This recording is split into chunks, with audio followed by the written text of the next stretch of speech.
Welcome, one and all, to the K.O.E. Nation, folks. And tonight, no, you have not misread. Yes, the headlines are correct. You are going to see a momentous thing, something that you thought you would never see again. Something on level of the Undertaker taking off his hat, his gloves, and his coat and leaving them in the ring. Of when, I believe it was Mickey Mantle, when he said, "I'm the luckiest man in the world," when he retired from baseball. Things you never thought you would ever see again. But here we are, folks. Yes, the return of Phil K.O.E. and one Tyberius D. How are we doing there, sir? I'm doing all right. I definitely missed the intros. Thank you. Well, yeah, we need to have a bit of a discussion first before I know just how grandiose to make the outro as well. Okay. Fair enough. But, well, so Tiberius, it's been a minute since you and I have talked, have tangled, since been interlocutors. And first and foremost, before we get into anything, Tiberius, there's one thing that I've been meaning to tell you. Oh, here we go. From the bottom of my heart, in regards to the 2024 election. Okay.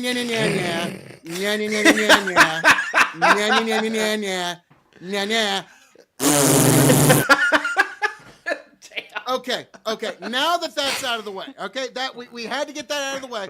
Yeah. Now that that's out of the way, all right. Now we can proceed. So, how you been, Ty? How you been?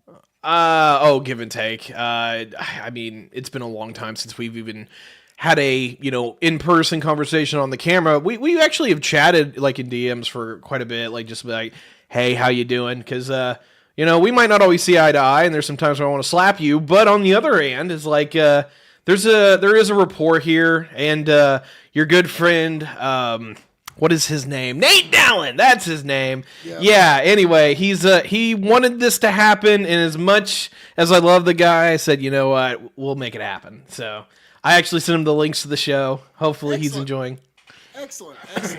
I always enjoy having him on as well, because he's got, okay, let me put it this way. He's got the educated, moderate, like the actual institutionalists, you know what I mean? Like the guys who are in the institutions, he's got like that viewpoint. He can understand that so well. Like, what are the people in the institutions? What are they actually like shaking in their britches about?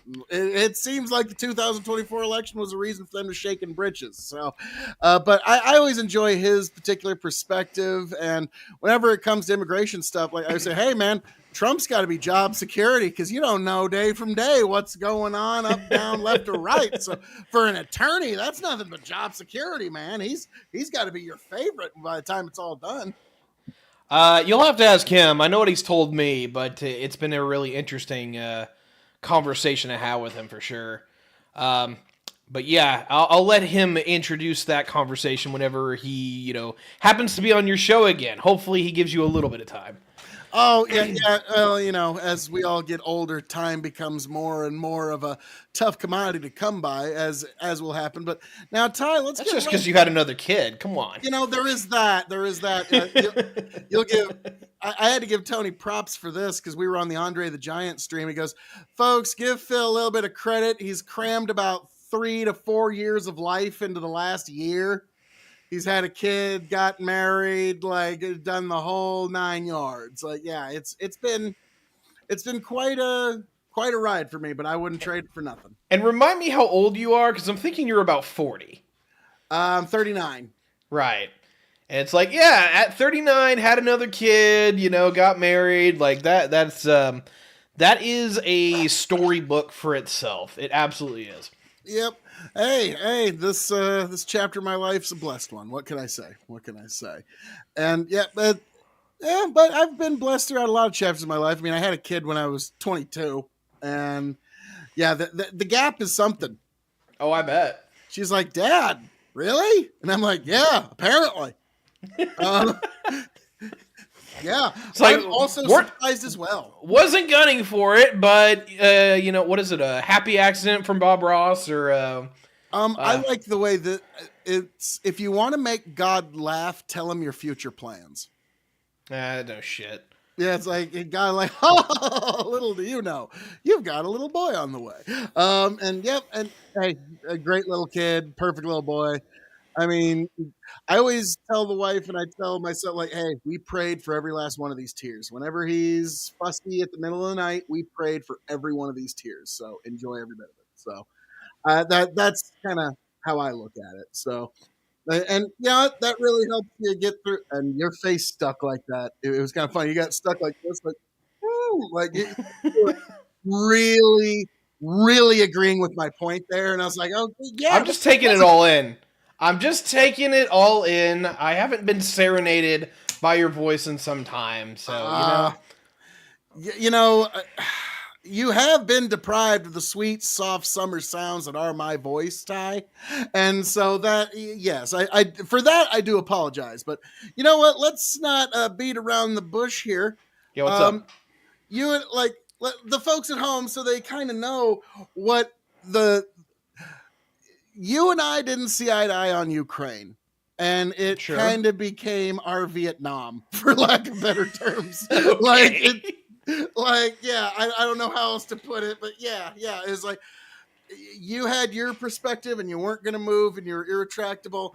I had mine, and nary in the middle shall we meet. I don't know if you saw me on Dylan Burns, but no, I didn't. But that had to be fun. Okay. My buddy Tony was even giving me some shit like, Phil, I got to give you credit.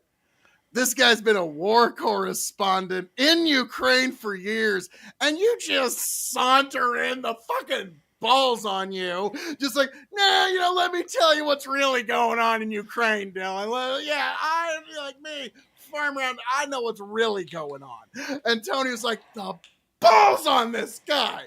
God. Like, now, truth be told, it was a bit of a back and forth, and like really there was a couple of points where he kind of got stuck and I kind of got stuck. I'm going to be honest with you, because like Sure. NATO's a complicated cookie to crumble. But then in the end, we actually got to talk about like personal lives and like what we take on things, and it was actually really, really fun conversation. But for you and I remember the big catalyst was we found out that there was some special forces of ours in Ukraine. And I, like, the minute I started dropping that headline, you're like, oh no, Phil, please don't. And at that point, that was where the big divide came. And that's how I saw it anyways, was that catalyzing moment in the Ukraine war. I just need to out you on this for a second here, all right? Because I'm not even being petty. Like, I had forgotten exactly what the problem was at this point. Like, enough time had passed to where I could forget and I could heal a little bit from my grievances. You're reminding me. You weren't supposed to do that. Phil, you're fucking up. Let me just tread some old ground here, okay? Let me be like a crappy girlfriend from your teen years that reminds you of something from 3 years ago. Okay? So I distinctly remember that, what was it? The official byline is we had embassy guards within Ukraine. That's not surprising, right? And for some reason, the byline was coming out that these were actually special forces operatives. And so I felt like you were just taking it to, hey, we have boots on the ground in Ukraine and special forces, and forget it that that we're taking sides. Let's just completely go into the fact that we're involved. And there was a level where I wanted to smack the shit out of you. Sensationalism, sir? Oh, I know. Yeah, I know, right? I don't even know what to say to you. Okay, so let's be real. Outside of the fact where I just felt like you were absolutely going way too far with the sensationalism, which I've got to constantly ring you in on everything because you just can't. I give you an inch, you take a fucking mile. Fusion's coming any minute now, man. Any minute. Oh, I know. I know. It's any minute now. 30 more years, goddammit. Let's go. Well, we're 10 years away, and in 30 years, we'll be 5 years away. Yeah, exactly, right? Just like Iran's nukes, but that's a whole other conversation. Well, yeah. Now Iran's nukes. That's like, okay. Let me be honest with you. For a guy that voted for Trump based on anti-war, it's been a rough couple weeks. It's been a rough few weeks as a Trump guy. All right, it's like, okay. Now the start of it all, I'll be honest, where you're like, things are doing great. Wait, what was? We're going to own the Gaza Strip. We're going to own it. It's going to become like the Riviera of the Mediterranean. At that point, Benjamin Netanyahu's standing next to him like, bro, are you fucking serious? Trump told, in pro wrestling, it's called going into business for yourself. You get in front of the mic and then you just say what you want to say, regardless of what the promoter or anybody. That's going into business for yourself. At that moment, Trump went into business for himself. Nope. All right, fine. Nobody's going to do anything. We're going to own the Gaza Strip. Okay. Are we all talking now? Okay. Because the idea of me owning the Gaza Strip is more insane than the idea of you two working stuff out. So, a part of me legitimately thinks that might have been Trump's play. Because at this point, I can't always read him. There's levels where I can't pick up on what the fuck he's thinking. There's sometimes where I definitely think I can. But let's rewind here a little bit. So, just get complaints and grievances out of the way. We didn't see eye to eye, and I don't think it was actually even about the Ukraine war. I think it was about ethics. I think it was all right, hey, look, we need to be honest about this because let's assume that you're entirely right. We actually have special forces in Ukraine on the ground, killing Russians. And it's you don't want to tell the Russians that, Phil! Shut up! No, I need to yell about it so that fuck you, I'm right. That's very typically you. Okay. That was the long and short of that. Yeah, pretty much. And so, yeah, we were, because now this is actually an honest question because people always say honesty is the best policy and that kind of stuff. Sure. And yes, you definitely should be honest in your life, but then there is when you decide to inject yourself in a war and you take a side, the question is okay, forces are going to be in location A, but you say they're going to be in location B to mislead the enemy. Did you actually commit an unethical act? Okay, that's a legitimate question. Now, people who take a side in a war, they have to weigh that every day. And now the people who are no, we need to stay out of war, it's kind of obvious to see that as an unethical act. And it's to me, it's no, I don't want our kids in this war. Let that, eventually they're going to have to sue for peace one way or another. And Dylan Burns even admitted that next year they're going to get a worse deal than they are this year. And I'm well, that sounds like they should probably cut a deal, man.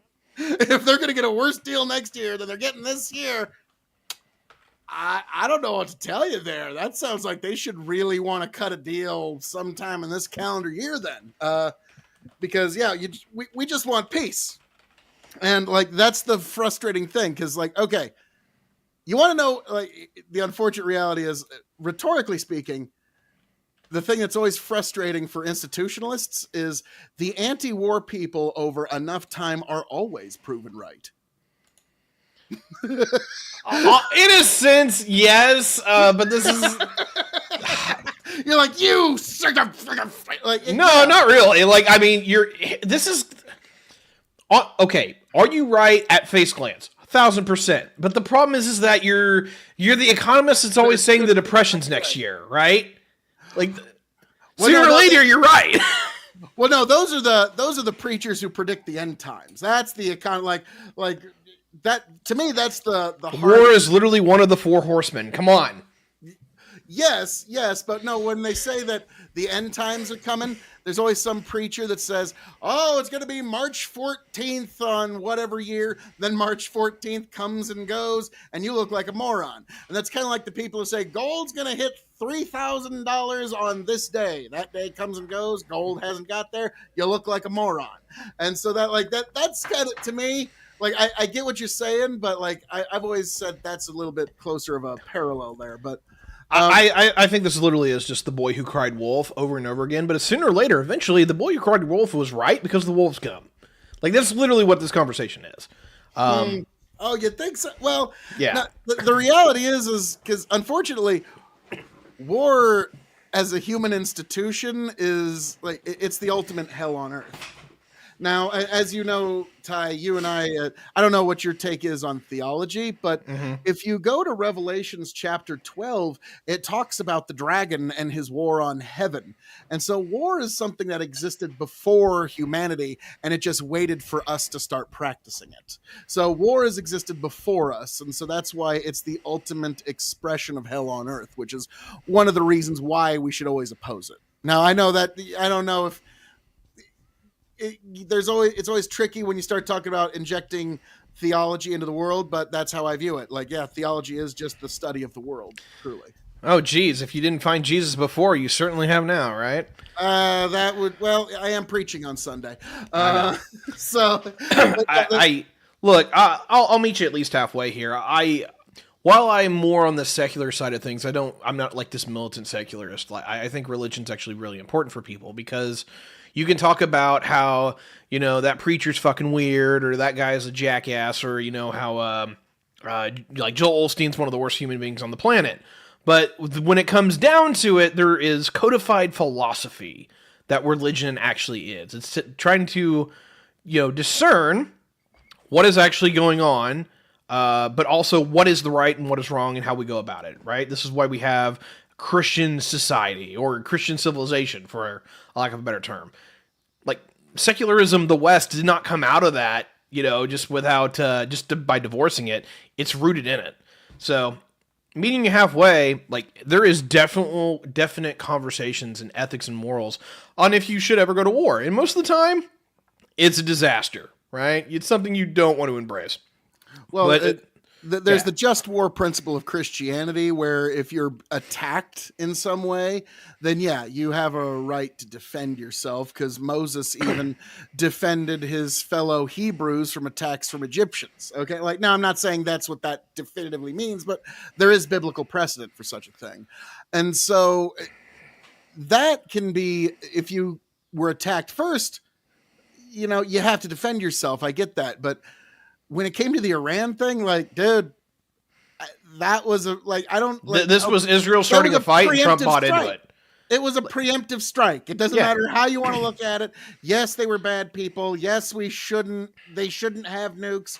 No, it's like, yes, I am actually a little safer today now that they don't have them, but this was still a preemptive strike. I mean, there's really no way to boil that down. I personally don't even agree that it's a preemptive strike if you do like the time on target intelligence conversation, because I don't think Iran was actually going after the bomb. What I think it was is that Bibi was actively looking at his chessboard and saying, hey, I've been in power for 25 years. The Egyptians are no longer a problem. Hamas has been destroyed. Syria has now been flipped. The only problem we literally have is Iran. So let's go knock it out.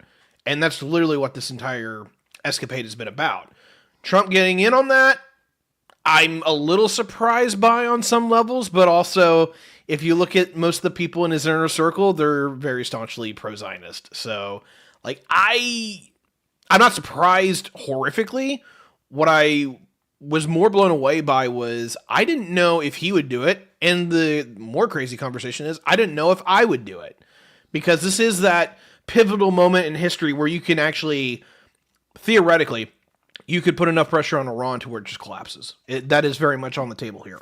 But on the other side of it, you can get involved in another, Middle Eastern hotbox war that lasts for 10 fucking years, and you never get out of it. Like, we don't want to have that again.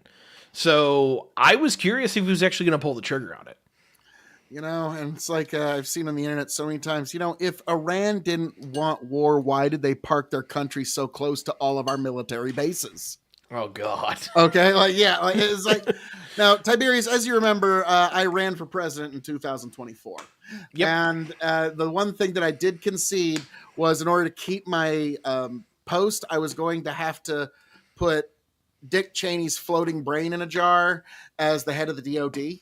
Yeah. And now Marco Rubio, as the Secretary of State, he's basically the fresh young face of Dick Cheney's floating brain in a jar. Now what's hilarious is watching him during all these cabinet meetings. He's just like, when can I get out of here? When can I get out of this room? Please don't say anything that makes an ass out of me. And Trump always does. And it's like, and then there's little Marco. Oh yes, little Marco. But yeah, he's the war hawk of the. He's the Is he? bitter pill of the administration. Of anybody in that administration, yeah, he's definitely the most war hawky of anybody that's actually got like legitimate power in that administration. I definitely think he's aggressive towards Latin America, but over there all in that, like my reading of Rubio for a long time is that some people would call him a snake, and there's some levels where I'd have to agree.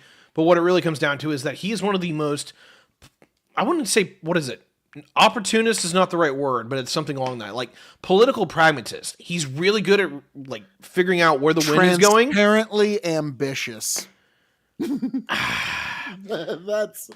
wants to be sitting in Trump's big old leathery chair. That's all he wants. Has he ran for president before? Oh yeah, a bunch of times. Okay, the last time they thought might be his last time because he can only get hair plugs so many more times.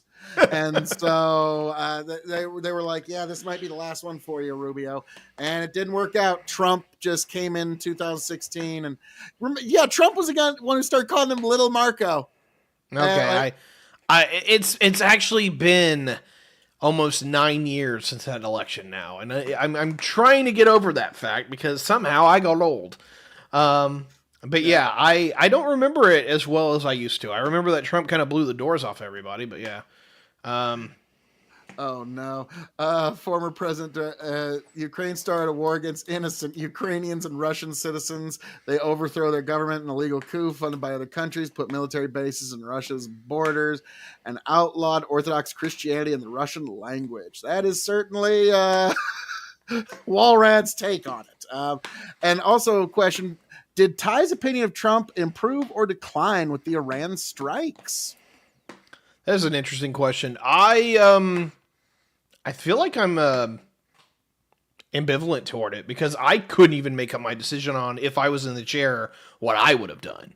I literally was telling people whenever the news had finally hit, because I was watching the fucking tankers fly over a couple days before getting ready for the operation. I'm like, oh shit, we're actually going to do this. But when we finally did, I was like, well, my decision's been made. I've already voted. So let's just see where he fucking rides this thing. Because I did not have a strong policy towards either side because I thought the risk is huge. And I'm not informed well enough to make that decision. I don't have a presidential briefing. Unfortunately, I don't think Trump goes to his. The one thing that I always keep in mind is I did an audiobook reading a few years ago of The Art of War. And so when you do the editing of that, a lot of it really sinks in.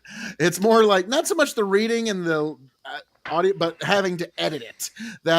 And what I will say is one of the things in The Art of War is having a commander that knows when to go to war when all are saying peace and when to have peace when all are saying war is a true blessing to any empire. And whether we like it or not, we're standing upon the American empire. And so Trump, like everybody was saying, get involved with Israel. He didn't. Everybody's been saying get involved with in Ukraine. Just the other day, he said he's going to send more money, which is really unfortunate. Like until then, we were just like, nope, no more money. The war ends basically January 2026, which Unfortunately, like in the long run, in terms of there being an actual Ukrainian civilization and culture, that's a disaster, because like it's either they're going to lose their civic identity by losing some territory to Russia, but they can maintain some, or they're going to lose their civic identity by all their men getting killed in war, and then they're going to have to be replaced by most likely Russian men. And so one way or another, they're losing their civic identity as Ukrainians. So why not just end the war? Considering they had already been occupied for the better part of 200 to 400 years in history, they're willing to take that risk. Extinction or extinction? One actually is extinction. It's genetic extinction. The other one is just basically accepting peace, be that peace ever so base. I know which one's the better option, truth be told, because there'll actually be a Ukrainian culture at the end of it. Because if this keeps going another few years, the young men of Ukraine are going to get chewed up. There's going to be none left. So just to make sure I understand your take here, and I don't even know if it's rooted in which principle, but is basically, hey, look, it's better to be a subservient vassal because I'll still be here and my children might still have a future. Then, hey, we might go down swinging, but, eventually, whether we lose or win, we're not giving it up. It is one of those, at least you're here to regret the loss. Mm-hmm. And so, this is going to be a weird way to go, but, even Wolfenstein, the video game about, what if the Nazis won? Well, guess what? A generation or two later, an insurgency against them rose up and took them out, okay? If they're bad enough, eventually they're going to lose the legitimacy to rule, okay? That's... The people eventually always rise up. Eventually, your very well curated supervision eventually falls through. And so, if it's not a just system or if it's something people don't want, America's system, on the other hand, you know why it's going to keep going? You know why you're never going to see a legitimate, so long as these three things remain constant: beer in the fridge, football on the TV, and when you hit a button, your shit flushes away and you don't have to think about it anymore. So long as those three things remain constant, I don't see even why there would be a rebellion in the West or any major westernized nation. That's shocking to me that you would say that, actually, because I think most of your peers and most of your neighbors and even myself recognizes that the deck's stacked for a lot of folks. And it's if you're either on the ins or you're really on the outs.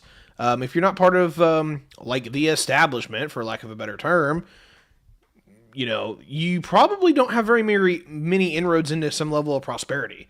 You're probably one of the people who don't have healthcare, or at least anything that's decent, right? Or health insurance. There's a lot of people, at least in my community, that are very much in a situation where they're tired of hearing about, Mark Cubans of the world. How do I put this? Yeah, they're very much of the idea that the Mark Cubans of the world are able to just walk away with all the fucking money, and I bust my ass all the live long day, and I get what, 50,000 for my troubles on a good day, or on a good year. Most people are tired of that shit. 100%. Oh, that's always a reality. Now, it's one of the things that when I teach, I usually go over the Westminster Shorter Catechism, and it talks about the 10 Commandments. And I believe it's the 10th commandment where it talks about not coveting your neighbor's wife or his goods or any of those things. And what that tells us is we are to be satisfied in our own track of life, not to compare ourselves to others, because no matter what work you do, even if you are just a mere janitor, just sweeping, and I don't mean to say mere, but if you're a janitor that does nothing but sweep one school building for $2 an hour, even that work can be done to the glory of God. Any vocation can be done to God's glory. And so that's why I don't ever look down on anybody on any vocation, and I don't think anybody that's about Elon Musk, the man was blessed. He was blessed with ideas, and he was blessed with timing, and he was blessed with a lot of things. Okay.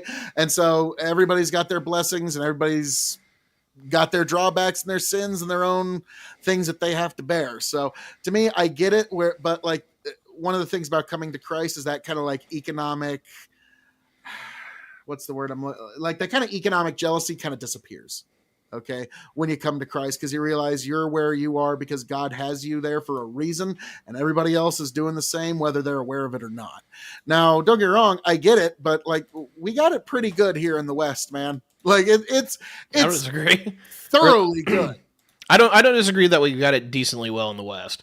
At least compared by the standards of everybody else. Yeah, we definitely Or anyone there's ever been. Like, I mean, like, oh, definitely throughout most of history, but that's also a level where technology compared to even a century ago is significantly different. There's hardly anybody left alive who is part of the generations that didn't see half of their siblings die. Mm-hmm. Like, I mean, you and I live better than a king 300 years ago. 2 words: surgery, dentistry. I mean, we can go further than that. Herbs and spices, fucking, literally, protein. The fact that you can get shit from halfway across the planet and it'll be here in a week. Yeah, it's pretty nice. Now, my daughter's giving me a hard time one time about like, Dad, I don't season my chicken enough. She's like, Dad, you don't season your chicken enough. And I couldn't help. It's like, well, just because white people conquered the world for spices doesn't mean we actually use them. Did you just reappropriate the British joke? Yeah, I think I did. How dare you? Now, keep in mind, Ty, when you steal from one person, that's plagiarism. If you steal from a whole lot of people, that's just research. So I am a well-seasoned researcher. Okay, I didn't know that Christianity was, inspiring theft, but all right. Wasn't ready for that today. Oh, yeah. I stole the idea. It's stolen. Like, have you ever seen the show Trailer Park Boys? Can't say that I have. There's a character in it that's so stupid where he's like, dude, there's ideas in books, and if you read the books, you steal the ideas and you make them your own ideas. Yeah, I guess you can look at it that way. Yeah. I didn't know we were literally descending into idiocracy live on air, but I guess that's where we are today.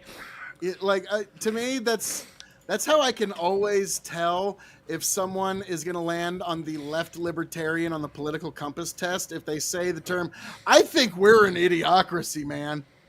Like that's how you can always tell, like, okay, you're somewhere in the left libertarian sector, aren't you? Me, I was really disappointed last time I did it. I was way more liberal than I thought I'd be. I was one whole metric off from being all the way to the right, which is way more liberal than I thought I'd be. Like, I was like, oh man, I'm slipping, man.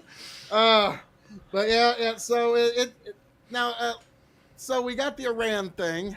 You and I are probably never going to see eye to eye on the Ukraine thing because, to me, it just looks like it's the new battleground that the military-industrial complex just wants to test out all their new toys, and so that's what we're doing now.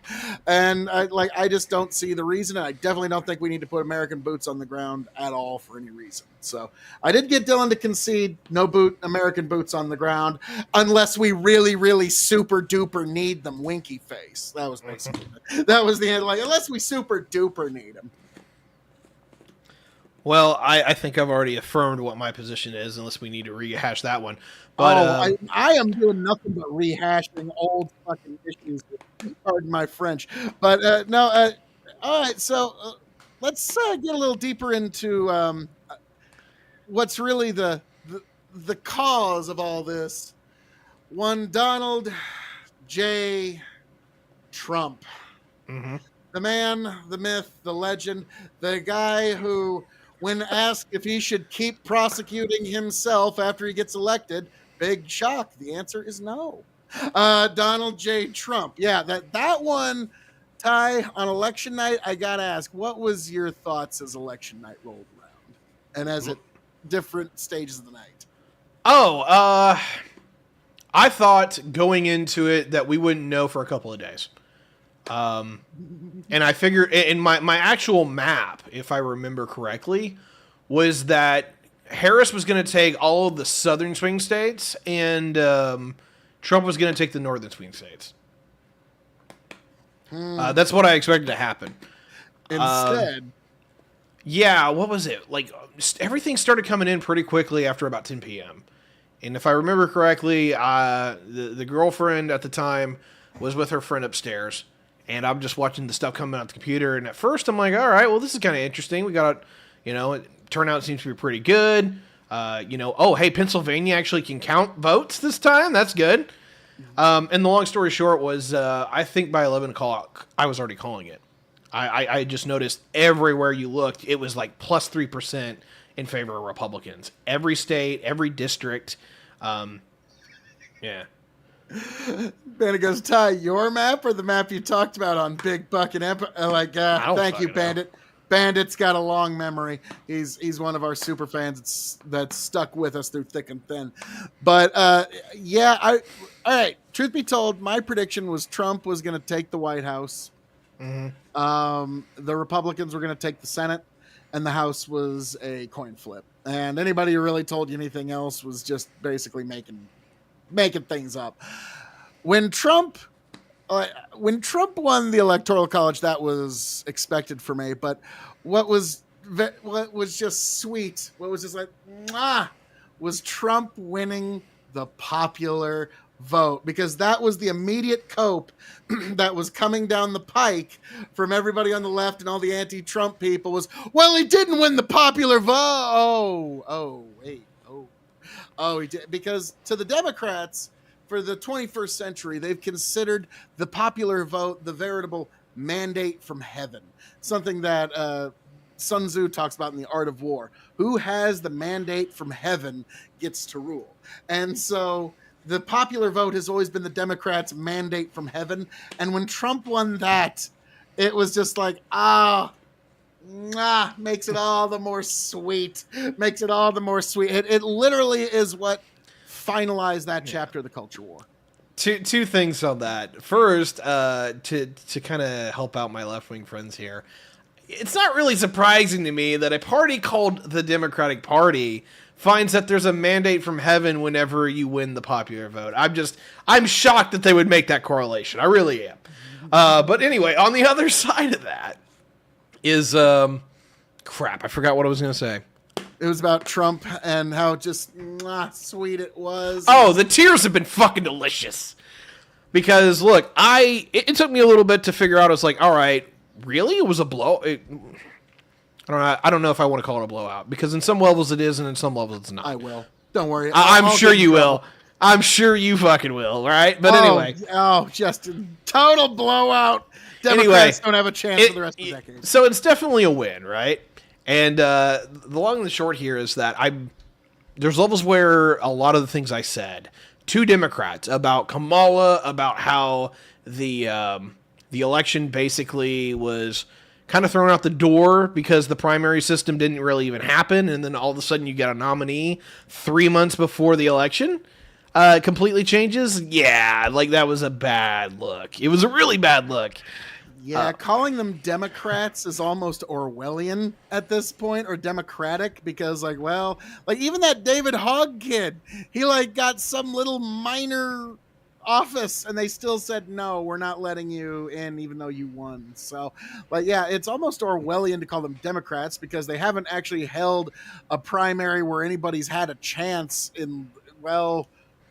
since Gore, really.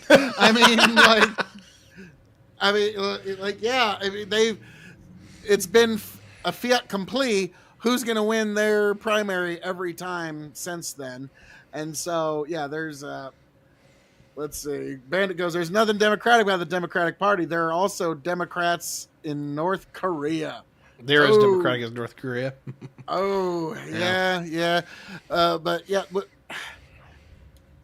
With Trump in power, that's a country that sure shut up. They don't do nothing. You don't hear no problems from them no more. They literally have troops in Ukraine.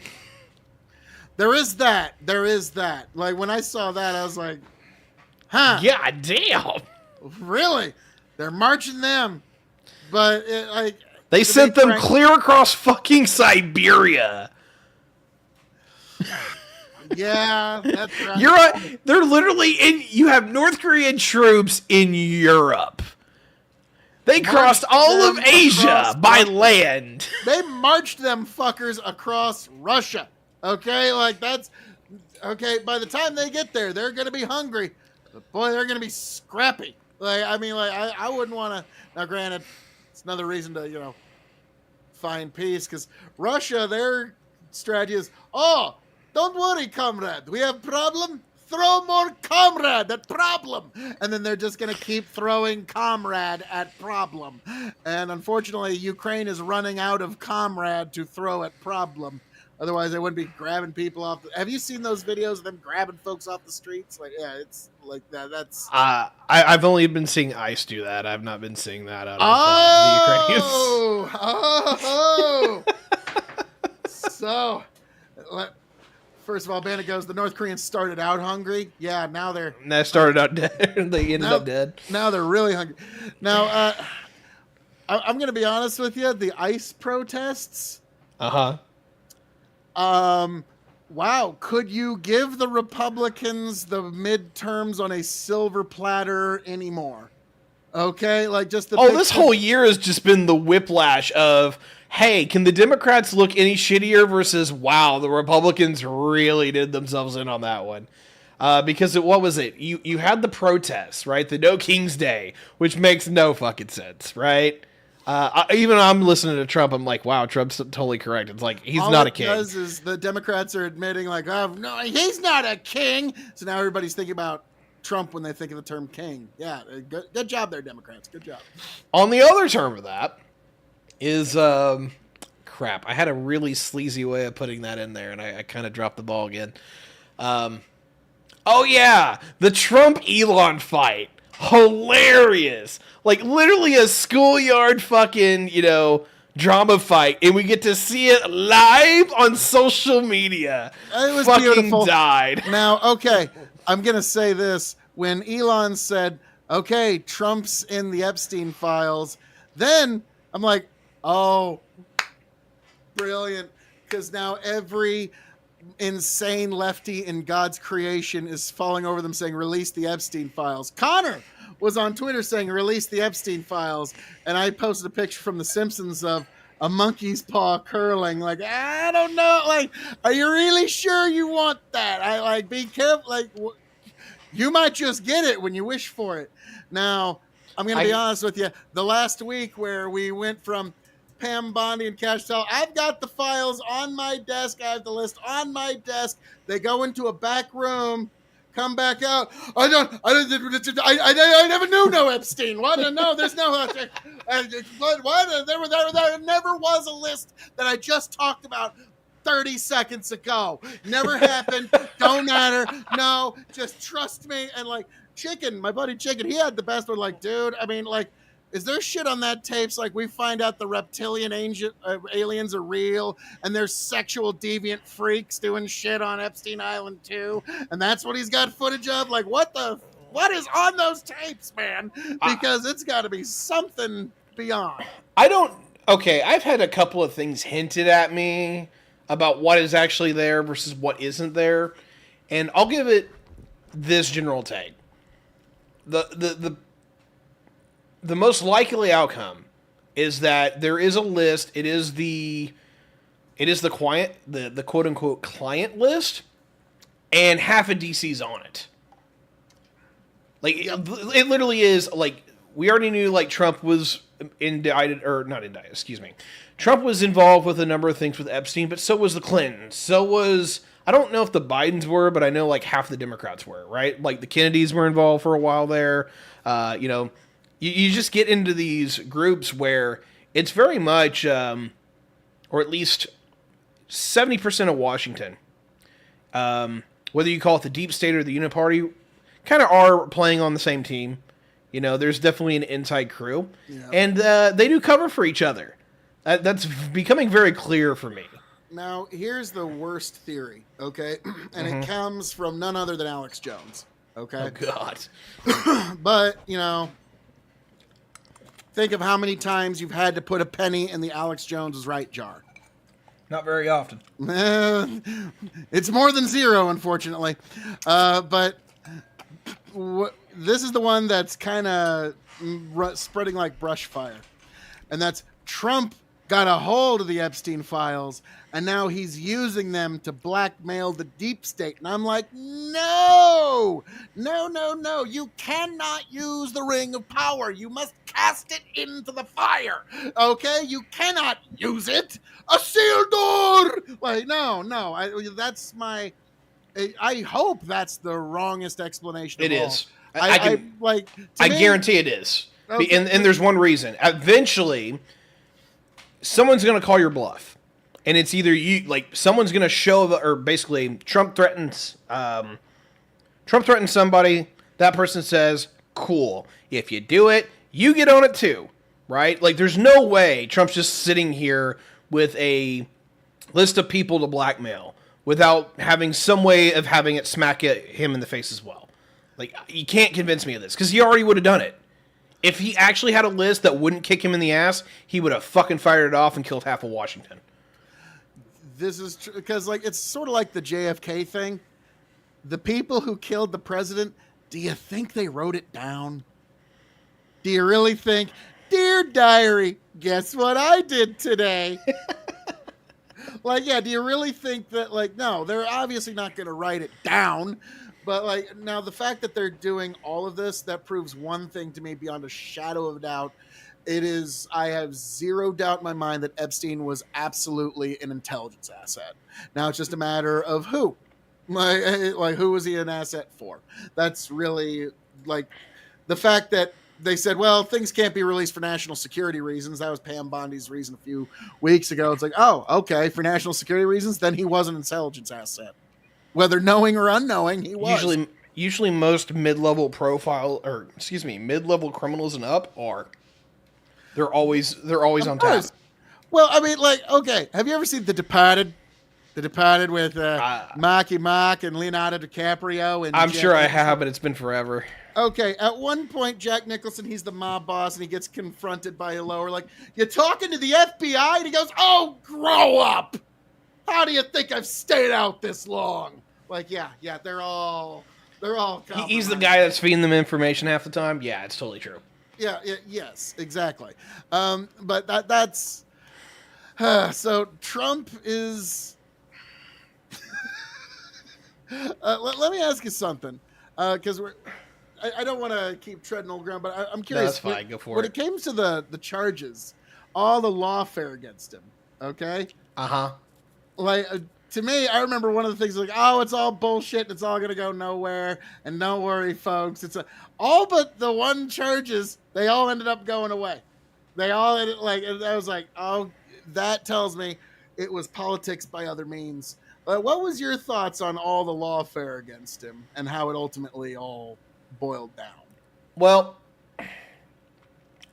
I don't know how I framed it back in the day, and I do not want to go against what I have said, because I'm sure somebody would clip ship me if I didn't. But my general thought has been that he was probably guilty of most of the shit they were accusing him of.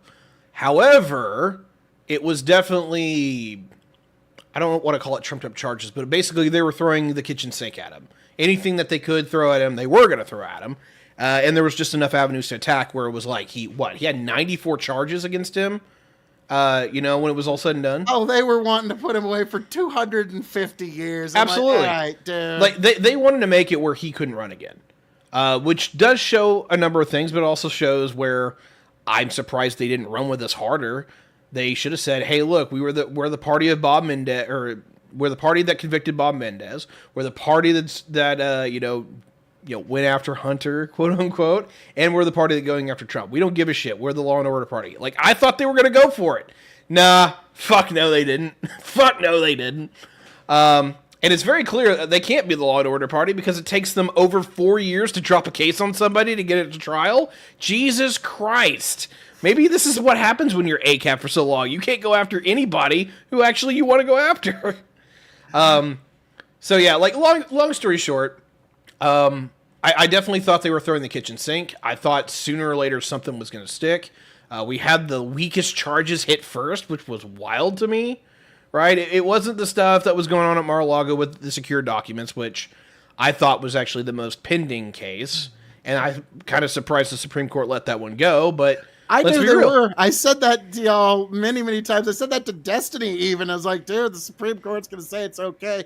The president has unilateral authority to declassify. The power to classify and declassify emanates from the desk of the presidency of the United States, and he can do it unilaterally without even telling anybody.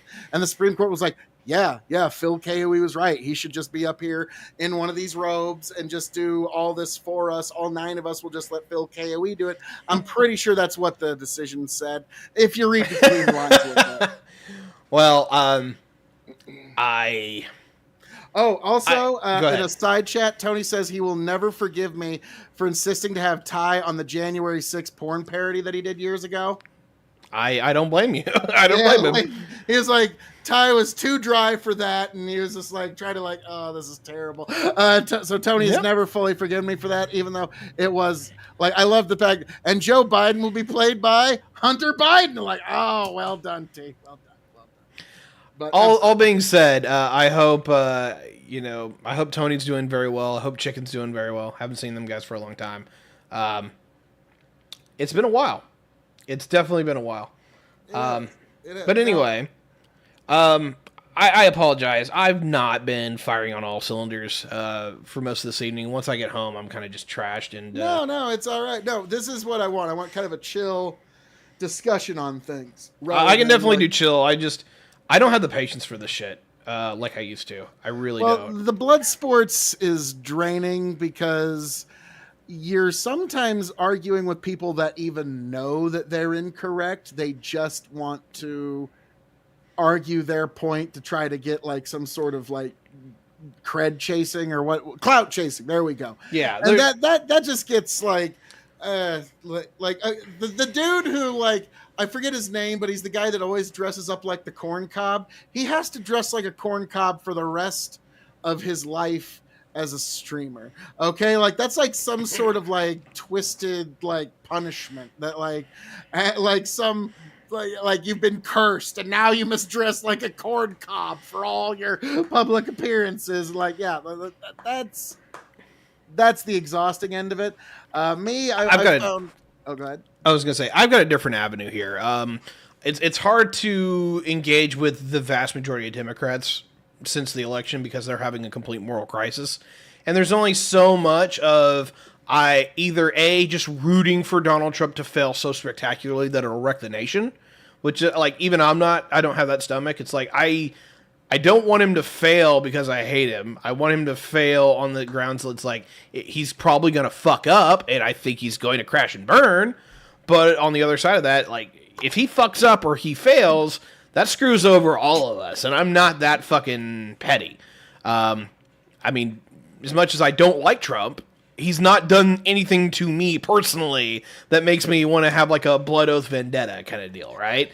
And the Democrats treat it like it is, and it's just like, all right, you all need to go have a chat in the mirror, go smoke a couple blunts, and actually, do some therapy that you all keep talking about, because clearly you need it. It was something that I mentioned on Twitter to Connor where he said like, well, I'm not voting for Trump. Like it basically didn't matter.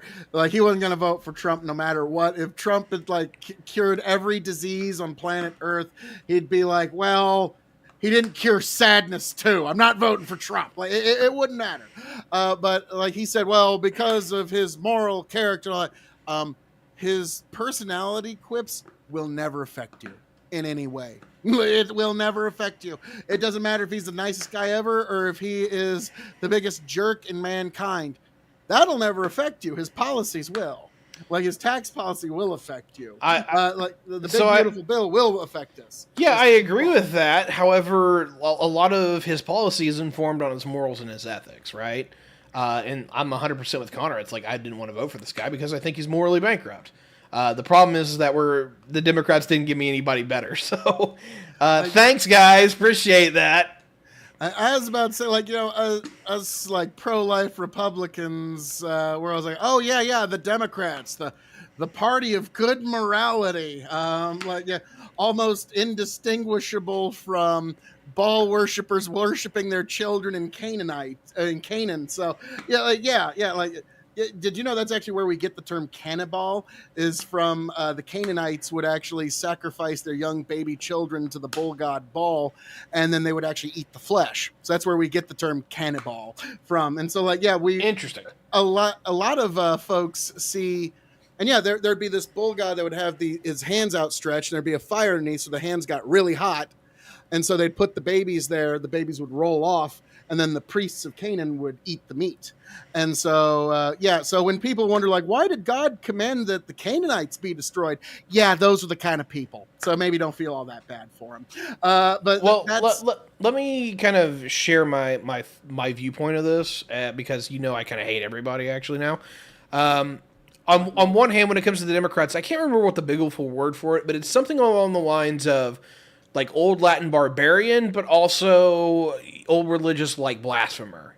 It's not heretic. What's the word for it? Maybe it is heretic. But it's very much like the Democrats are, to me, people that I morally don't agree with on a core level, but for some reason their policies kind of gravitate towards a few things that I would want. The Republicans I should agree with a lot more on a core level, but they're the Pharisees to me. It's they preach and preach and preach about the things that they, sound great, but when it actually, when the rubber has to meet the road or the walk has to walk, why do we keep putting up people who pay for abortions? Like, I can't get on board with some of this shit. Like, the hypocrisy is maddening.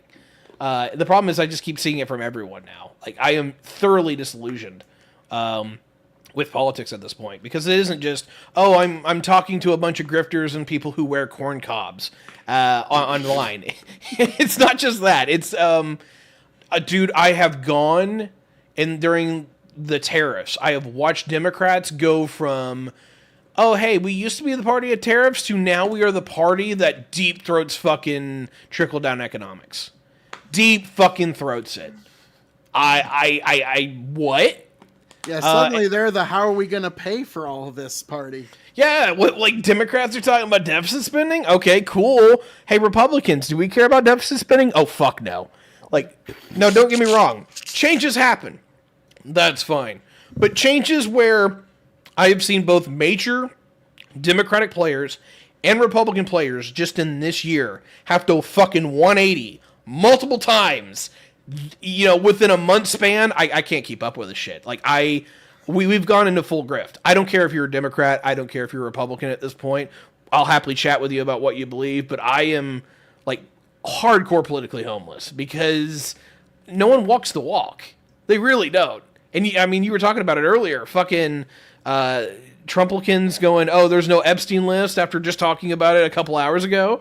At the same time, like, Democrats are the party of, like, oh, we actually care about, like, the people having the popular vote. And then Trump gets it. And do you support the guy at all who got the popular vote? Maybe learn from why he's more popular than you, the moral center of the country that really isn't the moral center? Fuck no. Like, I can't do this shit. I don't believe anybody, including myself. Now, you're going to hate hearing this, but, like, okay, the Republicans are going to win the rest of this decade based on what you just said, because the 2024 election was sort of the last gasp of the last culture wars. And what there's a lot of people that are just going to check out of politics for a while. They're just going to check out. And the vast majority of them are going to be on the left because they've been disenfranchised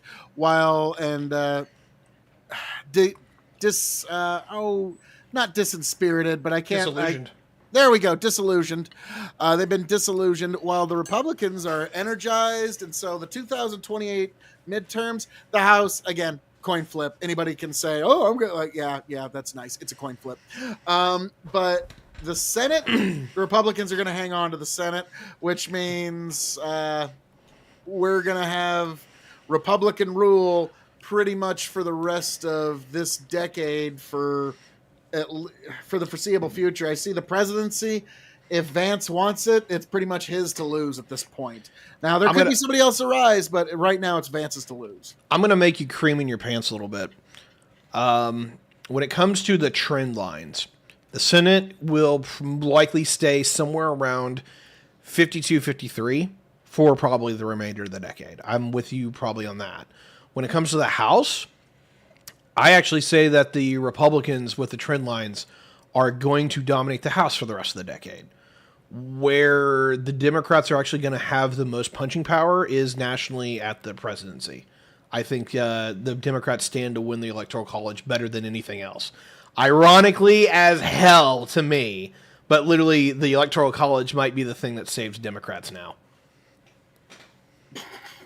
Oh, now, don't get me wrong. That would be delicious irony to watch the Democrats suddenly defend an electoral college win. Like, I'm going to do everything I can to get onto a Prime panel at that point. Like, no, Prime, you let me on. I watched you dedicate hours to, we need to get rid of the electoral college. We need to, and so now I'm with you, Prime. So, but yeah, like I would just like, come on, where's all that get up and go on the getting rid of the electoral college? So yeah, it's always kind of funny when the shoe's on the other foot. Now, I remember on election night 2020, I think you were on with me. I was. A bunch of guys were, and one guy said, "So Phil, what are you going to do if Trump wins the popular vote and loses the electoral college?" I was like, okay, even I would have to acknowledge one of the great electoral ironies of our time.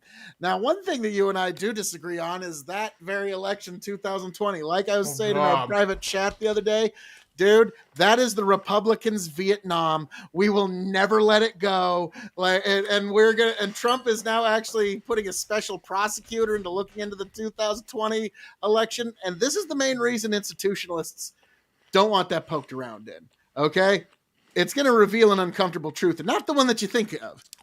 I'm listening.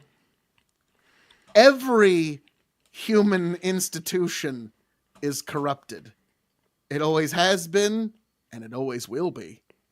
Mm-hmm. Okay, and so whether it be the institution of elections, whether it be whatever, and if you start peeling back the onion too much there, people are going to lose all faith in the elections. And yeah, guess what? When you start looking for some actually looking, not Biden looking, but like actually looking, you're going to find some malfeasance at some point. And it doesn't matter what human institution you're talking about. Elections will be no different. And so that's the uncomfortable reality that institutionalists don't want that hornet's nest kicked. It's like, yeah, you're going to look there and you're going to find something. I don't know what you're going to find.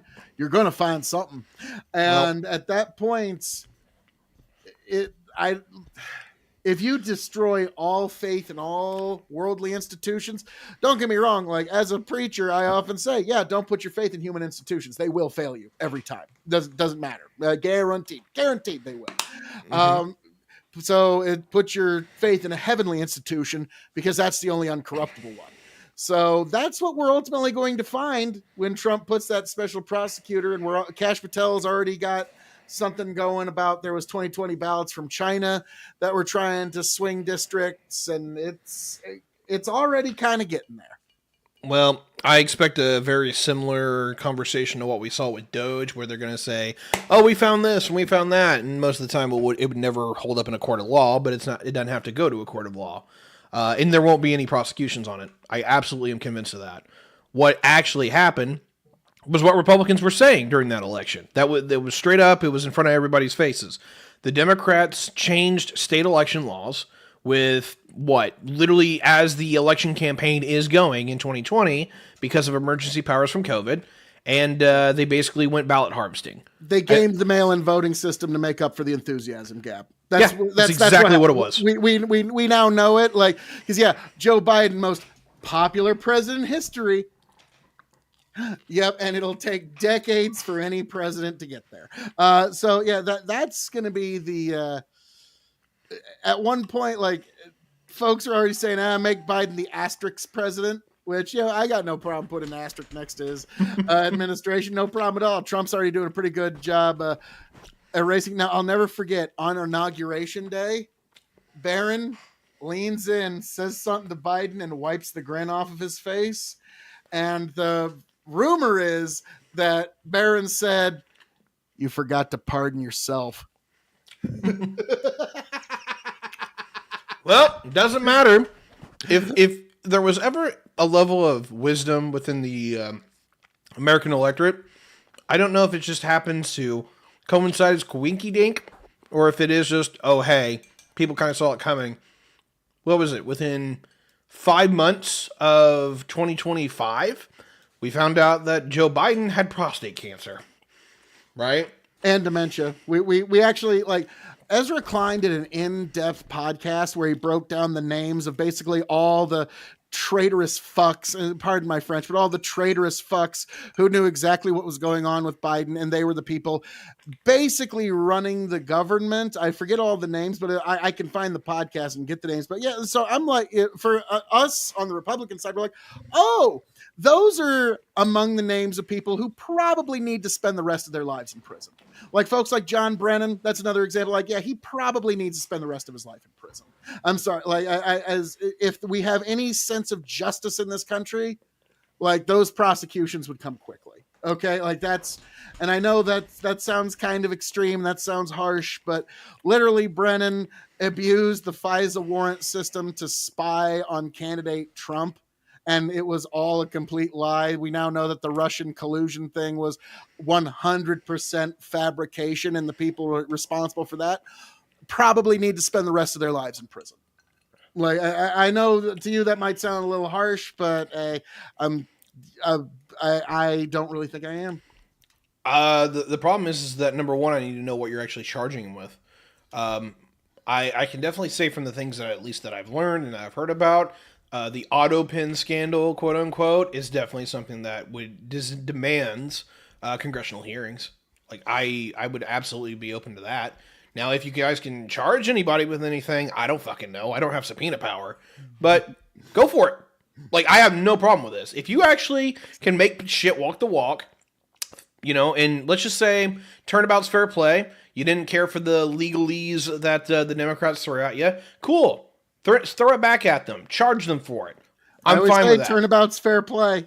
And folks hate when I say that, like, no, hey, the Republicans can do that now that the Democrat, like, whatever lawfare was okay to go against Trump is now okay against any Democrat going forward. Turnabout's fair play.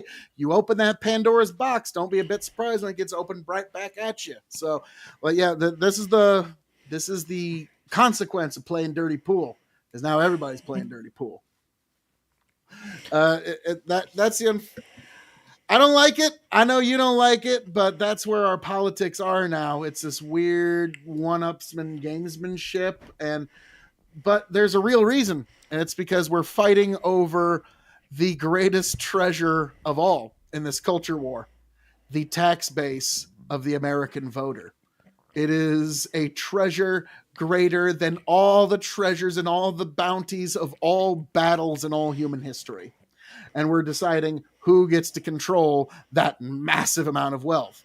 Looks like for now, the institutionalists lost, and the Trumps of the world and the forces of populism and national sovereignty win for now. But as you and I both know, the institutionalists are tireless. They never sleep. They are constantly trying. They are automatons.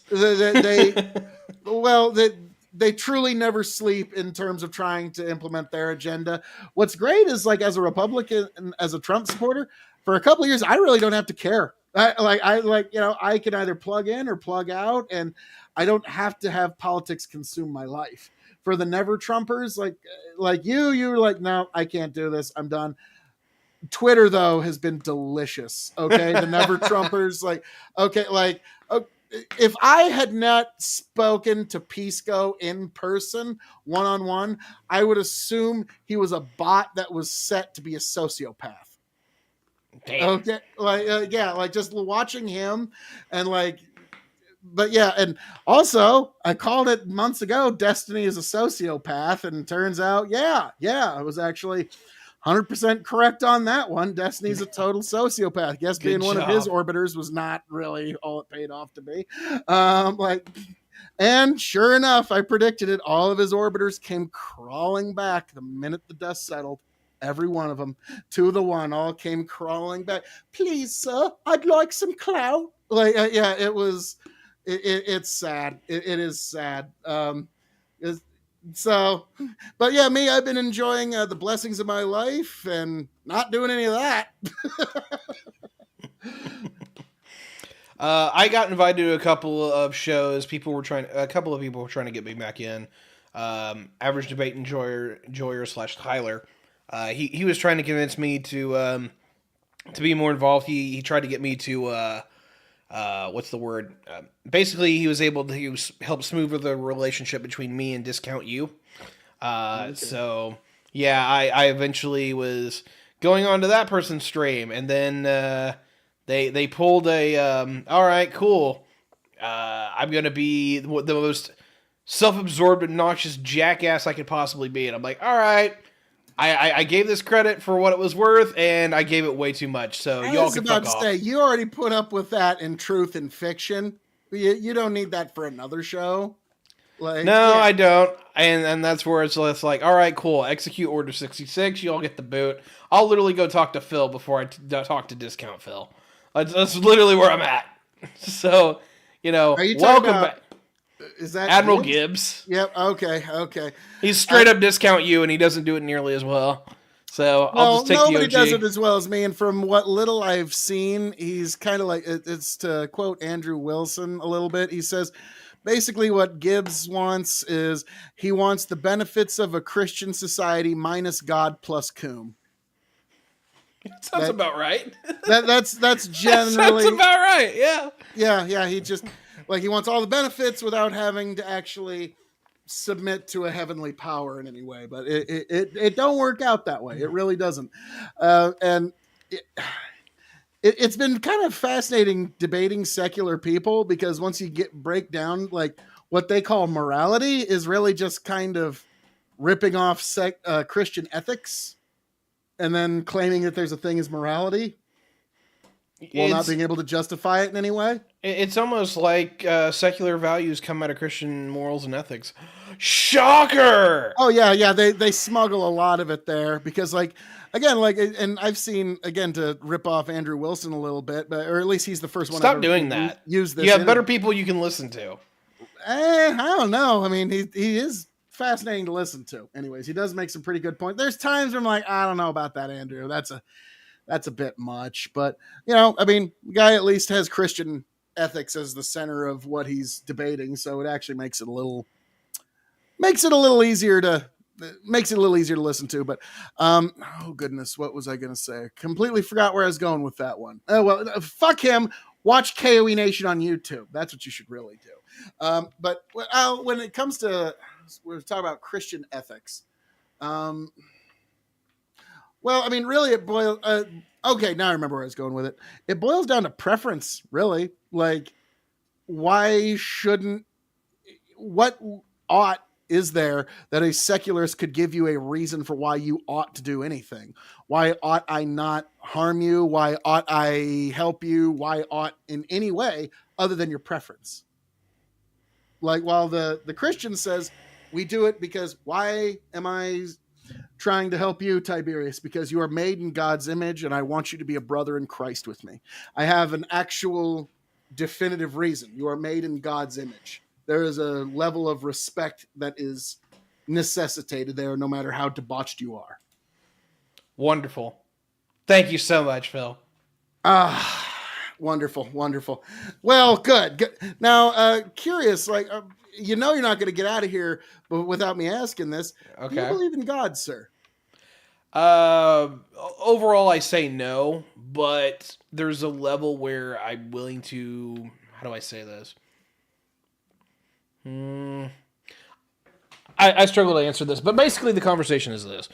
I don't believe in whatever gods most of history has ever taught. I don't believe in Thor, Wotan, Odin, Yahweh, Allah, the Christian God, whatever. Like, it's very romanticized for me. But what I do kind of allow for is that are there beings that are absolutely possibly greater than me in every single conceivable way? 1000%. Do they deserve to be called any kind of deity? Probably not. They're probably just more advanced creatures than I am, but that doesn't mean that I should worship them. What I do think is important is that most people, in my honest opinion, what God actually is, not on an idealistic level, but on an emotional and spiritual level, is that what people say is God is their relationship with how they exist, or how do I put this? It's how they picture themselves within the universe. Is that you are part of something that is significantly greater than what anything you'll ever understand. Both on the small scale, like even on the atomic level, all the way up to just the grandness of space and time that it is. There's 8 billion humans on this planet, right?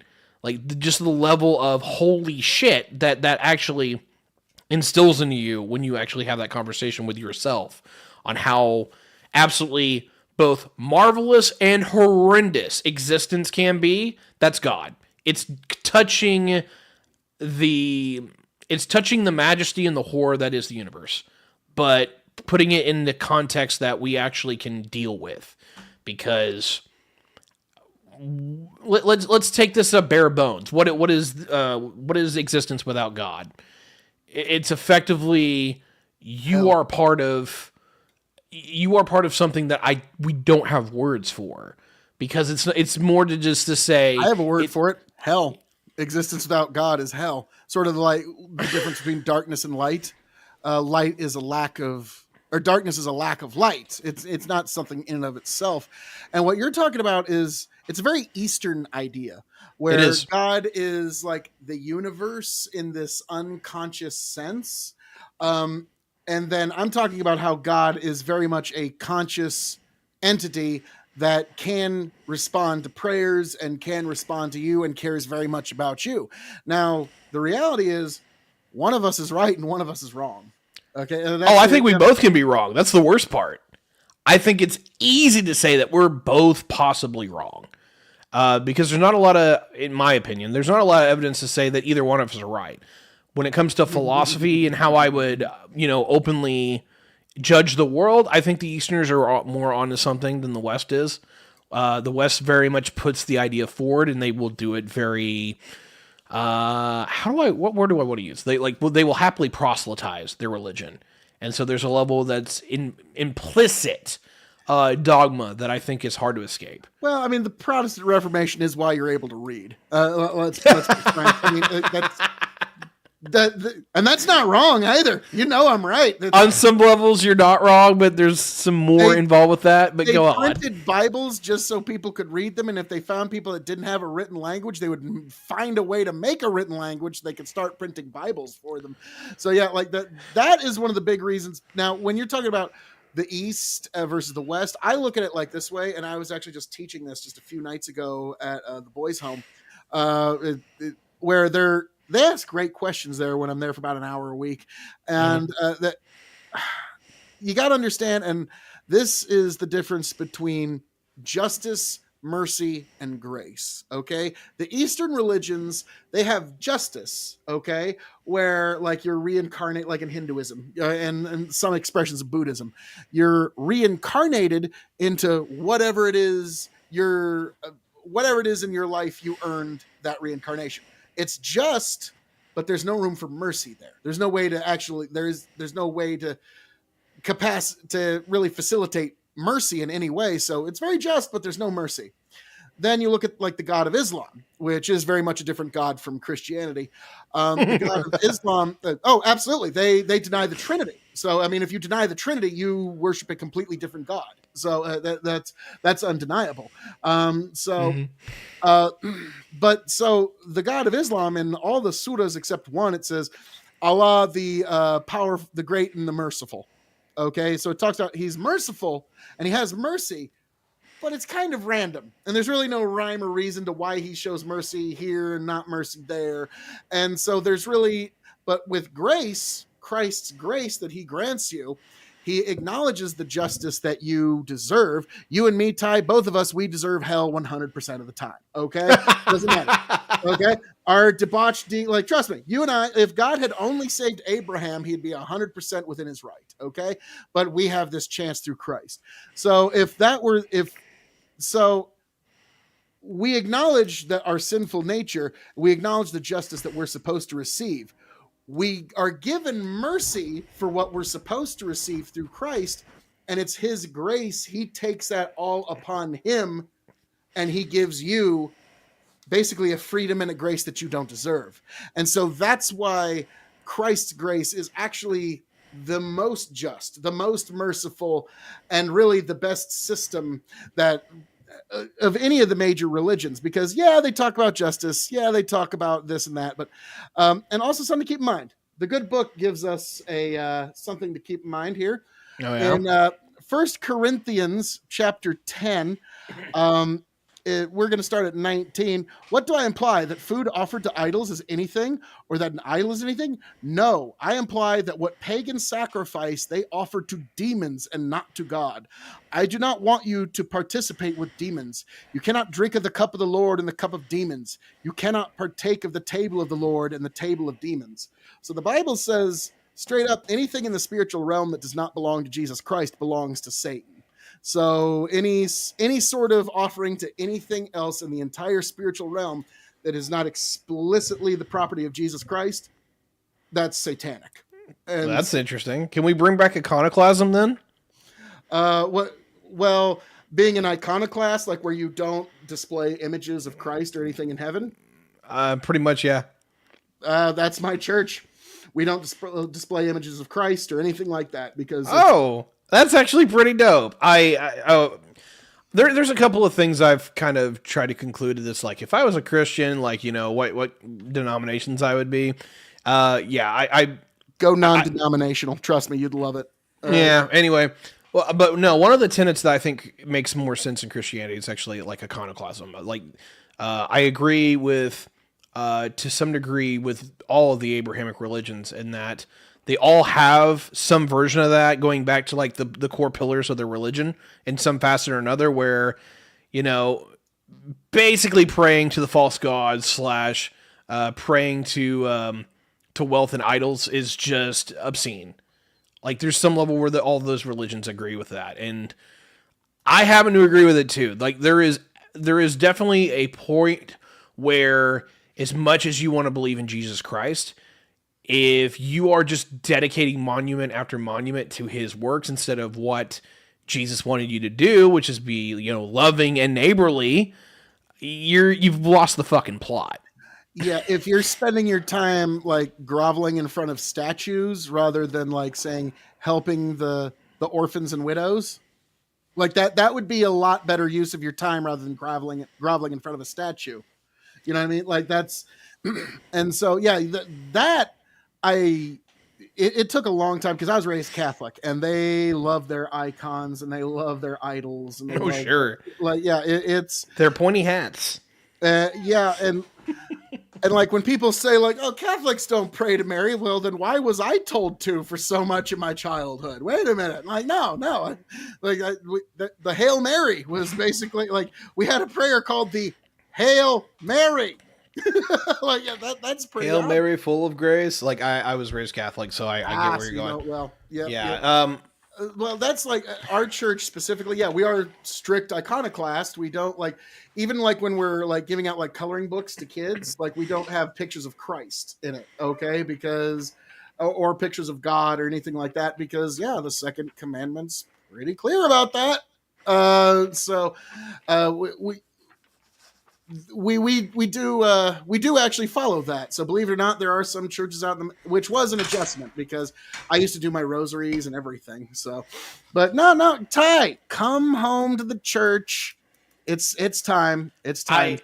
Look, I appreciate the invitation, but I will be in Nebraska on Labor Day weekend, but that's about it. Ooh, okay. I'll see what I can do. To finagle you into church Labor Day weekend. I'm sure that's where you want to be 9:30 on a Sunday morning. The problem is I think the Mormons have first dibs because they invited me up there. Me and Nate definitely have to have a bit of a theological discussion or battle royale. Yeah. Well, here's the thing. I love Nate dearly. He's a nice guy. And sure. So I don't want to go as blood sporty with him as I You would can't shit normally. on a fellow Nebraskan, all right? I'm already going to There- call you out on that. There is that a little bit. There is that a little bit where they'll be like, "Well, I agree with you. I mean, you're completely, crapping on my entire way of thinking, but you're a fellow Nebraskan, so it's all right." But yeah, like, no. Here's the thing. Like, this is going to be an unpopular take, but I'm going to go over with you because you're an outsider from both perspectives. So this will be just sort of an interesting population study for you. I see the Mormons right now. They're not Christians. Okay. Like, they'll say they're Christians right now. They're not because, Damn. um, Disowned. Galatians 1 chapter 8 says that if us or even an angel from heaven should preach to you a gospel contrary to the one that we have here, may they be accursed or anathema. And what that means is any gospel outside of this scripture, you cannot allow, even It if an is angel. this. It is the only one forever and all time. We're never giving Yes. any. We're never giving any patch notes and any updates. That's awful convenient. The canon is closed. Yes, Yeah. the canon is absolutely closed. Now, when the Book of Mormons comes, that's a gospel contrary to the one that has been preached. Now, what's a fascinating thing, though, is in the 90s when the Olympics came to Salt Lake, the Mormons really watered down their Mormon doctrine a lot to appear more Christian. Like, there was an article, and I believe it was Newsweek, that was talking about how the Mormons are trying to crucify their religion to make it appear more palatable to American Christians. And so over the next I suspect at least over the next 100 years, they're going to have a few more dilutions of their doctrine. And think of holding this cup under a sink. Eventually, all this soda pop is going to flow out and there will only be pure water left. And if they keep diluting and diluting and diluting their doctrines, in a few hundred years, the Mormon temple in Utah will be a lovely Pentecostal church. And so, they're not Christians yet, but they have the potential to be in the future. But they have to drop the Book of Mormons and all the other extra biblical texts, which is going to happen within this century. I'm not going to say mark it here, but I'm predicting within the next 100 years, you're going to see at least some sect of Mormonism refuse, because they got the Bible, the Book of Mormons, then a handful of other add-ons. That they add-ons. They're going to refuse one or two of the add-ons, and that's going to be the beginning. And so that's my take. Now I'm curious what your thoughts are on all that. I have absolutely no idea. I don't. I have noticed that Mormonism currently is the fastest growing Christian sect within all of North America. Let's say they're the fastest growing religion. Because again, Orthodox Christians don't accept them because do you remember growing up reciting the Nicene Creed? We believe in one holy Roman and Apostolic Catholic Church. We believe in the forgiveness of sins. You remember that? I don't think my church really pushed that extremely hard, or at least I don't remember it much. But that being said, I didn't go to Bible school, so there was a little bit of a difference there. By the way, just so you know, because I don't want to drop this on you ahead of time, I'm down to about a 12-minute warning. I do have to get some sleep for the wage cage tomorrow. Okay. Well, okay. I'm just going to go over this with you real quick and let you know, this is sort of the line, because you're going to be going to Mormon worship. Sure. I'm not sure what they call it. And I'm trying to be respectful, but also trying to stab everybody in the eye. Yeah. I'm not I'm not wanting to call it something that's not. You know what I mean? But heresy. Gotcha. Unfortunately, yes, it would be heresy, unfortunately, because they're claiming to be Christians, but they're going against Christian orthodoxy. Now, this is the Nicene Creed. I'm going to read it to you. I'm guaranteeing you heard it once or twice growing up as a Catholic. And the idea is this was thought up of at the Council of Nicaea to basically, if you can't affirm this, you really can't call yourself a Christian. Okay. And the Nicene Creed is, I'm going to fire through it real quick. I believe in one God, the Father Almighty, maker of heaven and earth, of all things visible and invisible. I believe in one Lord Jesus Christ, the only begotten Son of God, born of the Father before all ages, God from God, light from light, true God from true God, begotten, not made, consubstantial with the Father. Through him all things were made. For us men and for our salvation he came down from heaven, and by the Holy Spirit was incarnate of the Virgin Mary and became man. For our sake he was crucified under Pontius Pilate. He suffered death and was buried and rose again on the third day in accordance with the Scriptures. He ascended into heaven and is seated at the right hand of the Father. He will come again in glory to judge the living and the dead, and his kingdom will have no end. I believe in the Holy Spirit, the Lord, the giver of life, who proceeds from the Father and the Son, who with the Father and the Son is adored and glorified, who has spoken through the prophets. I believe in one holy Catholic and Apostolic Church. I confess one baptism for the forgiveness of sins, and I look forward to the resurrection of the dead and of the life of the world to come.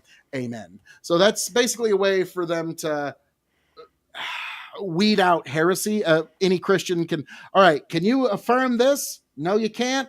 We might have some problems. And so that's why the Mormons call us creedal Christians, because we use the creeds to kind of weed out what's a heretic and what's not.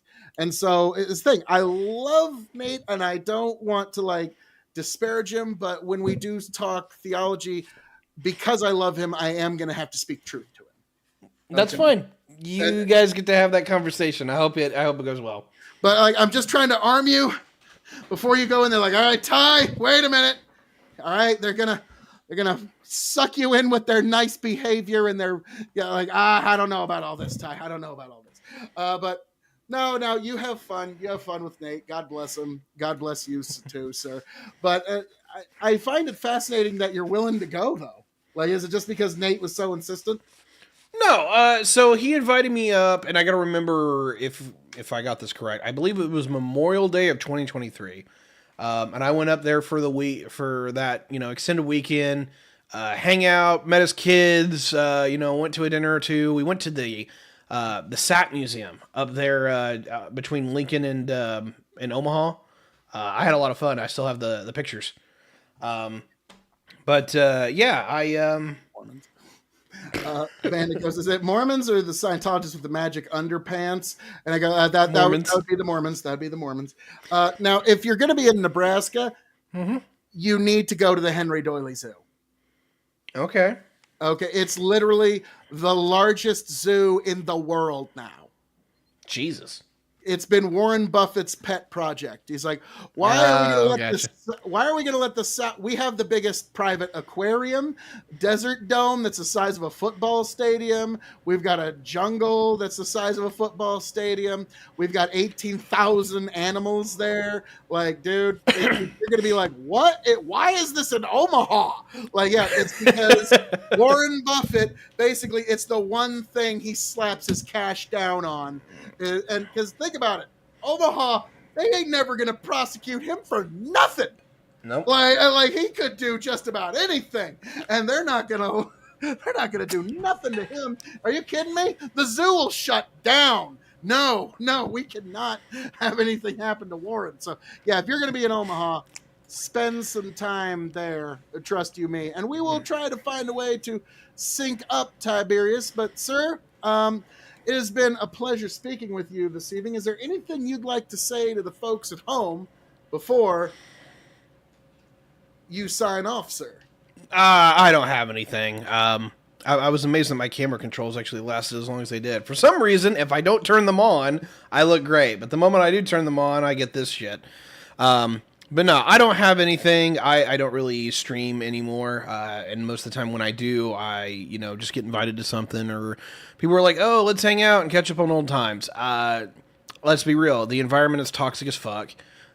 Even politics right now is just a mess, because either you're a Democrat with a moral superiority crisis going on, in which case you're insufferable as fuck, or you're MAGA, which is, hiding right on life, and that's great, but I don't always agree with half the shit that y'all got, so, I can't really play along either, so, it's just incredibly depressing for y'all, so I just hang out in the background. That's pretty much what I do now. Yeah, Well, Ty, I'm going to be going live on Sunday, and ICAO's going to be coming on. We're going to be discussing the new Pope, among Oh, that'll other be things. fantastic. Yep, that one's gonna go round and round, but it'll be a fun time, and then we will go from there. But Ty, we will be in touch, sir, and well, appreciate you swinging on by, sir. And I don't know if we've fully buried the hatchet, but we've at least gotten the axe head buried. I would say that. I'd say that. But no, Ty, it was good catching up with you, and you'll be in my prayers, sir. I appreciate it. Now, if any, hopefully your audience wasn't too revolted at my ghastly sight, but I actually, Tony clipped something out. I'm gonna make you cream in your pants a little bit. I'm gonna make you cream in your pants a little bit. I'm gonna make you cream in your pants a little bit. Yep. All right, I fucking knew that was gonna happen. All right, that will be what's immortalized. Absolutely. Y'all have a good one. Take care now. Bye. Peace. What a concept. Later, man. Oh, yep. Good old Tiberius. Good old Tiberius. Oh, Lord Almighty. Lord Almighty. Actually, I know exactly what I'm gonna put on.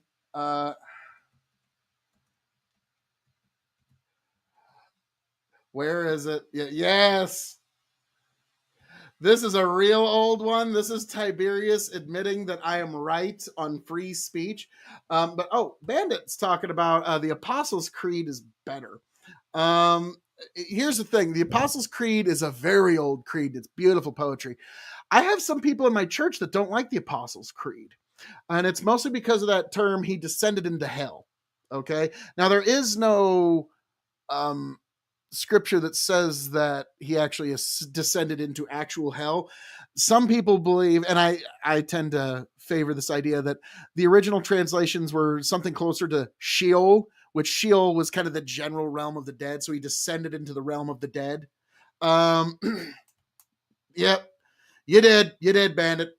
Well done, sir. Well done. I had to save that. But this new video here that I'm going to play for you, gentlemen, is Tiberius admitting that I'm right. This is almost 2 years ago. This is over 2 years ago. But the caption just says Phil K.O.E. right again. And I'm getting hiccups, so I got to run upstairs. My wife has a great cure for hiccups. So I will be right back, gentlemen.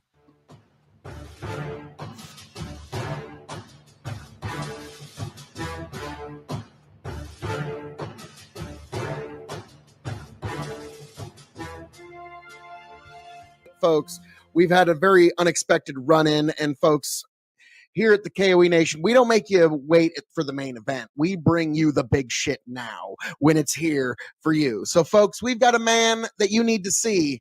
A man for you, a man for me, a man for all within sundry. The one, the only, Tiberius motherfucking D. How are we doing there, Ty? You always know how to make a man feel welcome, I tell you what.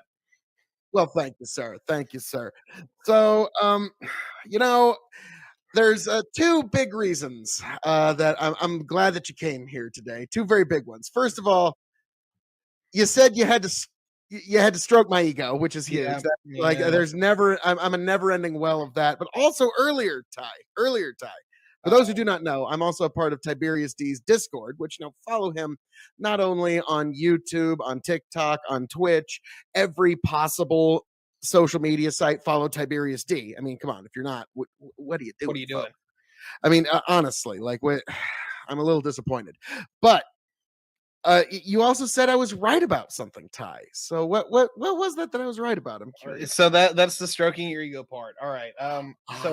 So we'll condense this all into one. For anyone who doesn't know, me and our good friend K.O.E. have sparred very much when it comes to free speech, right?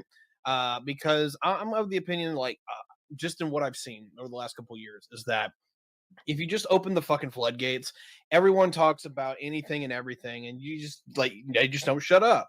And there's a level where I kind of miss back going to the 90s where it's like, we all got the same news. And, if you believed in flat earth, you just were seen as the village idiot. And now that's not the case anymore, right? Anti-vaxxers, fucking flat earthers, all this shit. It's here, it's there, it's open, it's everywhere, right? I hate it.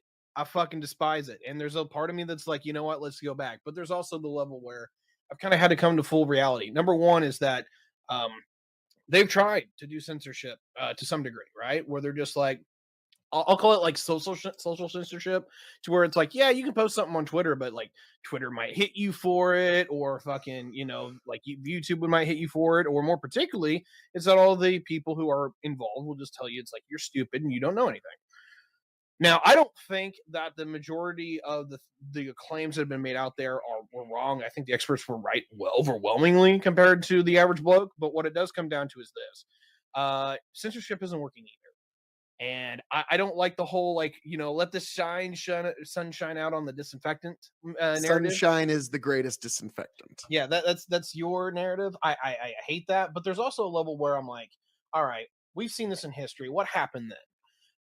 And what happened in history is that it requires individual actors to actively be able to like recourse what is over the top, past the line, right? So the last time that we actually had this level of degree where more people could engage in the conversation was, ironically enough, back in the 1880s when we had mass media print newspapers. Now, that did not mean that we put in a whole land of censorship and just let anybody and everybody talk about anything. That became kind of the narrative for the time, but we didn't make a bunch of censorship where we just made it where you just couldn't talk about certain things. What eventually happened is that we did two things. One, everyone got tired of the bullshit because you had political candidates literally making, prints of their opponents where they're just like, oh, you're a cross-dressing peasant or some shit like that, right? It got to the point of ridiculousness, and people got tired of it after a while, because when you live in a world of extreme, sooner or later, extreme becomes normal. So sorry, Phil K.O.E. You can't be the king of extreme forever, because eventually extreme is normal. Well, you see, Ty, that's it. When I began this, the journey will be over when every single person on the internet agrees with me. When that happens, then I'll be okay. Now I've accomplished. Now I can stop. But that will be when it's over. But so continue, sir. So, in what aspect are you saying I was right about? I'm just curious. So here's my thing. Number one, I'm not a big fan of how. I'm not like gloaty. I'm legitimately curious. No, you're fine. I got that, and I wanted to kind of bring that full circle. Is that on one side, I think that we've come into a new age where anyone and everyone can say anything and everything, and as long as you can read the room, you can say it, right? So if you post it in 4chan, you can post 4chan things, right? I despise that, because I find it blatantly uncivilized. We need to have a proper society. Where's my bow tie? Monaco. I'm gonna play up the memes because that's what we do here, right? So on that ride, is that I am disgusted, and there's definitely a level of like the authoritarianness in me that's like, you all need to shut up. But people have been trying to do that, and they're not really succeeding. And in fact, it seems to be every time that they, try to clamp down on this bullshit, and it is 90% bullshit, is it seems to just blow up in their damn face. So that's not working either. And I have to admit that. And I think the reality here is no matter what happens, they're going to be upset.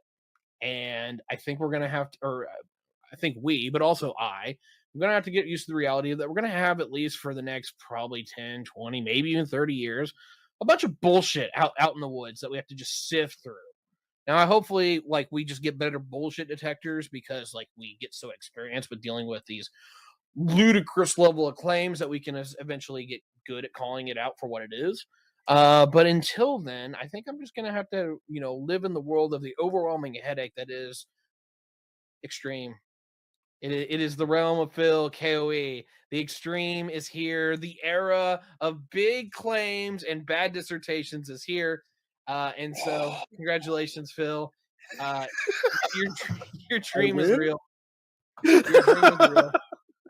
Well, I mean, to give kind of an interesting bookend to this, and to tie it into modern events, when I say sunlight is the best disinfectant, just look at what happened when they gave 3 hours of sunlight to Kanye West yesterday.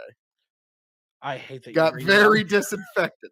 Like, at this point, It's like, Have you ever like okay, so somebody has told me this once, but like earlier in the year, but now it's a thing. It's like, why is it that Alex Jones is now having interviews on his show where he's coming off as sensible compared to the other people that are on his show? well, it's like this joke that I keep bringing up. It's like Alex Jones and that show's like, please do not make me the voice of reason here. It's like, Jesus God, man. Like I was listening to some of these clips and like I don't wonder like what the fuck is even going through his head? Does he think he's doing something? Or I don't even know. But like, I don't know honestly what's going on. I haven't even watched this interview because apparently, what was it? Uh, him and or Kanye and Fuentes were both on what was it? Tim Pool show, I think, and then they were on I wanted to say Glenn Beck, but they were on Alex Jones, right? And so they're all making the rounds, and apparently, not only does high school never end, but we are seeing the real life version of Twitter politics now becoming real politics. And so, where's my monocle? You all are scumbags, sir. You know. But now that we're here, is that I have to accept the reality that you all suck, and I have to live with this. oh, it's like most people suck kind of bad. Like there's quite a few of them out there that Oh are my really God. like, and that's the problem. But you know what? Hey, it's like a poem that I read called the Diserata just the other day, and it says, "And listen to all people, even the dull, the ignorant. They too have their story." And so it's the unfortunate reality is, yeah, we've got a lot of bad ideas out there.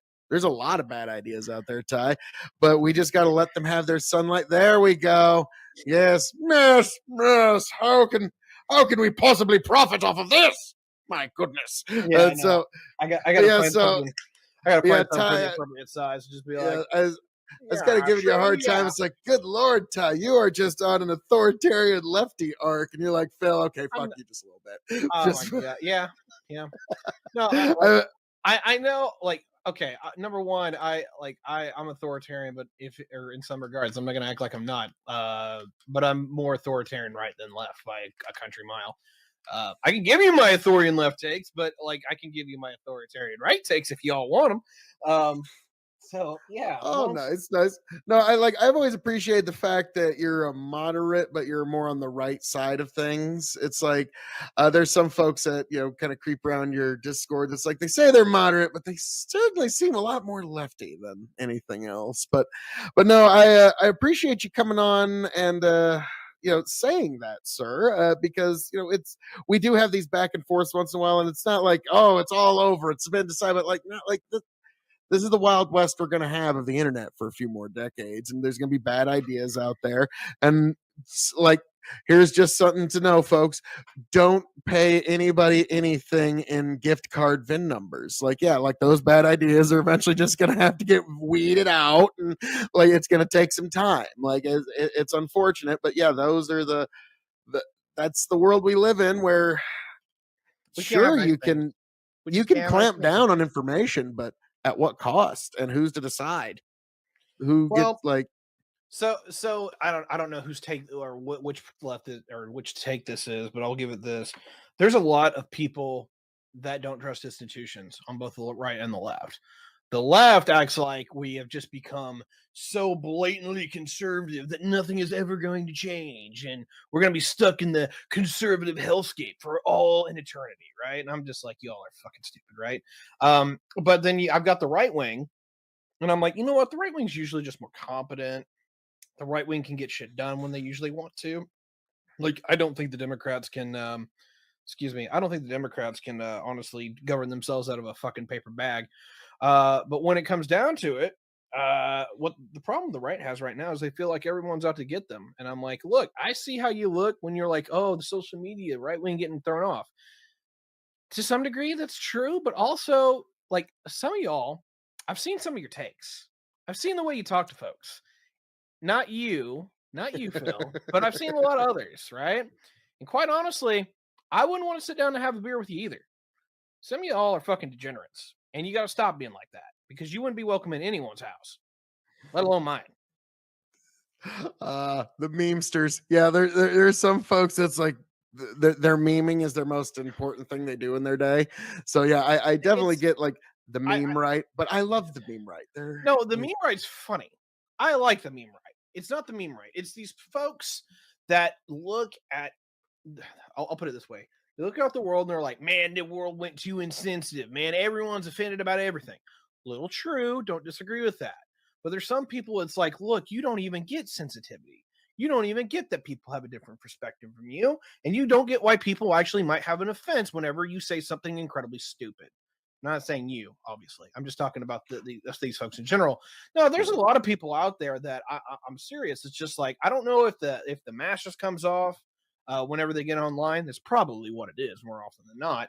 But when at it comes, least a few percentage. when it comes down to it, like I'll give you three big ones. Number one, Christians that fucking lord their religion over everybody else. Nah, like we got enough of you guys in the fucking 90s, particularly here in Indiana. Like you're not really welcome anymore in public society. This is why people bash on Christianity so much because you make them look bad. You make the brothers of the church look really Well, it's really also easy bad. and allowed. Like if you Yeah. notice, like I've kind of joked, like there's only a handful of people that you're allowed to like make fun of in a comedy special, and it's like fat people, Christians, and like just like a handful of other folks. And then if you happen to be a member of Group X, you can now make jokes about Group X. And it's kind of this weird rule in comedy. So I've just noticed because like yeah, every stand-up special's got some sort of Christian bit for a few minutes. It's easy and nobody really gets offended anymore by it. Yeah. I mean, there's definitely levels. It's like, look, I actually want to see religion kind of come back in this country. I hate this secular religion of wokeism. I think it's trash. And it's like the worst bits of it's the worst bits of Christianity, ironically enough, that have kind of come full circle. Um, and so, as an example here, is that um, Christians used to believe in original sin, and that's largely gone by the wayside. Wokeism's brought it back. And I don't Mhm. want to see that come back. I don't. Like that is a horrible idea. Well, here's the thing that makes it even worse, and this is why I think wokeism is eventually going to die, I feel like because wokeism has original sin with no possibility of redemption. Because right. with Christianity, you can be as fallen and debauched as you can possibly be. But there's still a path to redemption once again if you truly seek it. That's With your wokeism, Lord and Savior Jesus Christ, right? Uh, yes, yes, yes. So and long as you accept him as your truly as your Lord and Savior. And it's kind of like the difference between a promise, if you really mean it or not. You know, it's like, yeah, but the with wokeism, once you have sinned against the church of woke, you are forever a heretic yeah. and must be destroyed. And so that's why it's eventually going because it's like a snake eating its own tail. The minute it ever starts to It's get a little bit of momentum, it eats its own tail. it's an Ouroboros, and like we've seen this with Me Too, we've seen this with BLM. Like these social movements, they pop up and they do really good for a month or maybe a couple months, and then they literally just burn out and they eat themselves alive. Like Chaz is a great example of this, right? People are like, "Hey, we've got a problem with our police." All right, cool. Most right wingers have a problem with their police. Okay, police are not exactly the friends of anybody right now, to be honest. That's like the rights like I was just seeing some folks that were spreading memes earlier, and they're talking about like, oh, if you want to defund the police, start with the FBI. And so that's where so yeah, the right. Most of that's just in a response to fucking the Trump raids. But let's be real here. If you want any true like right wing memes, fucking IPA's got some of the best ones, right? He's got the what is it the Halloween special for the ATF, right? You role play as an ATF agent where you have your dog and you put an ATF dog collar on him. What it is that the leash handle looks like a gun. Yep, yep, yep. I saw that. I was like, Scathing. ooh, ouch, Scathing. ouch. So yeah, yeah. IPA. His memeing is a national treasure. It really is. So, Like uh, look, the libertarian right memes and they meme good. They meme oh, great. I got to give you that. Like, so even with like everything that's been going on the last few days, it's like, okay, when are the memes gonna hit? And I sent you one of the spicier ones that I So saw. good. Like, so like, it was like, oh man, So fucking funny. I was like, yeah, I like when I first saw that, I was like, damn it, dude. So yeah, yeah, the meme right is just way ahead. And I've noticed that lefties hate memes. Like the more left you are, the more you hate memes. It's kind of this weird, like inverse correlation here. And I think it's because, now correct me if I'm wrong here. I've always said like leftists are good at creative endeavors that require a lot of collaboration. Fucking folks that kind of end up on the right tend to be better at creative endeavors that are more solo. So like making memes. So folks on the right are just going to be generally better at that. While things that like require collaboration, like theater, like music, things like that are going to be something where the left kind of excels more. So I don't know if it doesn't one for one correlate, but I do think there's something to that. There's some levels where I don't think you're off the mark by too much, but it's also one of these deals to where, honestly, I think a lot of the left views the majority of memes as beneath them, like they become classist, and it's hilarious. But think about who the majority of the left are. It's not some it's not some poor black folks or Hispanic folks or whatever. It's literally the left has now become a bunch of college educated dipshits that think they're better than everybody else. And Yeah, and that's really what we're looking at. It's a bunch of fucking snooty ass white people. yeah, because it's like a Chad Daniels bit where he talks about how he calls in to pay off a parking ticket, and they get disconnected in the middle of the call, and he reconnects and he says, oh, okay, there's only 8 people in that call center. Great. Well, just reconnect me with the lady that was talking. Well, is there any way you can, I don't have her name, but she was black. And the lady goes, sir, that is racist. Well, I can tell you're white because that's what white ladies do. They get offended on other people's behalf for no reason. So it's like, yeah. So like, yeah, that I totally get that. But Ty, I have a mea culpa that I have to give to you as well. Since you've admitted that I might have been right on free speech, I should, it's in the Christmas season.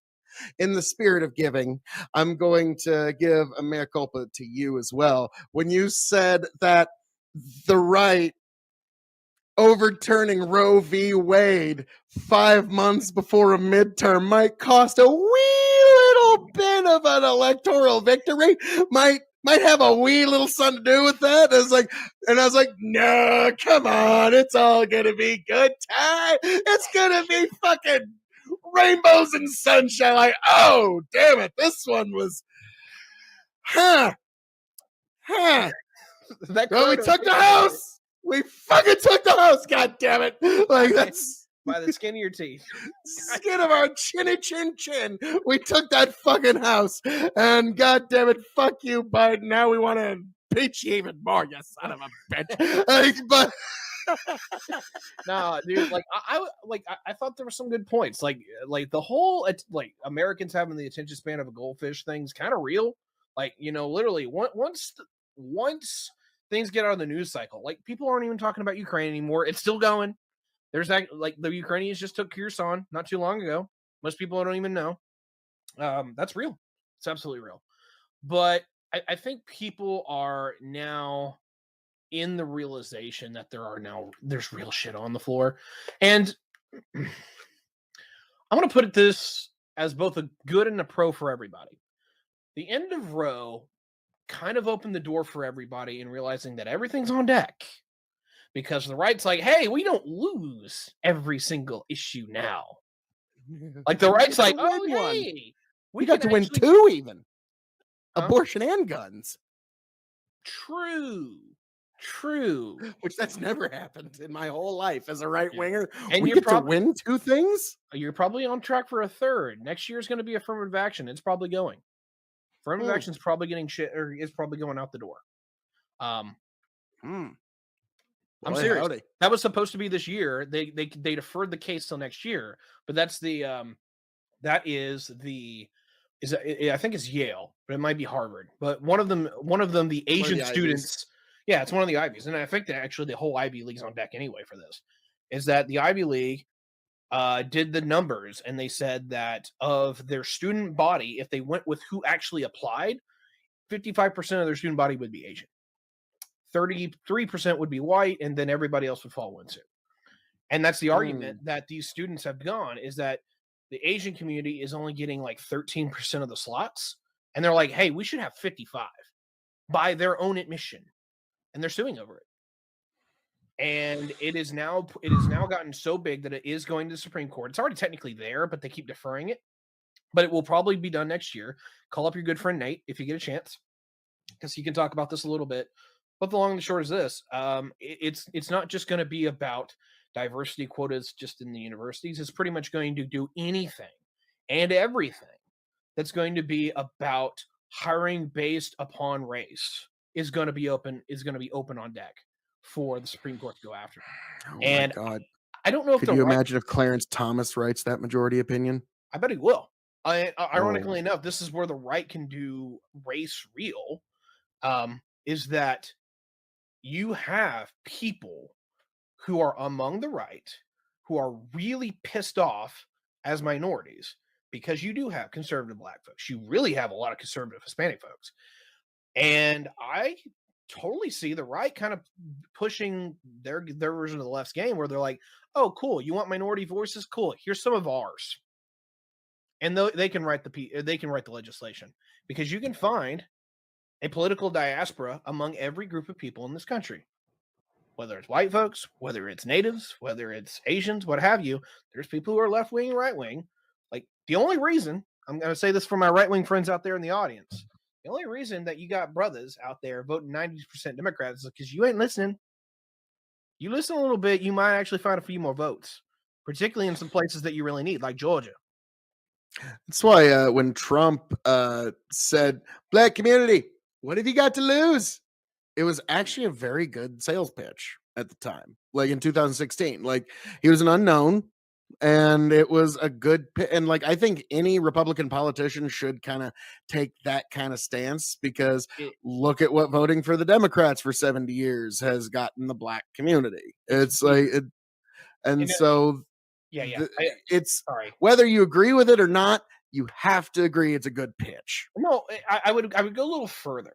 But this is also me. I want a government of action. I don't want a government that just kind of sits there and tells you what you want to hear. Problem is, that's both Republicans and the Democrats. I would say, hey, look, not only should you vote for Republicans, but here's the policy which you should vote for that we're going to push for. Now, if they actually do it or not, whatever. But this is what the weird thing is with the Trump numbers. The Black community in the South has picked up for Republicans. Not a lot. It's only been a couple points.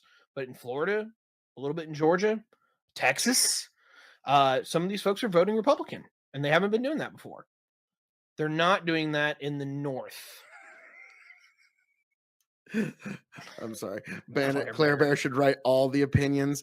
We're still winning on guns, and we're offended, but just because it was a horrible impression. No, my Trump impression is the best. There's none that have ever been better. But I like it's one of those things now. When it comes to, we want folks to support a good right Republican. You and I have kind of disagreed on what that is in the past. Can we compromise on DeSantis, please? I will say this. My plan is to, as it stands right now, so long as there's no fuckery at the convention, my ultimate plan is to ultimately support whoever the Republicans nominate in 2024. That is my ultimate plan. So long as there's no fuckery at the convention, I think that's so. Whether it be Trump, like, which I prefer Trump, to be honest with you. DeSantis, I could deal with him just because he could get a second term afterwards, would be the only advantage I see towards him. Because Trump, if we send Trump back for another 4 years, that's just going to be like literal bull in China shop. Like, that's like, if you can think of a bigger middle finger to the American political establishment that you can send with a single ballot other than voting for Donald J. Trump in 2024, I'd like to hear it. I'm voting for Kanye. Yeah, but he has no chance. True. Trump has a chance. So yes, folks, the administration of extreme Jealousy does not become you. Tiberius and I work for the CIA. Food is the number one weapon. Yes, grow the farm up. Ag secretary. Tiberius D, my Secretary of State, because I got to appease the moderate Republicans. The folks are going to vote for Mitt Romney. So Tiberius is perfect for that. It's just as perfect. And he wants Nate Dallin to be Attorney General so the two of them can just kind of like double team me in the fucking office, just like, no, Phil, you gotta do this, you gotta do this, gotta. And so I could see that, but no, Nate, his place is on the Supreme Court, whether he knows it or not. So that was a fun little run-in from Tiberius, folks. Now, guess what? That run-in interrupted some things. Yes, folks, and there we have it. That was Tiberius admitting that I am right on free speech. Yes, yes. Oh my goodness, we had Nate Dallin here. Preach Jesus to Ty. His heart needs peace. I will do that. And Nate, I imagine I missed you. But if you're still in the comments, drop it. We'd still love to hear from you. But yes, we had Tiberius on just a little earlier. But yeah, barely missed Nate just by the hair of my chinny chin yet again. But no, we need to discuss many things here soon, Mr. Dallin. Yes. I need three big things that I want to discuss with Mr. Dallin. Is A, I want to discuss birthright citizenship. B, I want to hear his magnum opus on O.J. Simpson. And C, yes, C. I was about to say, did I do 1, 2, 3 or ABC? ABC. But C, I also want to discuss theology with this man. It will be, it's like Tylon and Kung Fu Panda. Our battle will be legendary. Friday night. So tomorrow night, sir. Tomorrow night. I will make time for that. We'll just hit me up in Discord and we'll figure out time and all that kind of stuff. But yes, because those are the three things I really want to discuss with you. Is A, birthright citizenship, just general whatever. Your thoughts on it and the motion of it lately. Also, yeah, you've avoided it this long, Nate. The time has come. Your magnum opus on O.J. Simpson, okay? And whether you like it or not, like I'm going to clip out like however long you talk about that. If it's 2 minutes or 10 minutes, that'll be the most successful thing any of us ever do on the internet. Talk about O.J. because people to this minute are fascinated by O.J. And then the third one is theology. It will be, like I said, our battle will be legendary. But I just want to go in with the preface is that, Nate, I have nothing but love for you in my heart. And I'm not coming in like, yeah, I'm going to grind this guy into powder. Like, it's not my objective. That's not my objective at all. So, but I am looking forward to the discussion. And I'm going to be kind of curious about your spiritual journey as well. Sunday, I actually have Ikeow Rich, and we're going to talk as he's a very devout Catholic, and I want to hear his thoughts on the new Pope. I mean, I suppose I'll ask, when we're talking, like, well, what does a Mormon think when they hear about a new Pope? Like, what goes on there? So, all right, excellent. I am looking forward to this. Some point either tonight or tomorrow, we'll Discord it up and figure out what times work for you, good sir. And we will definitely go from there. Excellent. But yeah, just between you and me, sir, when it comes to the birthright citizenship thing, I've never, to give you kind of a taste of my take on this, I've never understood the right's push to eliminate birthright citizenship. It's peculiar to me and makes no sense. Because, I mean, whether you like it or not, if somebody's born here, they're from here. That's just the way that works. And I'll even give an example that's not American in its example, but everybody can understand it. Andre the Giant, his parents emigrated to France from Poland and I believe Bulgaria. And Andre was born in France. Yet we all consider as being from France. Like, even though his parents came from a different place, he was born in France.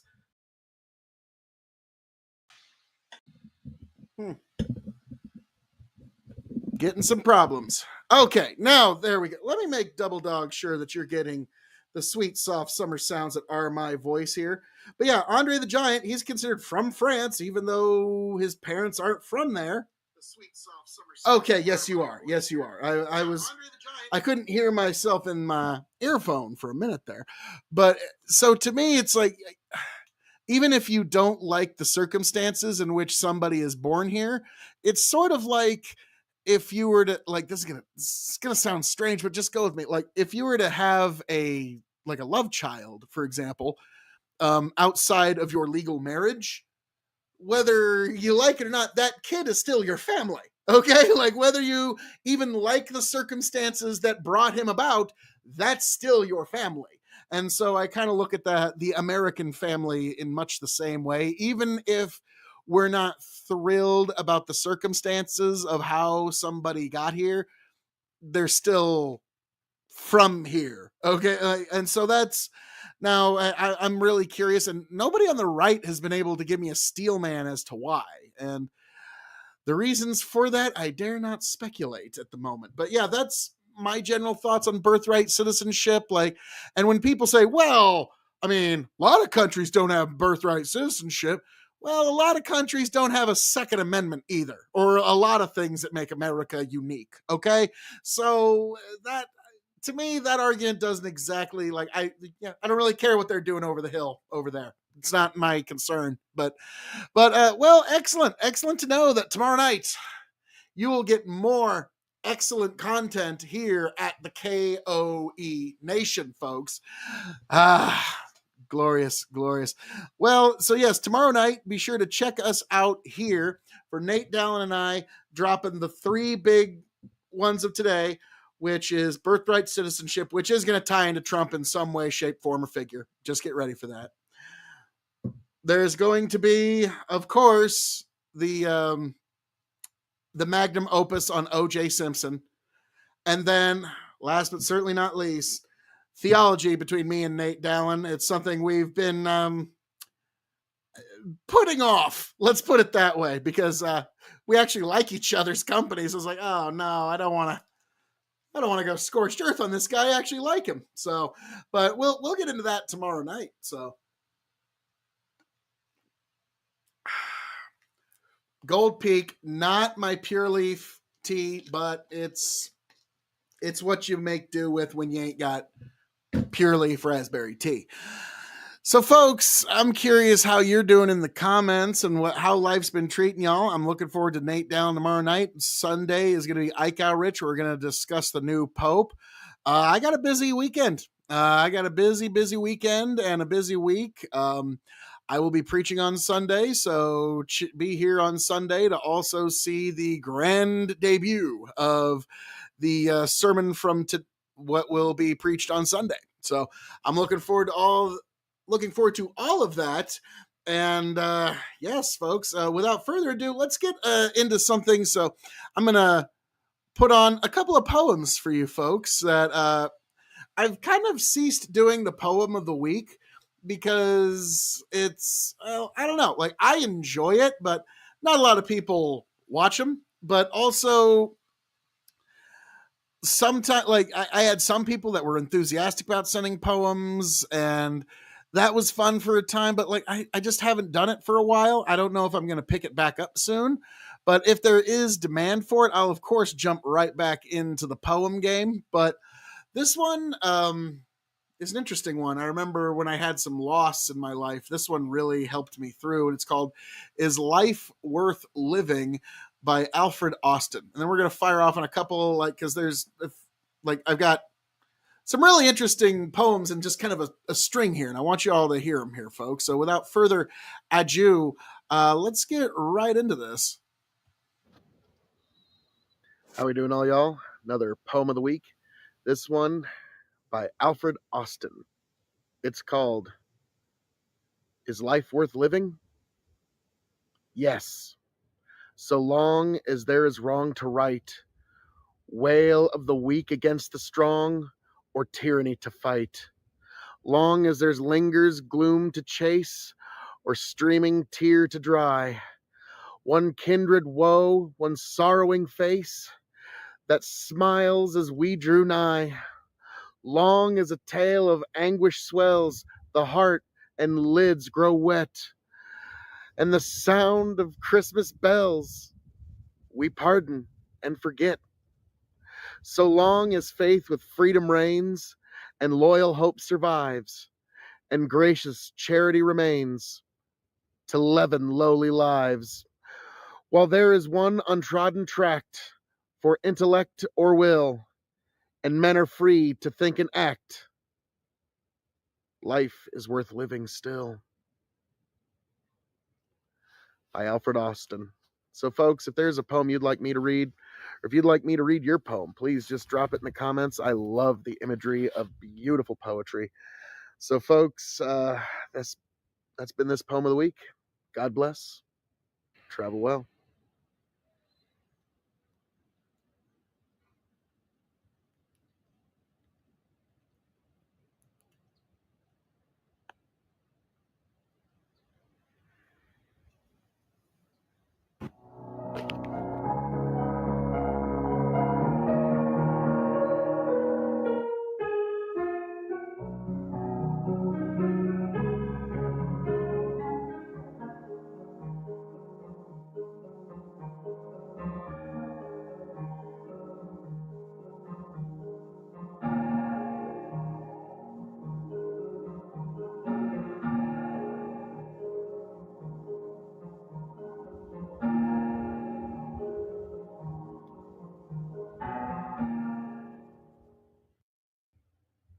How we doing, all y'all?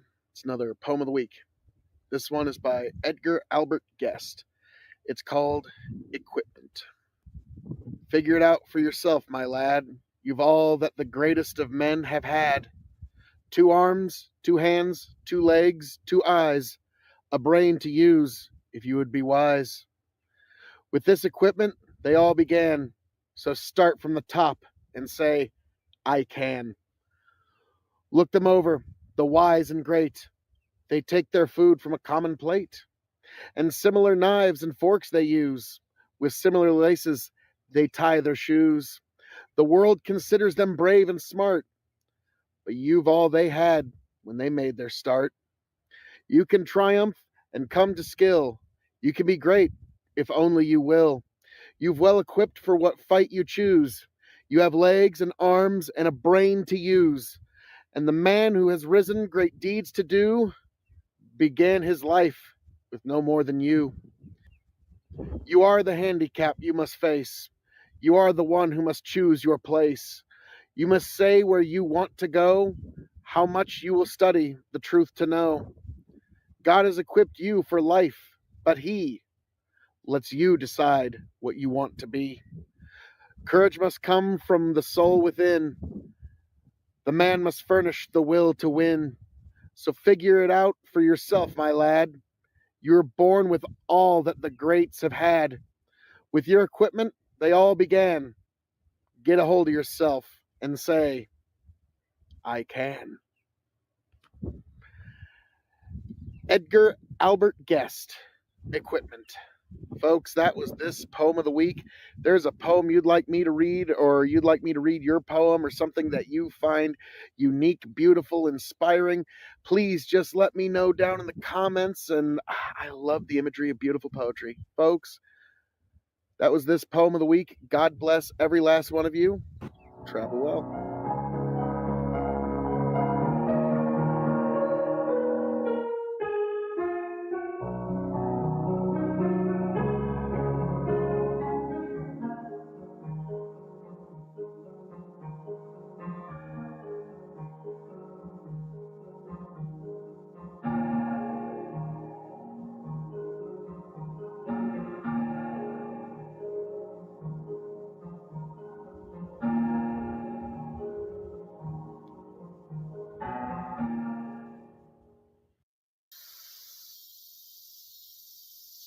How we doing, all y'all? It's time for another poem of the week. This one is by Walt Huntley. It's called God's Hall of Fame. You may not appear down here in this world's Hall of Fame. In fact, you may be so unknown that no one knows your name. The Oscars and the praise of men may never come your way. But don't forget, God has rewards that He'll hand out someday. This Hall of Fame is only good as long as time shall be. But keep in mind, God's Hall of Fame is for eternity. To have your name inscribed up there is greater more by far than all the fame and all the praise of every man-made star. This crowd on earth, they soon forget when you're not up at the top.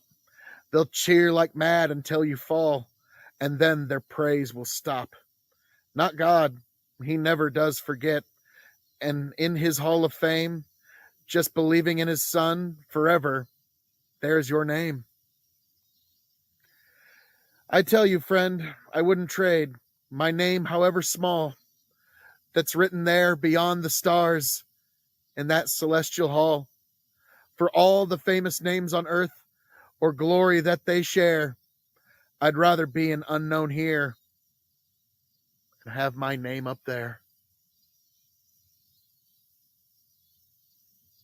God's Hall of Fame by Walt Huntley. Folks, if there's a poem you'd like me to read or one that means something to you, please just let me know in whatever way you can get a hold of me. Until then, God bless every last one of you folks. Travel well.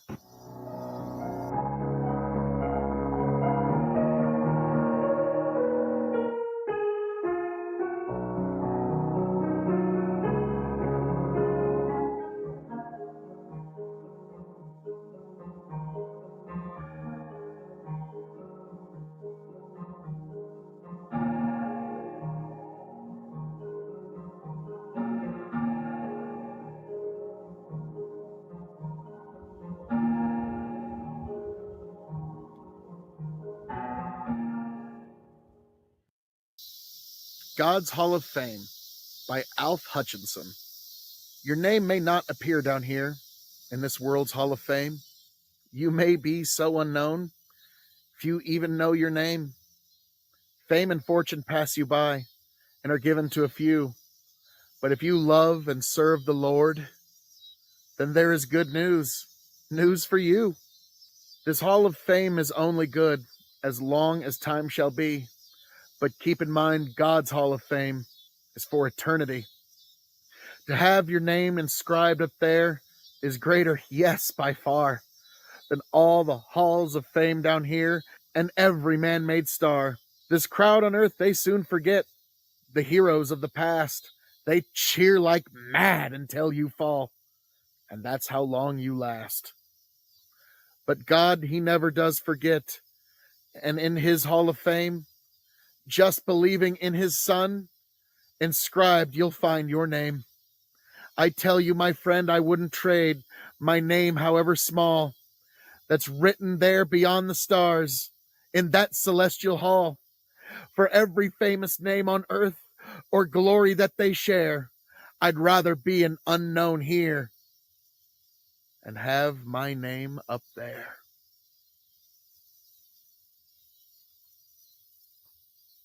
God's Hall of Fame by Alf Hutchinson.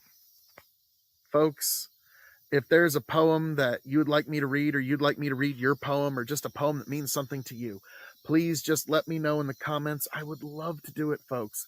I love the imagery of beautiful poetry. God bless every last one of you. Travel well. Oh, sorry, little guy, you gotta go.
I'm gonna take just a moment of your time here, all you beautiful people, because here's another one. This was sent to me by somebody special, and this is an anonymous poem that's untitled, but still, it's beautiful. From the moment our eyes met, I felt a pull I can't forget. You become my moon and sun, my battles fought and won. In this world of fleeting moments and changing tides, know that my love for you forever abides. Through the highs and the lows, together we'll sail. With a love so strong, it'll never turn frail. If ever you doubt, if ever you fear, just look into my eyes and know I'm always near. You're the rhythm of my heart's song. With you is where I truly belong. For in this vast universe, so immense and wide, it's by your side where I choose to reside. Forever and always, come what may, I'm yours in every single way.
How we doing, all y'all? Time for another poem of the week.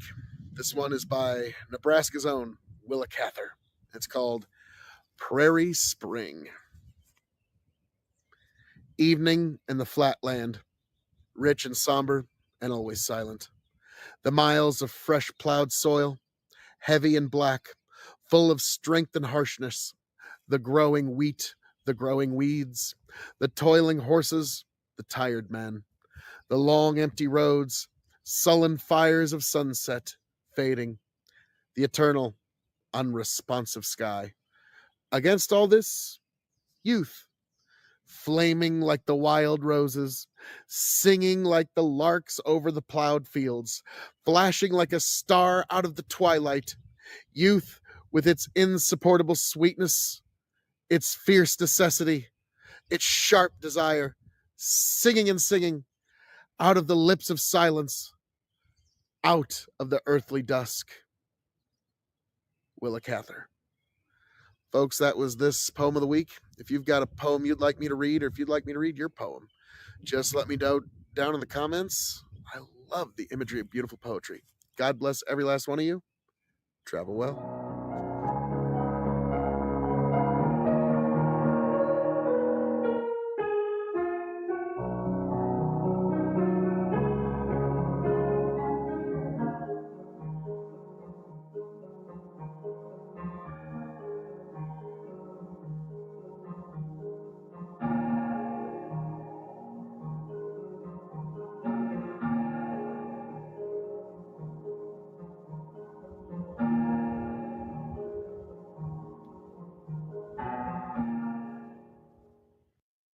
A poem by Tecumseh. So live your life that the fear of death can never enter your heart. Trouble no one about their religion. Respect others in their view and demand that they respect yours. Love your life. Perfect your life. Beautify all things in your life. Seek to make your life long and its purpose in the service of your people. Prepare a noble death song for the day when you go over the great divide. Always give a word or a sign or salute when meeting or passing a friend, even a stranger when in a lonely place. Show respect to all people and grovel to none. When you arise in the morning, give thanks for the food and for the joy of living. If you see no reason for giving thanks, the fault lies only in yourself. Abuse no one and no thing, for abuse turns the wise ones to fools and robs the spirit of its vision. When it comes your time to die, be not like those whose hearts are filled with the fear of death, so that when their time comes, they weep and pray for a little more time to live their lives over again in a different way. Sing your death song and die like a hero going home. Chief Tecumseh.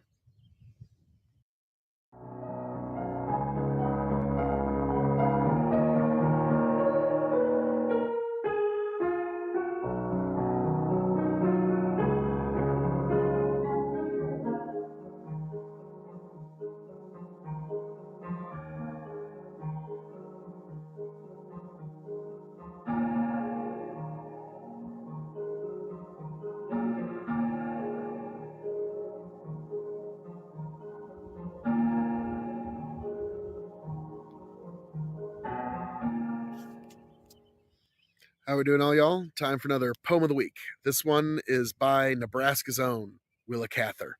It's called April Twilights. Somewhere, sometime, in an April twilight, when the hills are hid in violet shadows, when meadow brooks are still and hushed for wonders, at the ring dove's call, at the summons, let us gather from the world's four quarters, stealing from the trackless dusk like shadows, meet to wait the moon and greet in silence. When she swims above the April branches, rises clear of naked oak and branches, sit with me beneath the snowy orchard, where the white moth hangs with wings entranced, drunken with the still perfume of blossoms. Then, for that the moon was ours for olden, let us work again its old enchantments. Let it, for an April night, transform us from our grosser selves to happy shadows of the three who lay and planned at moonrise on an island in a western river, of the conquest of the world together. Let us pour our amber wine and drink it to the memory of our vanished kingdom, to our days of war and ocean venture, brave with bargainage and sack of cities, to the odyssey of summer mornings, starry wondered tales of nights in April. Willa Cather. That was this poem of the week, folks. If you've got a poem you'd like me to read, or you'd like me to read your poem, just drop it in the comments. I'd love to do it somewhere out here in beautiful, glorious God's creation. Until then, folks, God bless. Travel well.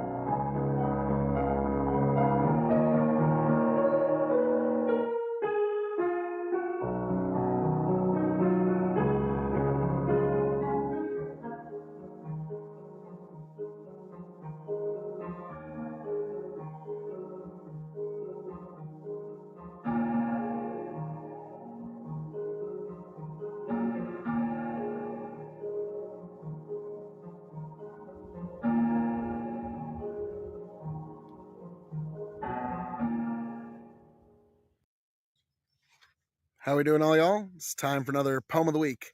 This one is from the classic Uncle Handsome's Redneck Poetry, The Road Less Graveled, and this one's called Accommodation. Eunice said, "Honey, it's getting late. The next time we decide to celebrate, let's do it when we have more time." As I sat beside her and said, "All right," she kissed me softly while the candlelight fell upon our jug of shine, and danced across her skin and hair, and reflected off her lips so fair, she filled me with such desire. In those moments of quiet tenderness, her gentle words and sweet caress set my heart on fire. We could hear in the distance the familiar sound of a young whippoorwill out singing his round, and listening for the song of his mate. Eunice whispered into my ear, "It's getting kind of cool in here." So I reached out and shut the tailgate. Uncle Handsome. Folks, if you got a poem you'd like me to read, or you'd like me to read your poem, just let me know down in the comments. This was a book that was on my grandma's coffee table for many years, so it's always fun to get to pull this one out. Folks, God bless. Travel well.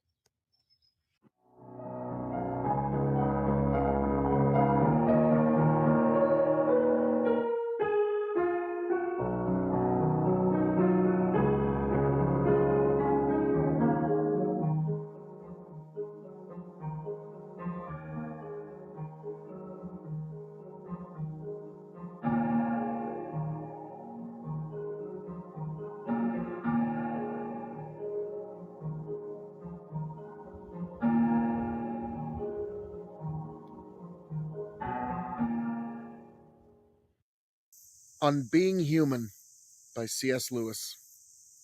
Angelic minds, they say, by simple intelligence, behold the forms of nature. They discern unerringly the archetypes, all the varieties which mortals lack or indirectly learn, transparent in primordial truth, unvarying, pure earthness and right stonehood from their clean, high eminence are seen unveiled. The seminal, huge principles appear. The treeness of the tree they know, the meaning of a boreal life, how from earth's salty lap the solar beam uplifts it, all the holiness enacted by leaves, fall, and rising sap. But never an angel knows the knife-edged severance of sun from shadow where the trees begin, the blessed cool of every pore caressing us. An angel has no skin. They see the form of air, but mortals breathing it, drinking the whole summer down into the breast, the lavish pinks, the field new mown, the ravishing sea smells, the wood fire smoke that whispers rest, the tremor of the rippled pool of memory that from each smell in widening circles goes, the pleasure and the pang. Can angels measure it? An angel has no nose.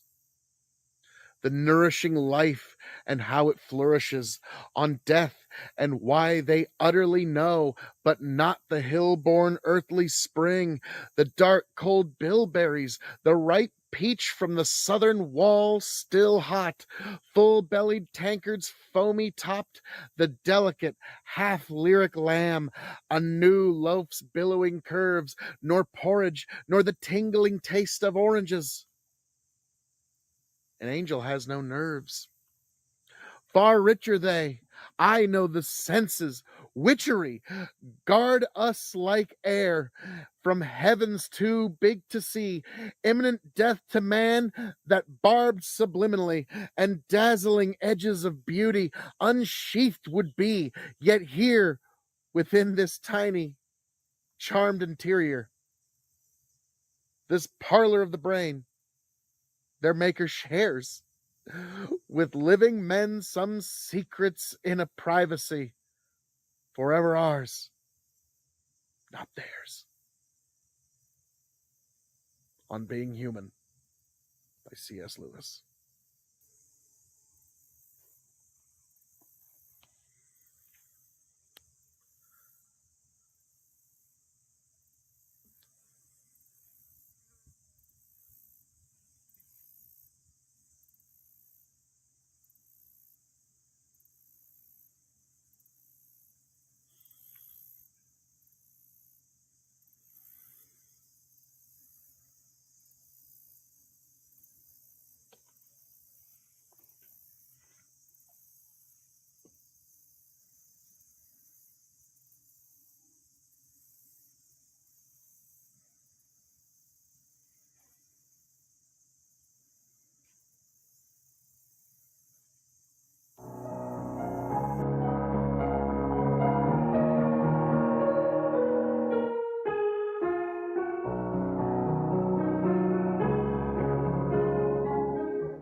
On Being Human by C.S. Lewis. Angelic minds, they say, by simple intelligence, behold the forms of nature. They discern unerringly the archetypes, all the varieties which mortals lack or indirectly learn, transparent in primordial truth, unvarying, pure earthness and right stonehood from their clean, high eminence are seen unveiled. The seminal, huge principles appear. The treeness of the tree they know, the meaning of a boreal life, how from earth's salty lap the solar beam uplifts it, all the holiness enacted by leaves, fall, and rising sap. But never an angel knows the knife-edged severance of sun from shadow where the trees begin, the blessed cool of every pore caressing us. An angel has no skin. They see the form of air, but mortals breathing it, drinking the whole summer down into the breast, the lavish pinks, the field new mown, the ravishing sea smells, the wood fire smoke that whispers rest, the tremor of the rippled pool of memory that from each smell in widening circles goes, the pleasure and the pang. Can angels measure it? An angel has no nose. The nourishing life and how it flourishes on death, and why they utterly know, but not the hill-born earthly spring, the dark cold bilberries, the ripe peach from the southern wall still hot, full-bellied tankards foamy topped, the delicate half-lyric lamb, a new loaf's billowing curves, nor porridge, nor the tingling taste of oranges. An angel has no nerves. Far richer they, I know the senses, witchery, guard us like air, from heavens too big to see, imminent death to man, that barbed subliminally, and dazzling edges of beauty unsheathed would be, yet here, within this tiny, charmed interior, this parlor of the brain, their maker shares with living men some secrets in a privacy forever ours, not theirs. On Being Human by C.S. Lewis.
How we doing, all y'all? Time for another poem of the week. This one is by the great C.S. Lewis, and it's called The Meteorite. Among the hills a meteorite lies huge, and moss is overgrown, and wind and rain with touches light made soft the contours of the stone. Thus easily can earth digest a cinder of sidereal fire, and make her translucenary guest the native of an English shire. Nor is it strange these wanderers find in her lap their fitting place, for every particle that's hers came at the first from outer space. All that is earth has once been sky. Down from the sun of old she came, or from some star that traveled by, too close to this entangling flame. Hence, if belated drops yet fall from heaven on her plastic power, still works as once it worked on all, the glad rush of the golden shower. The Meteorite by C.S. Lewis. Folks, if you got a poem you'd like me to read or you'd like me to read your poem, just let me know down in the comments or any way you know how to get a hold of me. I'd love to find some beautiful place out here in God's creation to do it. Folks, that's been this poem of the week. God bless. Travel well.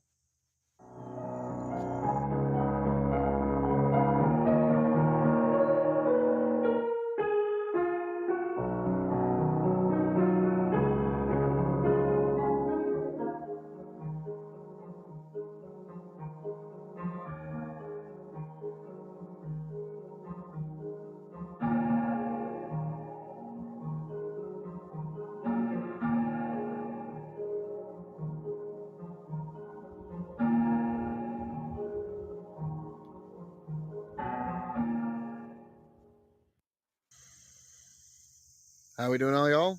Time for another poem of the week. This one is by the great C.S. Lewis, and it's called The Meteorite.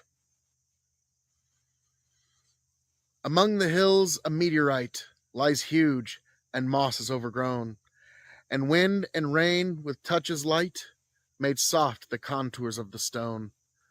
Thus easily can earth digest a cinder of sidereal fire, and make her translucenary guest the native of an English shire. Nor is it strange these wanderers find in her lap their fitting place, for every particle that's hers came at the first from outer space.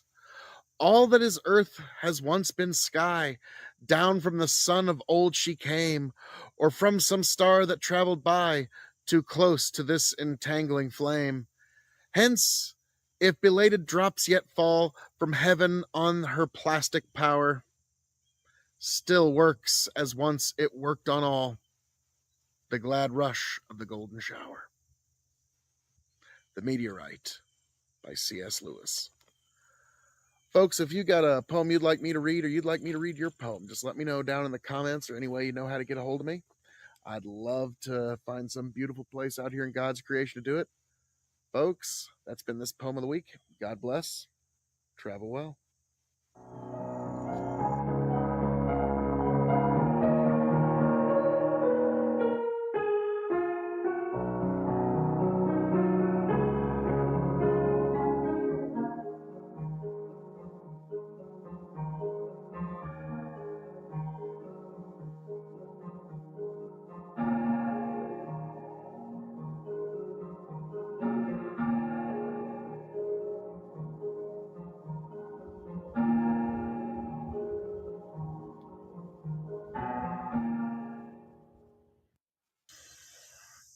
How we doing, all y'all?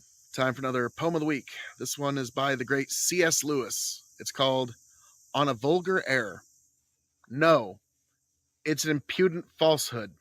Men did not invariably think the newer way prosaic, mad, inelegant, or whatnot. Was the first point arc esteemed a blot upon the church? Did anybody say how modern and how ugly? They did not. Plate armor, or window glazed, or verse fire hot with rhymes from France, or spices from Cathay, were these at first a horror? They were not. If then, our present arts, laws, houses, food, all set us hearkening after yesteryear, need this only be an arcanizing mood? Why, any man whose purse has been let blood by sharpers, when he finds all drained away, must compare how he stands with how he stood. If a quack doctor's breezy ineptitude has cost me a leg, must I forget straightway all that I can't do now, all that I could? So when our guides unanimously decry the backward glance, I think we can guess why. C.S. Lewis. Folks, if you've got a poem you'd like me to read or you'd like me to read your poem, just let me know down in the comments, and I would love to find some beautiful place out here in God's creation to do it. Folks, God bless all y'all. Travel well.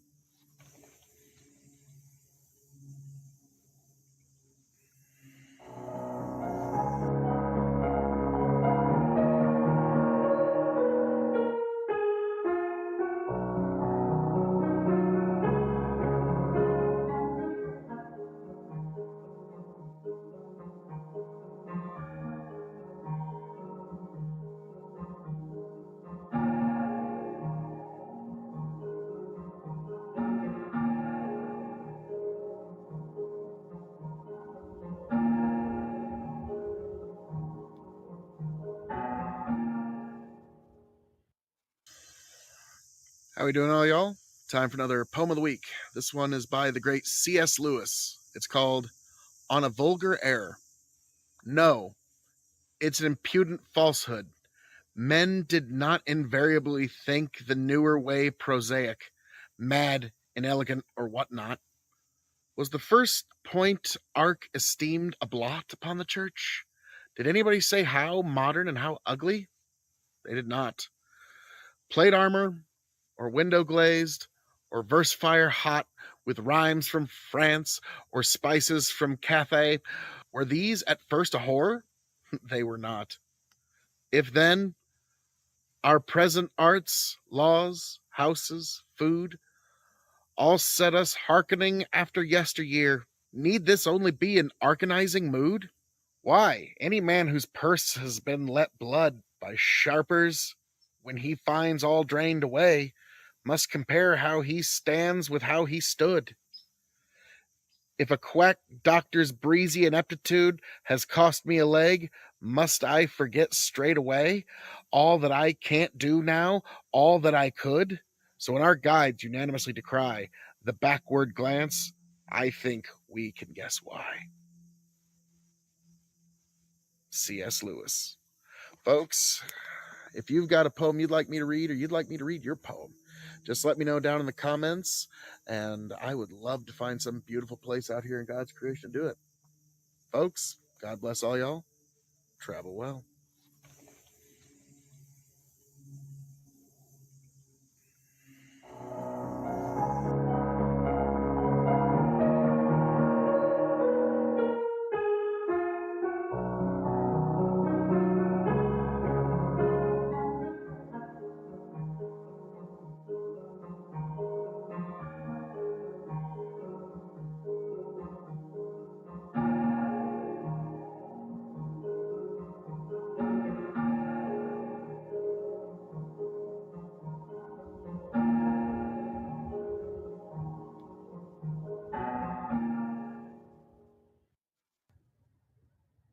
Ozymandias.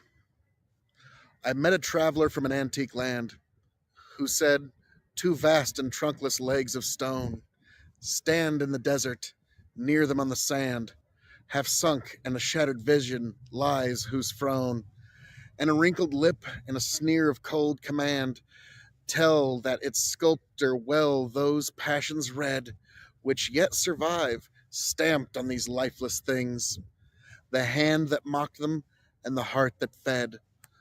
On the pedestal, these words appear: My name is Ozymandias, King of Kings. Look on my works, ye mighty in despair. Nothing beside remains. Round the decay of that colossal wreck, boundless and bare, the lone and level sands stretch far away. Ozymandias. God bless. Travel well.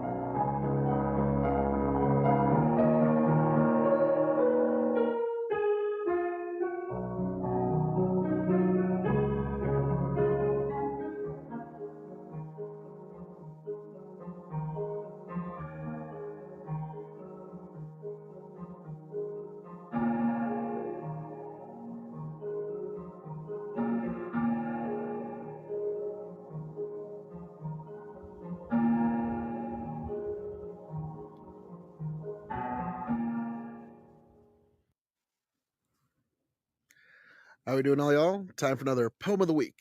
This one is called The Chimney Sweeper by the great William Blake. When my mother died, I was very young, and my father sold me, while yet my tongue could scarcely cry, Weep, weep, weep, weep. So your chimney I sweep, and in soot I sleep. There's little Tom Darce, who cried when his head, that curled like a lamb back, was shaved, so I said, Hush, Tom, never mind it. For when your head's bare, you know that the soot cannot spoil your white hair. And so he was quiet, and that very night, as Tom was a-sleeping, he had such a great sight, that thousands of sweepers, Dick, Joe, Ned, and Jack, were all of them locked up in coffins of black. And by came an angel who had a bright key, and he opened the coffins and set them all free. Then down a green plain, leaping and laughing they run, and wash in a river, and shine in the sun. Then the naked and white, all their bags left behind, they rise upon clouds and sports in the wind. And the angel told Tom if he'd been a good boy, he'd have God for his father and never want joy. And so Tom awoke, and we rose in the dark, got with our bags and our brushes to work. Though the morning was cold, Tom was happy and warm. So if all do their duty, they need not fear harm. The Chimney Sweeper by William Blake. Folks, if you've got a poem you'd like me to read, or you'd like me to read your poem, just drop it down in the comments, and I would love to share the beautiful imagery of beautiful poetry with you. God bless. Travel well.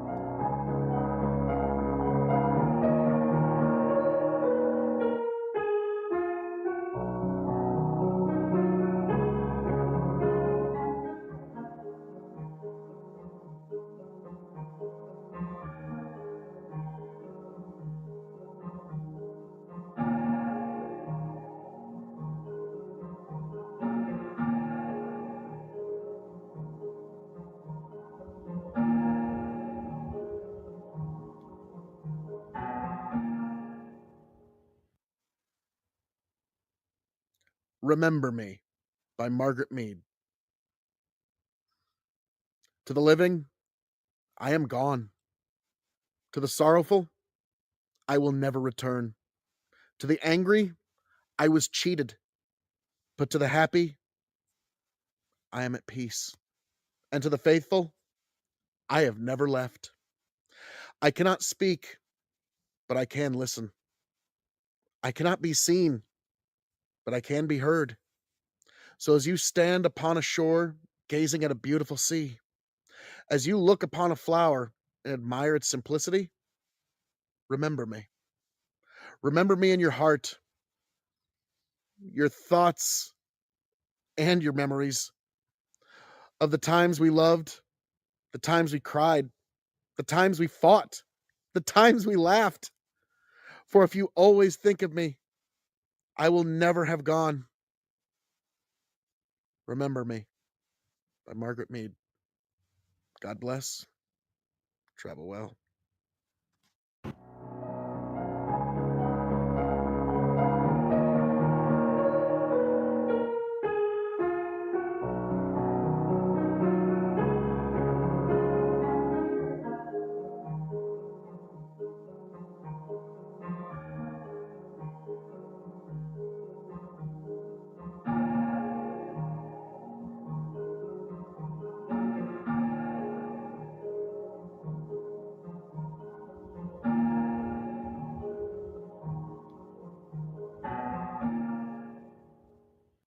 My God, where's your Guy Fawkes mask? Do you have any? Now, here's the funny thing. Everybody, if I may, like, a lot of people think they only know that part, but they don't understand. Like, it's a whole, like, the full poem is remember, Oh, yeah. the 5th of November, gunpowder treason and plot. I see no reason why the gunpowder treason should ever be forgot. Guy Fawkes, 'twas his intent to blow up the king and the parliament. 60 barrels of powder below, poor old England to overthrow. By God's providence he was catched with a dark lantern and a burning match. Holler boys, let the bells ring. Holler boys, God save the king. That's actually the full remember the 5th of November. So it's it's a very specific piece for it.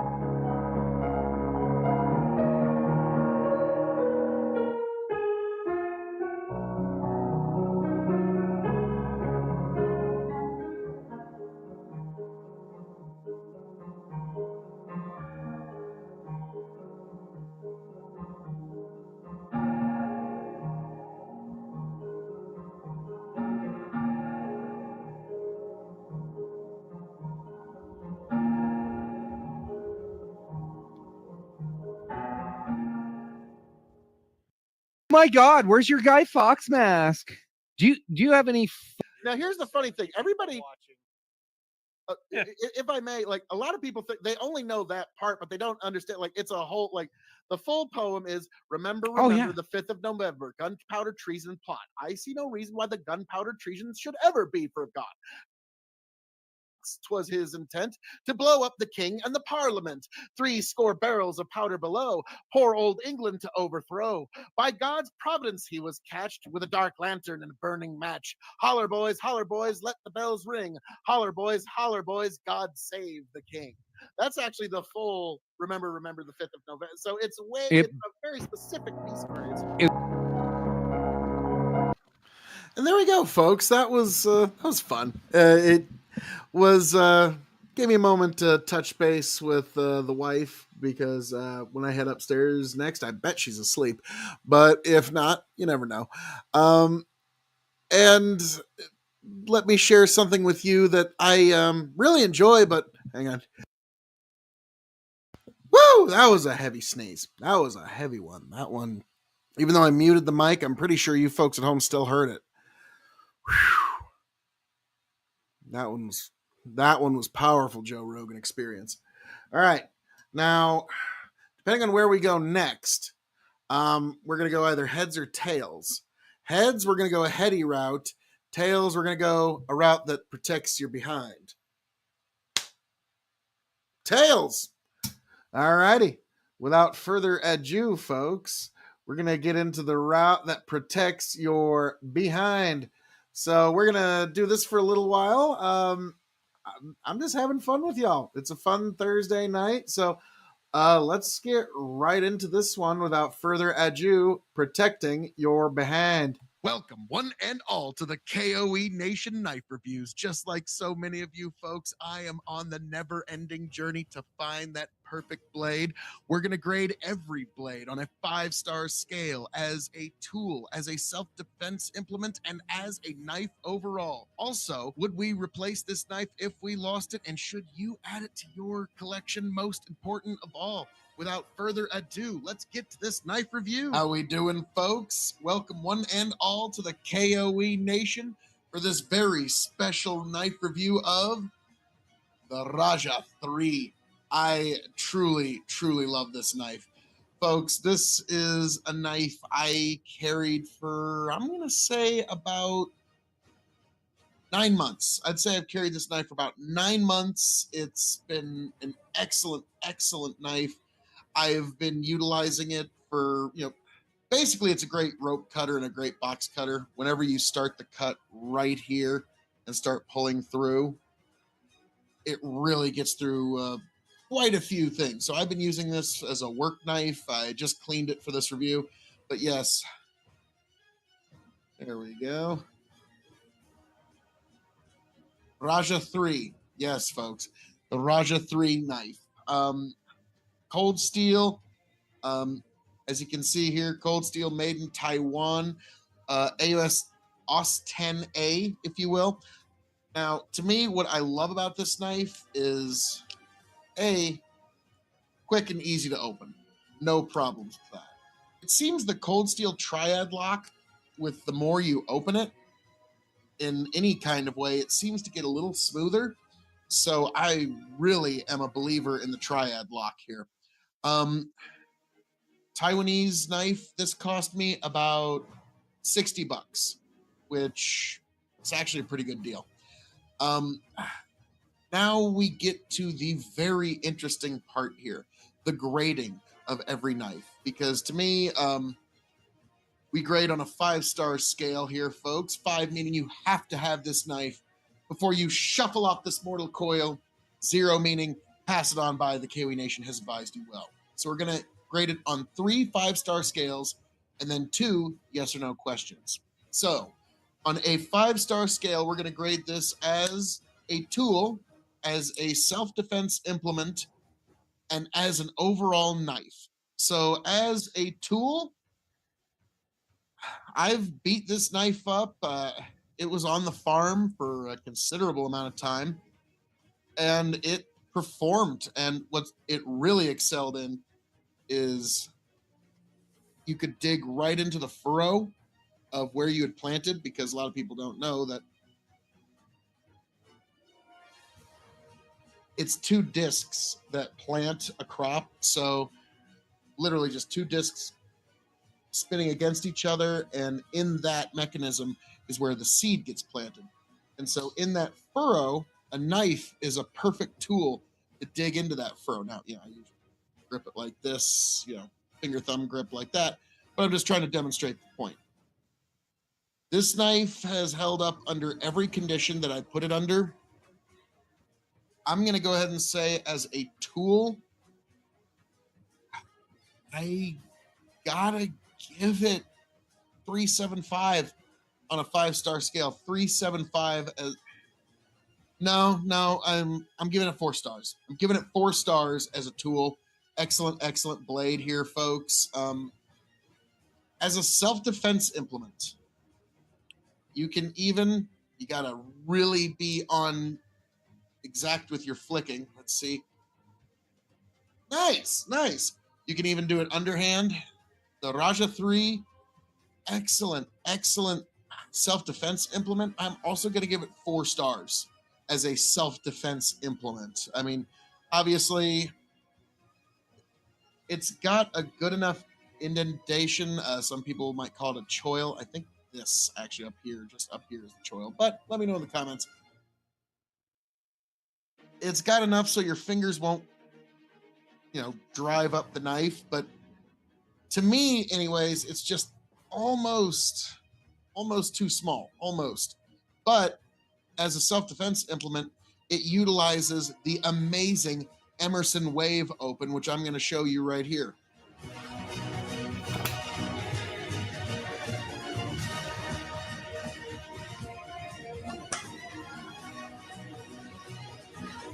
So yeah, the Emerson Wave, in my opinion, is something that is very overlooked, because there's a lot of places that have some kind of legal restriction on most knives. Like a good example, like there's some states where that's illegal. Just that little finger flip, that's illegal. The Emerson Wave, though, you're utilizing, there is no mechanism. It's just you finding a novel way to open it. So I really appreciate that. So this is 4 stars as a self-defense implement. As an overall knife, I mean, you're hard-pressed to find problems with it. Maybe some people with the Kukri blade here might have a problem sharpening it, but I think with a little extra training, it'll do quite well. So to me, as an overall knife, I'm also going to give it 4 stars. Basically, this is a 4-star, 4 out of 5 stars, however you want to look at it. There's just no way to really dispute or deny it. This thing is a workhorse. It's a tank. I've used and abused it, and it doesn't, I've carried it for 9 months, and I've used it for just about everything you can imagine. I've used it as a pry bar, and it's still showing amazing. It will be a knife that I will keep in my collection for years, because now the 2 yes or no questions are: if I were to lose this knife, will I replace it? And should you add this knife to your collection? And the answer is unequivocally yes. Yes to both. I would definitely replace this if I were to ever lose it.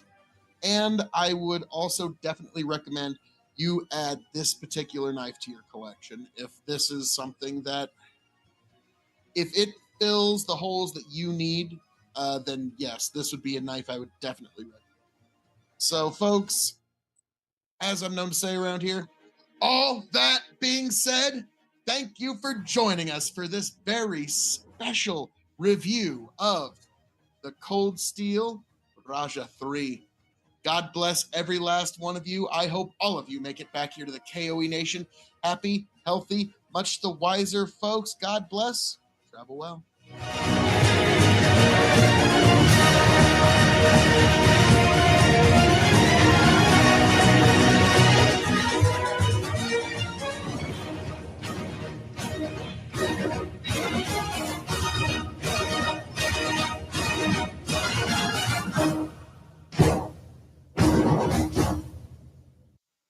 one and all to the KOE Nation Knife Reviews. Just like so many of you folks, I am on the never-ending journey to find that perfect blade. We're going to grade every blade on a 5-star scale as a tool, as a self-defense implement, and as a knife overall. Also, would we replace this knife if we lost it, and should you add it to your collection? Most important of all, without further ado, let's get to this knife review. Welcome back. Another Tony G knife review here at the KOE Nation. For all of you, this is another knife that Phil is a big fan of, gave me to use. Mind you, this is coming after I've destroyed several of his knives. And he keeps giving them to me. That's on him. This is one I was a little gentler with because I know how big of a fan he is of it. So it probably didn't get the standard Tony G work that it usually would. This is the Raja 3. Okay. Yeah, I'm up there. This is one he's been a huge fan of. Now, mind you, Phil is a lefty. Okay. And I think that plays into it because this really seems to do well with a left-handed pocket. This goes in your left-handed pocket. And he's figured out how to put it in his pocket using the clip and pull it out using this little piece right here. He can grab the side of his pocket, and as he draws the blade, probably saw it if you saw his review, right? I'm sure he showed that off a dozen times. And then, yeah, it's out, which is very convenient. It flips open nice. The release is on the back. It's not on the inside like many of these have been. It's on the back, and it works pretty nice.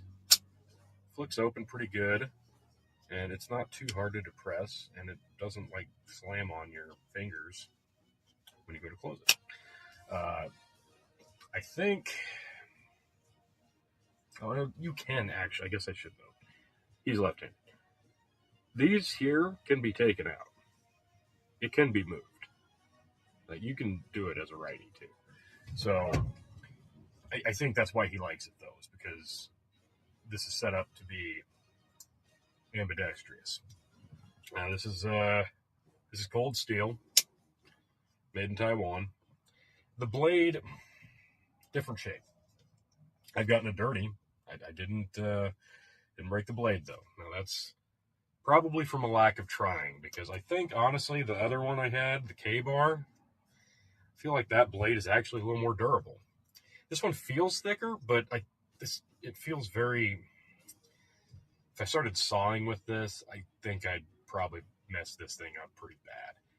So, durability, I don't know. And this is plastic, the handle is. It's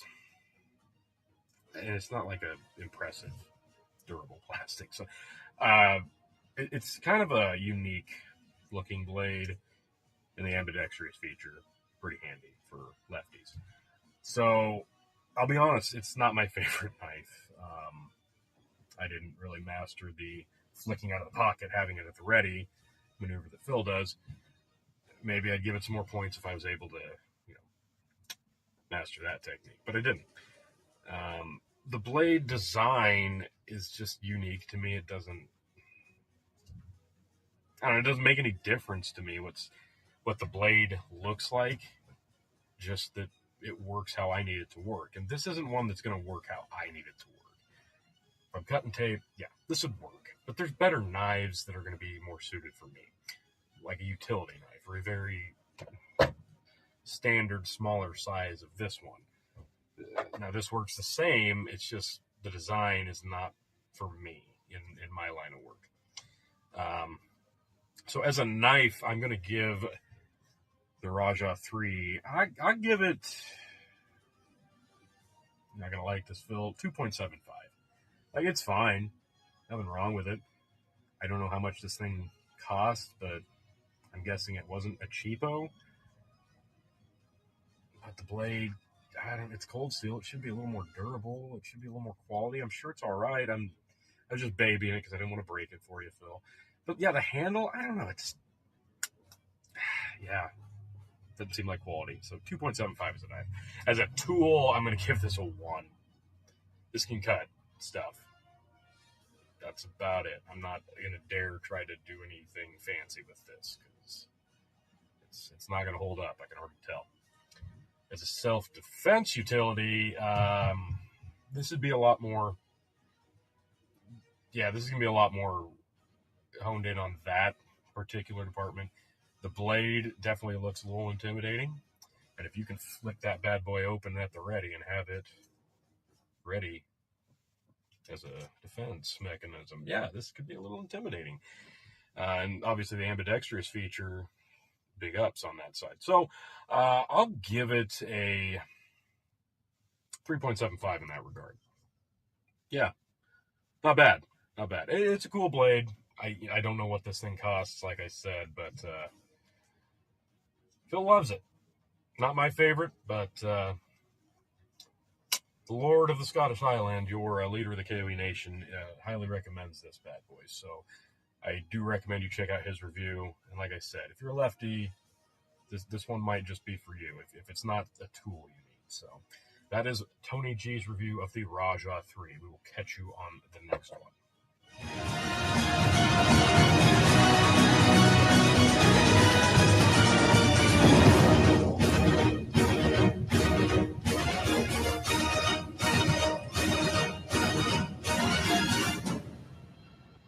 Welcome, one and all, to the K.O.E. Nation Knife Reviews. Just like so many of you folks, I am on the never-ending journey to find that perfect blade.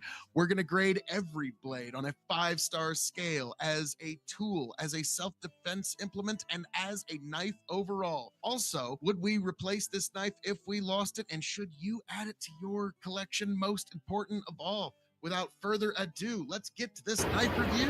Welcome, one and all, folks, to the K.O.E. Nation for a very special knife review of the SE6. Folks, I am your King of Extreme, Phil K.O.E. You can, of course, find me at K.O.E. Nation on YouTube, TikTok, and Twitch. And, folks, I decided to take my new SE knife hiking in glorious, glorious Colorado, USA. I gotta say, folks, this thing is really living up to its reputation as a sharpened pry bar. Just the second I touched this, I knew, okay, this is up there with the Tops Tom Brown tracker in terms of steel quality and its ability to hold up to any kind of, oh, the sun's coming out, any kind of hard use. So, folks, because there's more people hiking up here in this glorious, glorious place here, we're going to grade this knife on a couple of 5-star scales. 5 meaning you have to have it before you shuffle off this mortal coil. 0 meaning pass it on by. The K.O.E. Nation has advised you well. We're going to grade it as a knife, as a self-defense implement, as a tool, and whether I would replace this blade once if I lost it, and if you should add this to your collection. In terms of a self-defense implement, 5 stars. I'm sorry, like there's nothing that's lacking on this blade. In terms of tool, also 5 stars, because God almighty, there's so many things you can do with this, from fire starting to chopping wood to all kinds of things. In terms of an overall knife, this is the sheath it came with. Excellent, excellent construction. Even the clip is very well put together. I tried as hard as I could to rip it off of me, and it came off of me before this clip actually bent.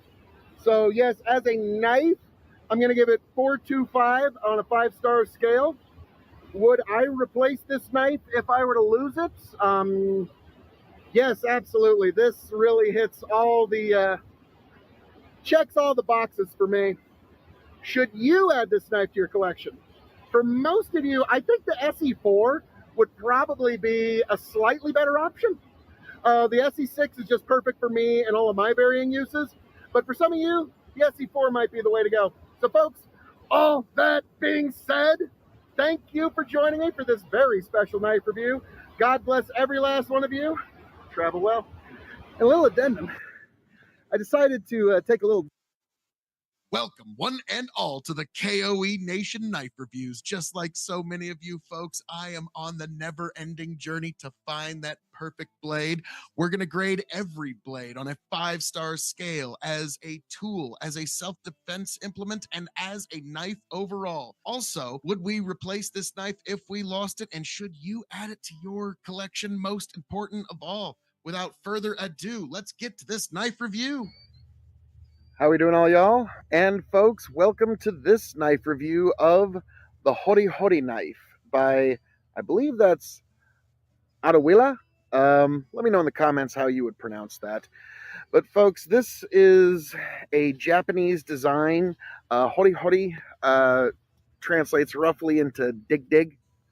And it's, as you can see, an excellent daily tool for me out here on the farm. The Hori Hori knife, it's, as you can see, just a little over 6-inch, about a 7-inch blade. One side, standard blade. The other side, complete serrated edge. And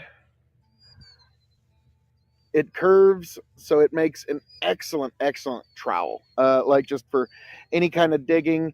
And this ruler on it, I mean, as a farmer, this is just paramount. Here, let me show you what I'm talking about. Good knife overall. Stuck it for shot. So let's show you what I'm talking about here. So here, you know exactly how deep. I now know I'm not quite 5 inches when I want to pull up. And look at that. Look at that. Pulls up the entire, other than just a few little stragglers here, almost the entire root rhizosphere. Oh, that's beautiful. I even saw the remnant of the seed that was planted there. So that's just to demonstrate. The funny thing is, you'll be shocked how well that comes back. Now with this knife, it's got a little bit of a hand guard here, but it's mostly so your hand doesn't slip off going into dirt. But it's an excellent tool for a farmer in just about every regard you could imagine. Now, corn is a bit of a persistent plant when it comes to getting it out. But for you folks at home, I'll show you what I'm talking about. But yeah, this is what I use my blades for every day. Is basically this.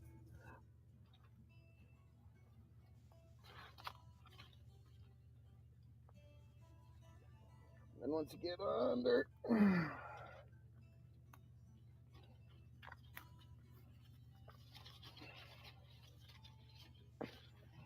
look at that. Lovely root rhizosphere. I mean, I had to cut a lot off just for this demonstration, but I wanted to just kind of show you the possibilities with this particular blade.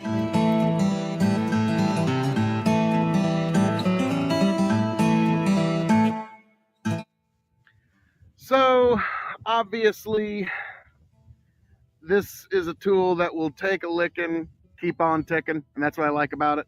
Now we get to the interesting part, the grading. We're going to grade this on a couple of 5-star scales and 2 yes or no questions. So we're going to grade this as on a 5-star scale as a tool, as a self-defense implement, as an overall knife, and whether I would replace this knife if I were to lose it, and whether you should add one to your collection. So, in terms of a tool, this is excellent. This is excellent as a tool. I use it quite a bit. I abuse it, and it hasn't let me down. I've only been carrying this for a couple, 3 months now. But excellent. Like, I've gone through so many knives that can't take this abuse. So, as a tool, I'm going to go 475. 475 is a tool. Like, this is excellent, excellent. Can't use the handle as a hammer. I mean, it's kind of like red, green. Any tool could be the right tool, but not quite in this instance. So 475. As a self-defense implement, I mean, you got a 7-inch blade, one fully serrated, one regular, double-sided. Now, it's not really meant. It was never designed for such purposes. But, like, if you're in a garden and a badger's coming at you, this is a lot better than harsh words and stern looks, okay? So, as a self-defense implement, it's even got the handguard to keep your hand from slipping up the blade. Now, it's when you're digging in the dirt, it's to keep your hand from slipping up the blade. But, you could double utilize that, I suppose. As a self-defense implement, now to me, I always say that no fixed blade knife can get below 2.5 stars as a self-defense implement. Now, we will see, folks. I'm going to challenge that notion in the days, months, weeks, and years to come. But this one, I'm going to give 3 stars. 3 stars out of 5. Like, there's definitely some things that are lacking here in terms of self-defense, but, again, better than harsh words and stern looks. In terms of an overall knife, I'm going to stick with 3 stars here again. 3 stars again, because if you're not outdoors much, this might not really be the knife for you. Okay, like, this is not something, like, it ain't a letter opener. You could open boxes with it, but are you really using a trowel for opening your boxes? Your mileage may vary, but if you are, I'm a bit skeptical. I'm going to be honest with you. Now, here's the weird part: the yes and no questions. Should you add a hori knife to your collection? Yes, absolutely. And this one's a really good one too. This is an excellent knife. If I lose this knife, will I seek another one? Strangely enough, the answer is no, because I want to explore other hori knives and just kind of get deeper into the general concept of the knife. But now, if I keep this knife for 15 years, I'm not going to replace it. But if I lose it, I mean, how many farmers have ever lost a tool out there? Come on, show of hands. Show of hands. Yeah, it happens once in a while. So no, I would not replace this one immediately if I lost it. I'd see what I think of a few other companies, but I suspect I'll probably be coming back to this one without much hesitancy. And in terms of should you? Absolutely. Absolutely. If you're any kind of outdoorsy type of any kind, this is the knife for you. So, folks, all that being said, thank you for joining us for this very special haughty knife review.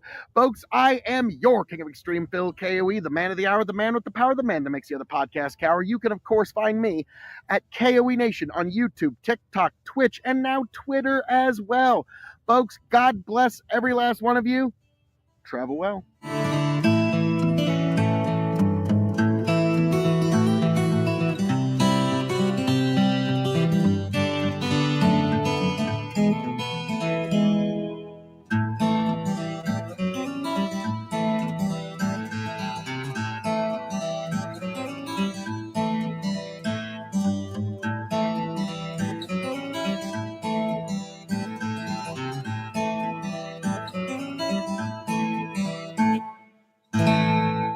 Welcome, one and all, to the K.O.E. Nation Knife Reviews. Just like so many of you folks, I am on the never-ending journey to find that perfect blade. We're going to grade every blade on a 5-star scale as a tool, as a self-defense implement, and as a knife overall. Also, would we replace this knife if we lost it, and should you add it to your collection? Most important of all, without further ado, let's get to this knife review. Hey everybody, Tony G here, your 15-time Revolutionary Wrestling Podcast champion, coming at you at the K.O.E. Nation, giving a everyday knife carry review. Now, Phil's been trying something new, doing reviews of knives, what people carry every day, and I figured this is a good excuse to show you what I've been carrying for probably the better part of a couple of years now, maybe a little longer, and you'll see. Very, very worn, but I have the Smith & Wesson Extreme Ops. It's a little worn out. You can see there's even a little chip right here on the main blade. It does have a pocket holder, which is where I keep it. I keep it on my right side, just clipped into the pocket as such. If you give it a start, you can flip it open pretty easily, which is actually pretty impressive considering how old this knife is. It does have a serrated portion on the bottom half of the blade, which is nice for sawing. The tip is actually pretty sharp. It's a good shape. The blade I like. I like the shape of the blade. I like the functionality. Now, to open it, like I said, it's got an easy open. It's got a little nub on both sides. So if you get it started, actually, you've got a spot there to get it started, and then you can flip it open pretty easily. And it does stay open. Really, I've never had a problem with it staying open at all. To close, as you can see, you just push here, and you can push it closed. Most of the lettering is worn off. This thing is beat up, and I need to upgrade pretty soon. So again, this is Smith & Wesson Extreme Ops. I got this off of Amazon. I want to say about $20. Right now, you can find this on Amazon. I looked before recording this for $15 to $25. So this is not an expensive knife by any means. It's nothing special. This is a great beginner knife. So as a tool, I'm going to start there. I'll be frank, the reason that has a chip in it, I tried to use it as a flathead screwdriver. It did not go well. That's why it has a chip. So it's got a little bit of a wiggle from that. I've probably done that more than once. So as a tool, I'm going to give it, I'll give it a 2 out of 5. Like it's gonna be good for cleaning. I mean, in tight spots. It's not a good screwdriver. It's got some functionality. Obviously, like I said, it's got the serrated edge. You know, you can carve, you can saw. So, yeah, as a tool, probably a 2 out of 5. As a self-defense implement, now, again, it opens pretty easy. It stays closed, and it fits the hand pretty well. Like, if you had to hold it like this, as you can see, holding capability, very nice. Good spot for your thumb. It's got a rigid edge on the back. If you have to hold it like this, your fingers fit in it very nicely. I honestly, as a self-defense implement, I'm going to give this 4 out of 5. It fits in your pocket nicely. It's discreet. Like I said, I really like this as a self-defense implement. This is a good knife for that, and it's affordable. As an overall knife, I'm going to give this probably,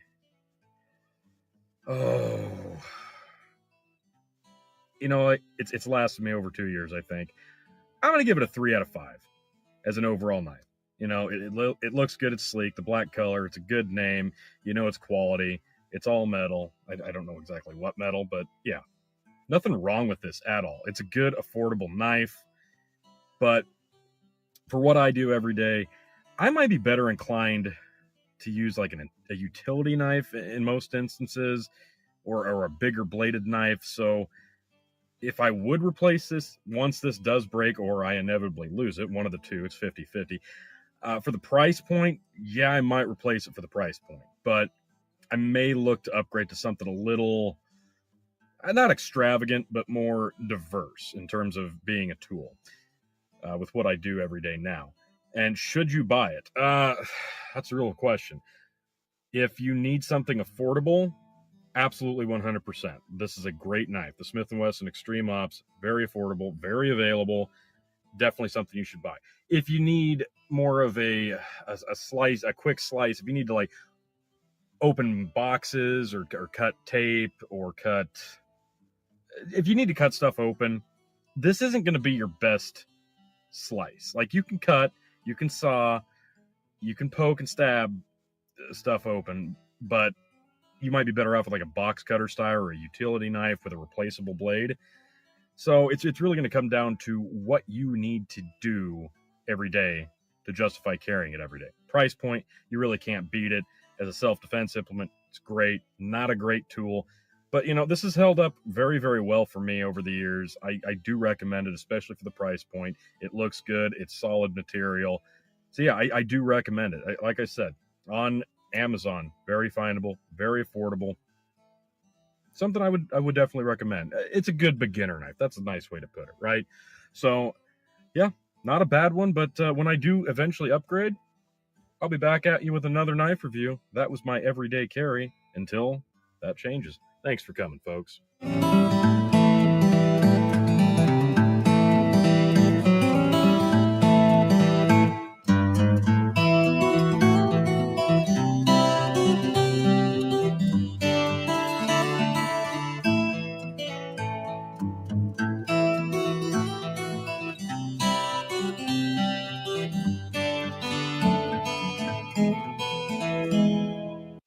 You have arrived at the K.O.E. Nation.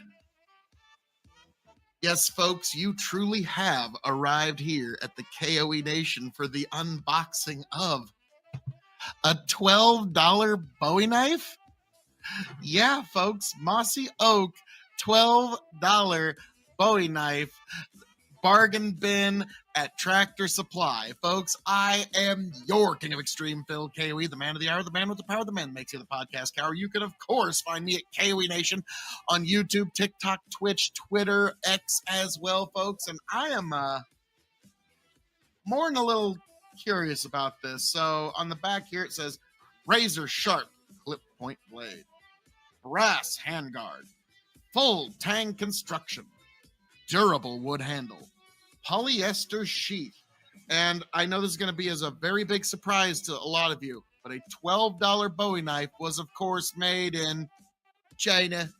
I mean, who would be at all shocked? It goes, warning, contains lead, may generate dust containing lead. Keep out of reach of children. And also, they got to give a reproductive thing because it's got nickel in it, which I wonder if they need to put those on the nickel coins. I don't know. I mean,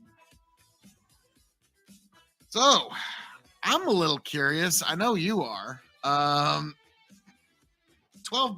I'm guessing this is made of spoon metal, but it's a 14-inch Bowie knife. So we're going to use, of course, the 1911 cold steel to open this. And yes, it's like a lightsaber through plastic. Just bam, just done. No problem. And like I was always taught, always cut away from yourself because anything under tension, see? When it's under tension, I kind of overdid that on purpose. I should have thrown this away before the show. I didn't like cherry Pepsi, but the kiddo wanted some cherry Pepsi, so like, fine, we'll have some cherry Pepsi. So, okay.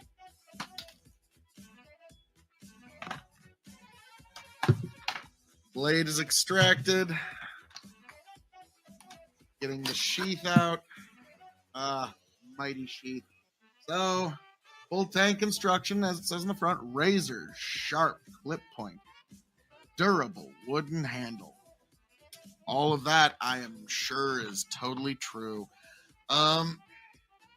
So, this sheath here, it is what it is. It's just a polyester sheath, which is also, of course, made in China. That's the sheath there, folks. Now, I'm really curious about the blade. This, okay. All right, there's actually some finger grooving here, so it's not just a box that you're gripping. Oh, this is ridiculous. Let's take the tip off there. Okay, it's sharper than I expected it to be. For, let's be frank, this is going to be a spoon metal, stainless steel, just stock metal they had left over at the factory in China. Yeah, I'll make you a Bowie. Like,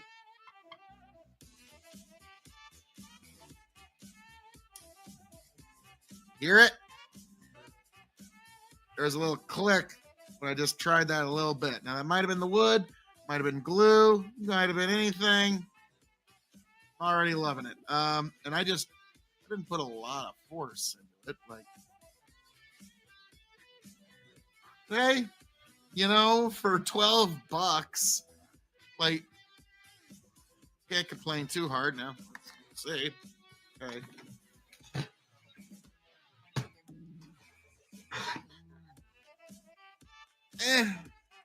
Seen better. But, well, folks, the Mossy Oak $12 Bowie knife that was just in the bargain bin at Tractor Supply. There you go, folks. Not exactly razor sharp, neither. But you know what? This is I could see having some fun, and like this would be a good, like, if you're gonna train against like a piece of wood, you're gonna train certain techniques. This is a knife you're not gonna feel bad about busting up a bit. So we'll see. We'll see, folks.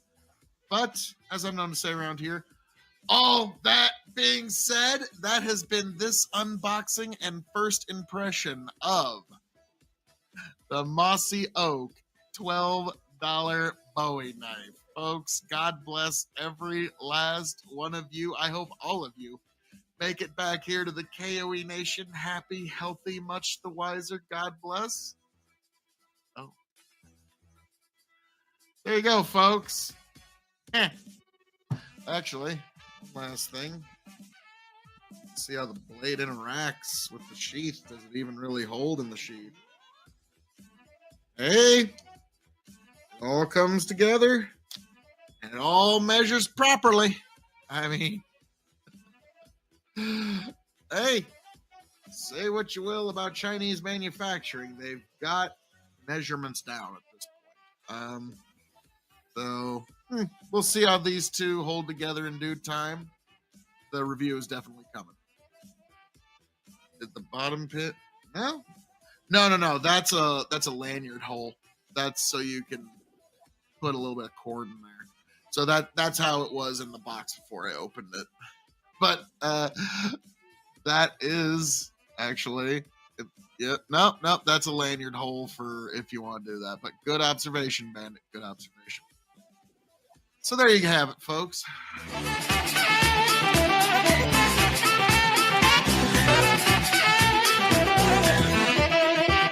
Welcome, one and all, to the K.O.E. Nation Knife Reviews. Just like so many of you folks, I am on the never-ending journey to find that perfect blade.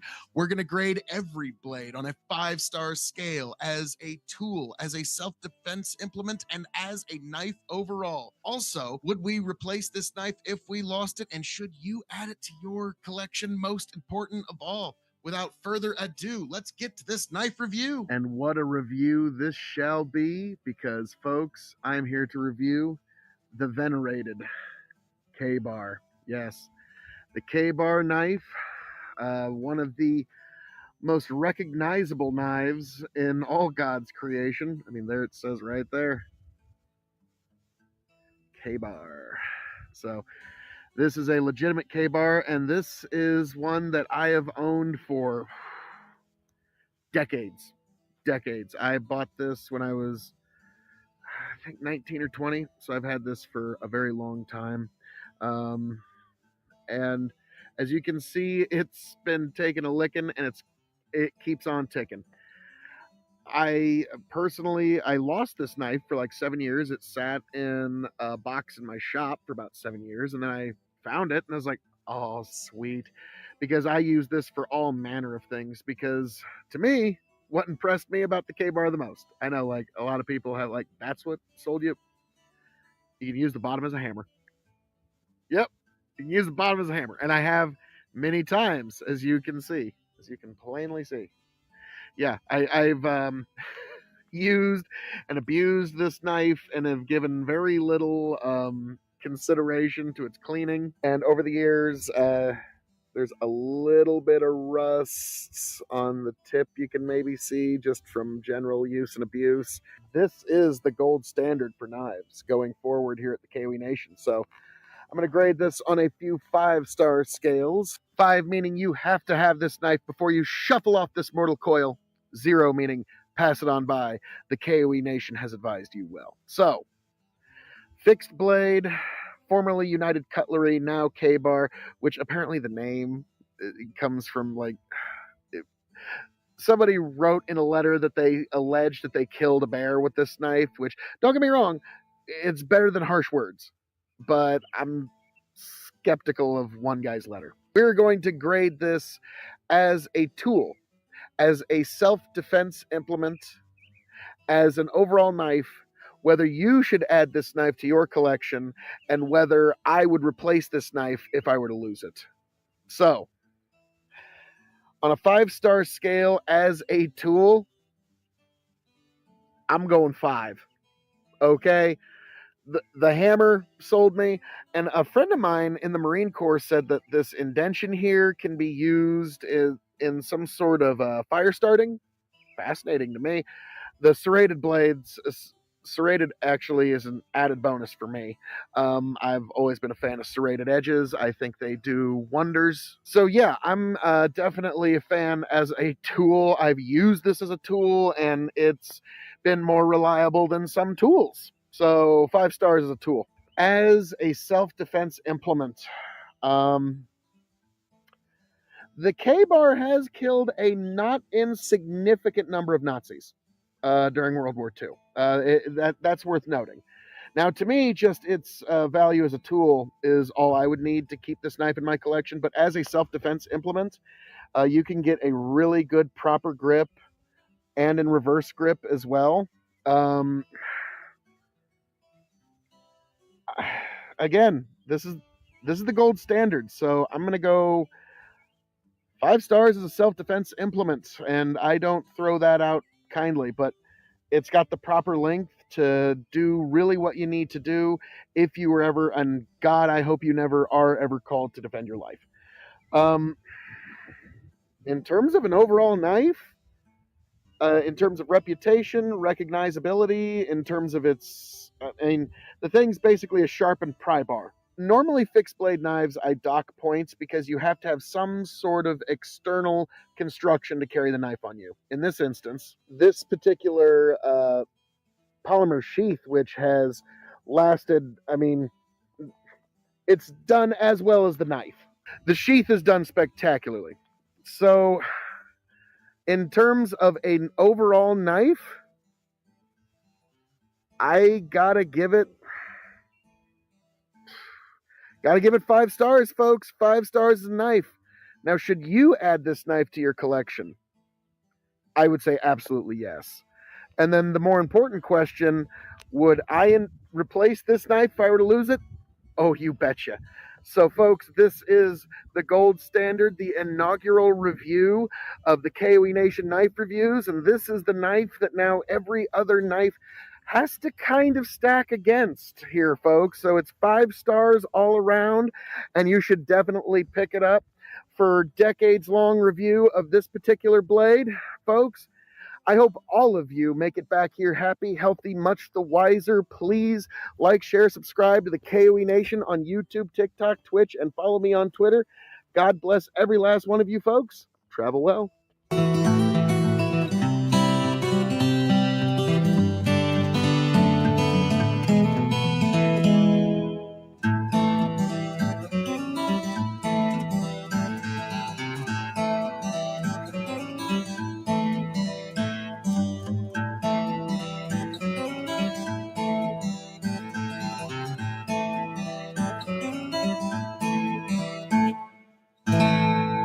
Welcome, one and all, to the K.O.E. Nation Knife Reviews. Just like so many of you folks, I am on the never-ending journey to find that perfect blade. We're going to grade every blade on a 5-star scale as a tool, as a self-defense implement, and as a knife overall. Also, would we replace this knife if we lost it, and should you add it to your collection? Most important of all, without further ado, let's get to this knife review. How you doing, all y'all? This is an impromptu review out here in beautiful God's country, Colorado, and I am giving you an impromptu review of a South Park bot Smith & Wesson M&P 13 GSL. Folks, I am your king of extreme, Phil K.O.E, the man of the hour, the man with the power, the man that makes you the podcast hour. You can, of course, find me at K.O.E Nation, YouTube, TikTok, Twitch, Twitter as well. Took a second to get climbed up here and hiked up here, so, But Smith & Wesson M&P 13 GSL, excellent little knife. It cost me $30, and I bought it in South Park, Colorado. Yes, so this was a South Park bought knife. I'm here in a slightly different part of Colorado. See if you can guess where. But, folks, this is an excellent knife for what you would need for 3.5-inch blade with some good serrations. Smith & Wesson always makes an excellent knife for a decent price.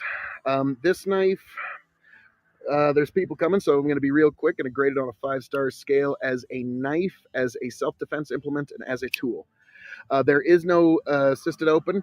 There is a notch here for finger flipping, and there is thumb studs for flipping it open. But there is no spring to assist it. So, as a knife, I give this 2.5 stars. It's excellent, but it's just right there in the middle. As a self-defense implement, because of all the things you can kind of grip onto, 3.75. And as a tool, this thing I can tell take a licking and keep on ticking. So I'm going to go 3 stars as a tool. So folks, God, this is beautiful country and this beautiful nation, God's country, USA. God bless every last one of you. Can't wait to find you back here at the K.O.E Nation. God bless. Travel well.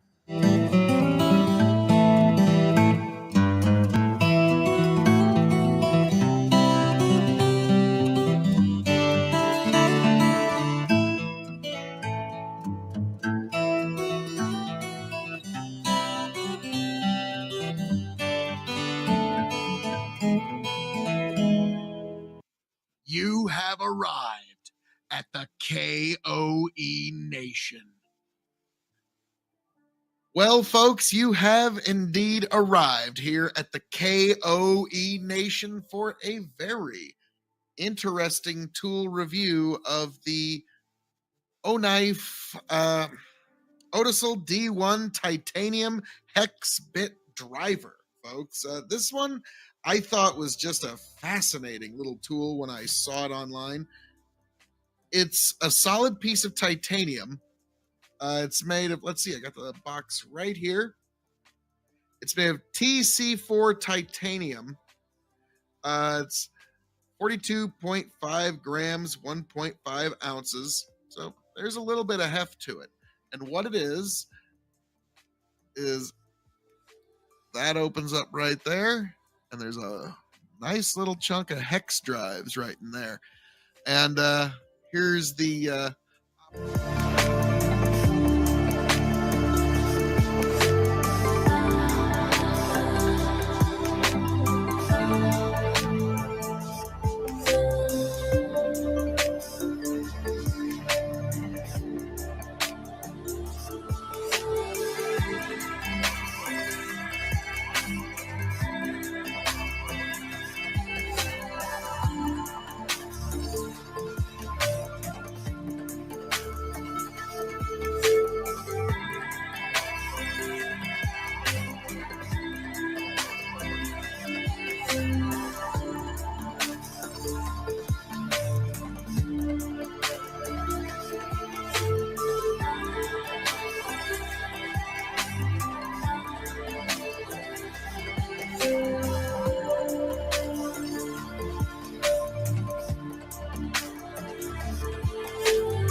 what we have here, as you can see, is 4 different hex drives. Well, not hex drives, but different varying drives. You've got 2 different Phillips head screwdrivers. You have another Phillips head. You have the flat head that you're going to need, trust me. And then you have a couple of drives here, like the T6 drive that you need for basically fixing any pocket knife made by, like, most cold steel drives are going to be the T6 drive. And I think a few might be this other drive on a couple of other knives. Like, yes, like this Spyderco. So Spyderco and Cold Steel, if you have pocket knives on you, this little drive here is indispensable. And then you've got two standard Allen wrench size drives. So this little particular tool here, indispensable. And also, if you have glasses, these are great tools for, very impromptu glasses repair rather. Now you got to make sure that you put it in right. You got to load it in, back in, kind of under that little flap there. And then it'll fall right into place. But if you try to just drop them in, it ain't going to work. And then your drives are all nicely stored. And then it flicks shut. And there is sort of a fidget aspect to it as well, if that's something you seek. Now, the one thing that's neat about this is, pouring them back out, there's a bit of magnetic. There's not very strong magnet, but there is a magnet right there. So there's a bit of magnetic power. And then you can also see here, you can fit another one of the drives there. So you have two different options. You can either turn like this, or you can turn like this for, like I said, for pocket knives, small tools, glasses. This is going to be an essential piece of kit. Like, I don't know, like for people in my life that I know don't drink, this might be something that I'm going to consider for Christmas this year. That is pretty neato little thing that I have been really enjoying. The O knife, and of course, folks, it is made in China. But let's see here. This cost me $35. Okay, so it's not insignificant. So is this worth 35 of your dollars? Okay, I'm gonna be frank with you here. For me personally, as somebody that newly has a pair of glasses, and also somebody that carries a lot of different pocket knives, this is indispensable. Your mileage may vary, though. To me, I'm going to grade this on 4 different scales. 2 5-star scales, for those who don't know. 5 meaning you have to have it before you shuffle off this mortal coil. 0 meaning pass it on by. The K.O.E. Nation has advised you well. We're going to grade this as a driver set, as a tool. Would I replace this tool if I lost it? And should you add this to your collection? I'm going to say, as a driver, you can't really give it 5 stars because, like, you just can't. But in terms of its portability and its usability, I'm going to have to say,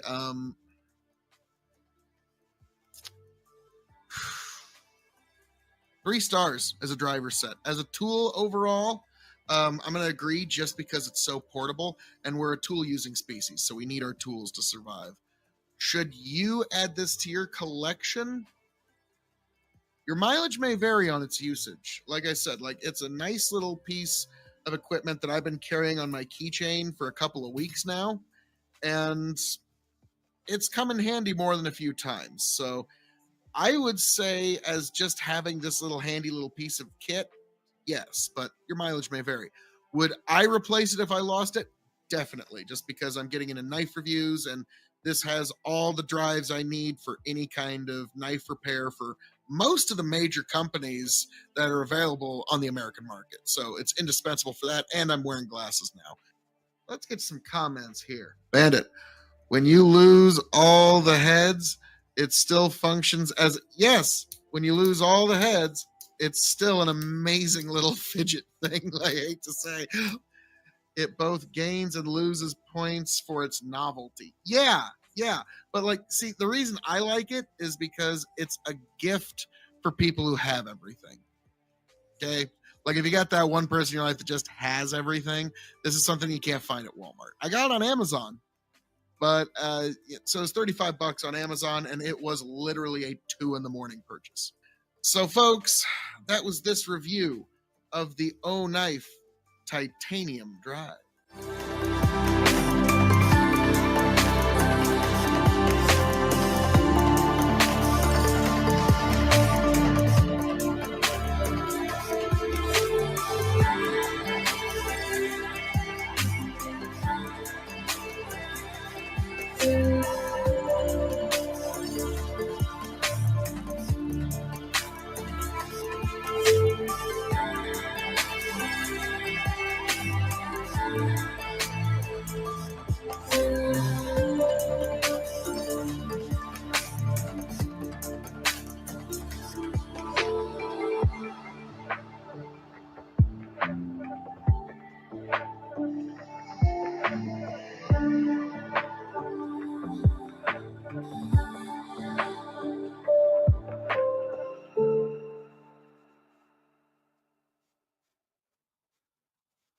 Welcome, one and all, to the K.O.E. Nation Knife Reviews. Just like so many of you folks, I am on the never-ending journey to find that perfect blade. We're going to grade every blade on a 5-star scale as a tool, as a self-defense implement, and as a knife overall. Also, would we replace this knife if we lost it, and should you add it to your collection? Most important of all, without further ado, let's get to this knife review. Folks, you have indeed arrived at the K.O.E. Nation, and we're going all Hollywood because today we are reviewing karambit knives. Yes, the karambit knife. It's the one that you see in all the movies nowadays. They've got the ring up here, the handle, and they're all doing the underhanded, exclusively slash attacks, you will notice, because, well, this doesn't lend itself to stabbing too easily, which is kind of the easy thing that you do with the knife. Is like, this is sort of like the most natural motion, if you will. And the reason I am reviewing this, which is a GW Good Works, Good Works, Your Life, Your Knife, karambit knife for martial arts. New. It is manufactured in China. GrandWayKnives.com, and that's all the box tells you. Now, make some room. Throw that away. The reason that I'm reviewing a karambit tonight, and a fairly inexpensive one, this one cost me $12. It's the Velociraptor of knives. Yes. But yeah, I got this one for $12 on Amazon. Very cheap. And it's actually put together pretty well, to be frank. And it's to demonstrate something. What a lot of people don't know is the karambit isn't meant to hold like this and do all of this nonsense. Nope, that's not what it was intended to do. As a farmer, I can tell you. See? Okay, watch what pinky goes in there. You hold it like this. You go about your farm task. Let it drop. Do binding, like especially for like hay or what have you, or wheat, like do binding. Let it fall. Swing it back. Keep going. This is to allow you to do tasks and then free up your hand at the same time. Literally, like, because you got to remember, and pretty much all over the world until 50 years ago around here, young children participated in agriculture the entire world over. You take a knife like this and just chip the tip off or just grind it down a bit. You could, in the old times, send a small child out to the field to do work, because literally you just let it hang, do your task, flip it back up, let it hang, do a task, flip it back up, let it hang.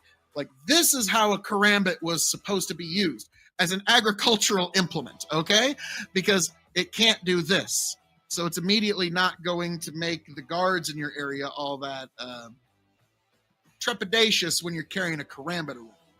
Now, I've seen a lot of martial artists who have all these like systems around, like, and then you get under the arm and then you slash here and then you do that. Like, okay, like that's trying to get the most out of this, but like a karambit is not ideal for any kind of self-defense situation. It's not the first thing I would recommend to anybody. They look cool and you feel like you can do, but really, I mean, this ring kind of makes up for the fact that this isn't where a lot of the strength in your hand is. You got to do a lot of extra training to make underhanded grip work, especially with kind of a forward thrust, because I'm going to use this soon to be reviewed at a later time, this Emerson Kershaw knife here to demonstrate. This is how you should grip most blades when it's overhand. Your underhand grip should be the exact same grip. Okay? Your underhand grip, your overhand grip are the same grip. Like, you can't really pull that off with a karambit here. And that's the one thing that I always try to keep in mind with folks, is that the karambit, while nice and it's kind of a pretty knife and it looks great and it's kind of cool for the movies, and you feel like okay, I'm equipped with the velociraptor. Like, honestly, like, you'd be much better served with just a standard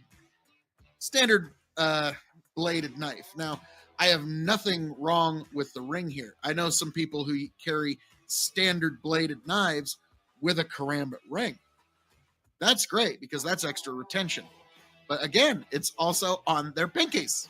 Like, they hook it on their pinky and they use it as a standard blade. So keep in mind, folks, the karambit is a farm implement. It's a farm tool. That's first and foremost. And the second I saw, like, yeah, this is how you would make it work. And yeah, I kind of wish I had one of these when I was a kid. I would have, I'd have fucked up roguing, man. I would have, like, the tasseling, like, this would have been great. Like, it doesn't even poke. Like, I'm sorry, but yeah, this is, during harvest, this,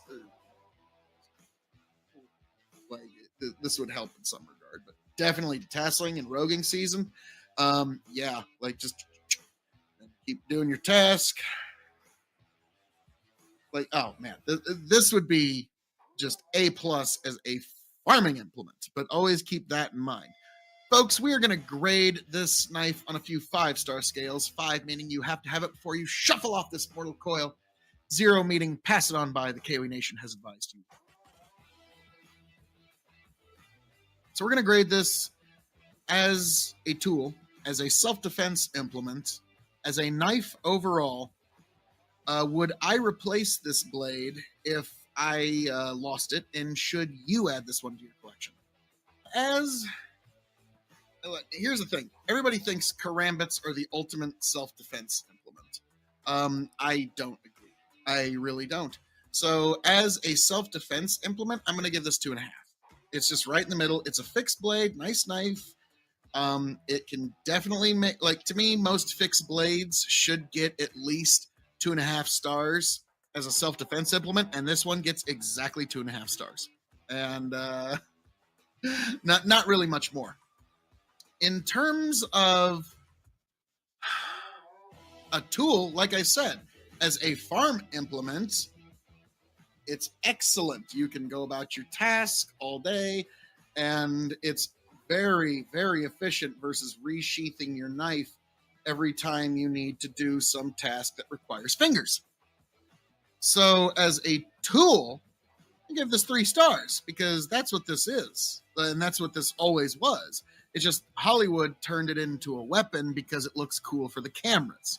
Like, even on this camera right here, contrasting with my dark jacket, it just looks like whoa. Like, yeah, it looks threatening. Just so Hollywood really, and also actors love being able to do, like, stuff like that. They love it. They can't get enough of it.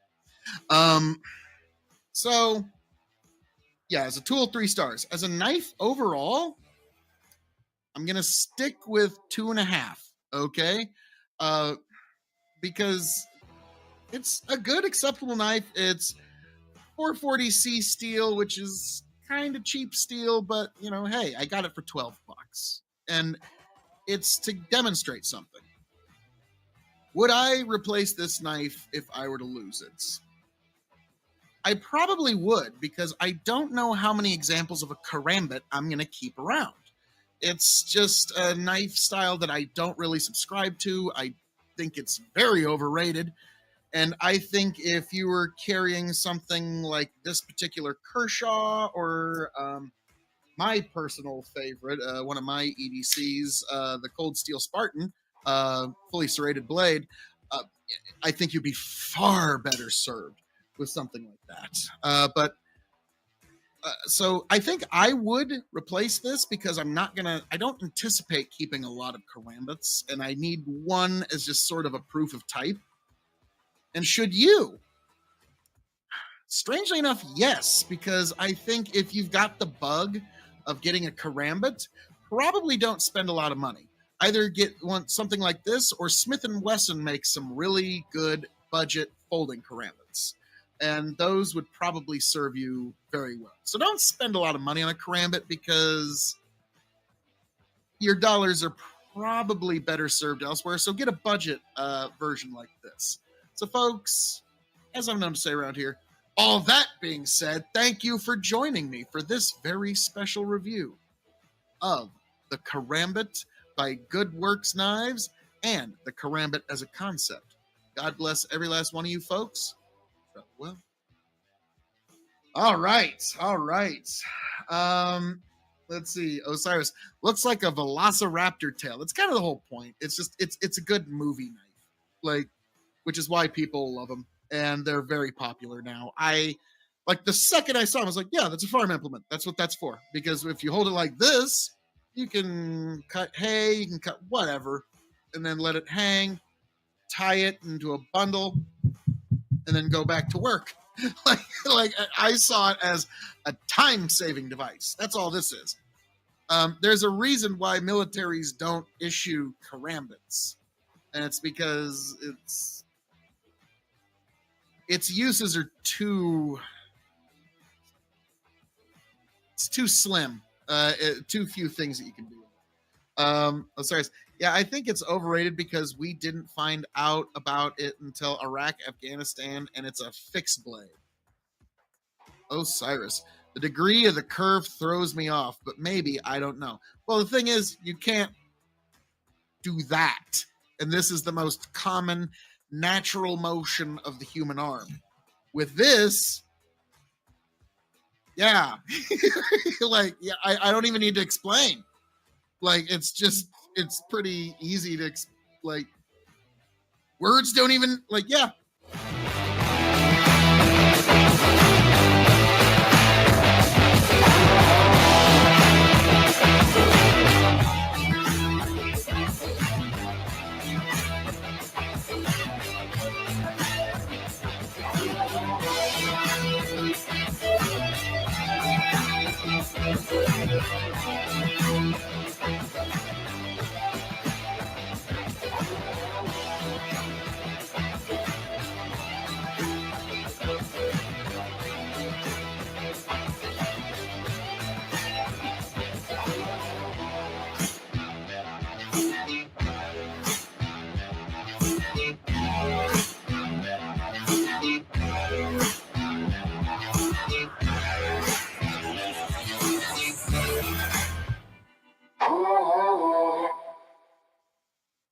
Welcome, one and all, to the K.O.E. Nation Knife Reviews. Just like so many of you folks, I am on the never-ending journey to find that perfect blade.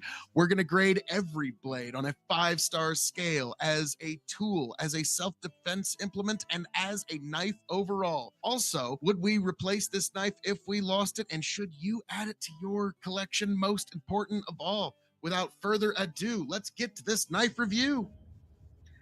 And this is going to be quite an interesting knife review indeed. This is a review of the Kershaw Cinder. Yes, folks, the Kershaw Cinder, a very tiny little knife. As you can see, I carry it on my keychain because I just wanted to see how this would work. I've been carrying this for a couple of weeks now. And you don't even notice it in your pocket. It really doesn't. It kind of disappears with your other keys in your pocket, honestly. Like, you would think that would be utterly noticeable, but actually, I mean, it doesn't add a whole lot more heft to your keychain. Now, in order to use this knife for anything, you kind of have to have it attached to your keys, because otherwise it is truly a 2.5. Like, you can barely get that third finger in there. But if you got the keys in there, you got something to grip to. And you can, now this, let's be frank, this is for opening boxes and just like basic work. Let's see, we got here all of the information you'd need on the back there. China, of course, because this thing cost me $9.99, so not too bad. Now we're going to get to a fairly interesting part of this, the grading. We're going to grade this on 3 5-star scales and 2 yes or no questions. On a 5-star scale, we're going to grade this as a tool, as a self-defense implement, as an overall knife. Would I replace this if I were to lose it? And should you add this to your collection? So, we'll start off as a tool. Okay, as a tool, okay, you can one hand open it if you need to, if you have keys attached to it or something or whatever. All y'all who like to lanyard loop and paracord everything, oh, your day has come. You can make your own little paracord handle. Like, this is your day. You can finally, oh, I can already hear some of you just giddy with excitement. Now, in terms of a tool, I mean, you got a bottle opener here, which you can utilize for other leverage work if you need to. You got a box opener. You got something that you can do a little bit of limited whittling. If you wanted to do some whittling, actually, you could do worse. Now, in terms of a self-defense implement, let's be honest here. Like, even if you choke down on you grip on the keys and you choke up here and you gain yourself, like, no. This is here. This is a quarter. This is the size of your blade. Okay? Like, somebody like doing like a deterrent, like, stay away, like, please just stay away from me. But there's not really much deadly force here. I mean, you'd have to really, like, John Wick probably couldn't John Wick his way out of a John Wick situation with this. Okay? Like, it would probably just be the first guy. Then he'd have to do some other John Wick stuff, which is totally awesome. Now, granted, John Wick would just be like, just give me that quarter. I don't even need the Kershaw. Just give me the quarter and some extra broodiness, and I'll get the job done. So yeah, like, John Wick would find it, like, he'd be like, oh, you quarter? I could have got the job done with a nickel. True, it is John Wick. So, as a self-defense implement, I gotta be honest, I'm gonna give it 0.5, a half a star as a self-defense implement. It's better than a sharp stick. Well, I don't know. I think actually a sharp stick would probably be better. It's better than harsh words and stern looks. But other than that, no, this is not a self-defense implement. This is purely a tool. As a knife, because of those reasons, I'm gonna give it 1.75. I wanted to give it 2 or 1.5, but like, no, neither is really fair. I'm gonna give it 1.75 as a knife overall. Now, here's the weird part. Should you add this to your collection? For $9, you could do worse for a bottle opener and little blade. I mean, honestly, I mean, I haven't used the blade for much, but the other day I had to open up a sarsaparilla, and this came in real handy. So, yeah, 1.75 is a knife. Now, should you add this to your collection? I think you should. Honestly, I think you should, but also here's the weird kicker. Would I replace this if I were to lose it? No, because I would want to explore other keychain accessories. And also, if I lost this now at this point, I'm a professional guy. I need keys to get into everywhere. So if I were to lose that knife at this point, I would just, I'd be cursing for a day or two. Let's just put it that way. But folks, all that being said, that has been this review of the Kershaw Cinder. Folks, I hope all of you make it back here to the K.O.E Nation happy, healthy, much the wiser. God bless every last one of you. Travel well.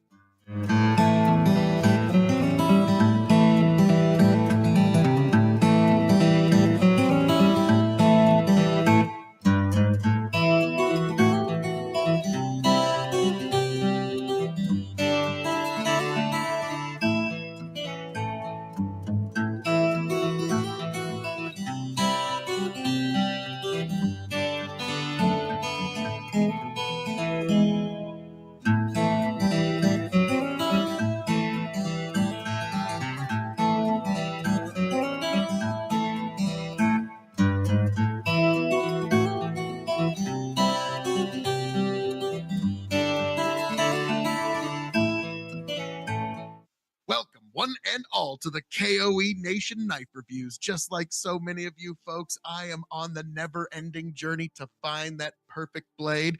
We're going to grade every blade on a 5-star scale as a tool, as a self-defense implement, and as a knife overall. Also, would we replace this knife if we lost it, and should you add it to your collection? Most important of all, without further ado, let's get to this knife review. Welcome, one and all, folks, to the KOE Nation Knife Review for a very, very special one indeed, the Japanese icon, the Higo no Kami. So, folks, I am your King of Extreme, Phil KOE, the man of the hour, the man with the power, the man that makes you the podcast cower. Please like, share, subscribe on YouTube, TikTok, Twitch, and now follow me on Twitter, folks. But this is my review of the iconic Higo no Kami. There we go, folks. So this is a Japanese knife. It's a tension folder, so it's just the tension that is basically keeping this knife from moving. So very, very basic design that came from the 1890s, actually. So this has been an unchanged design for well over 100 years. And as far as I'm aware, this is also an essential piece of Japanese school equipment for school children throughout a significant portion of the 20th century. This is how they would sharpen pencils, is with a Higo no Kami. So this particular piece of kit has been a well-known icon in the Japanese cutlery scene for, like I said, over a century. So the Higo no Kami, there's different varying sizes. This one I got kind of as a twofer. I got one for my daughter and one I'm going to give to my mom for her birthday. So this video will be uploaded afterwards because my mom watches everything I do.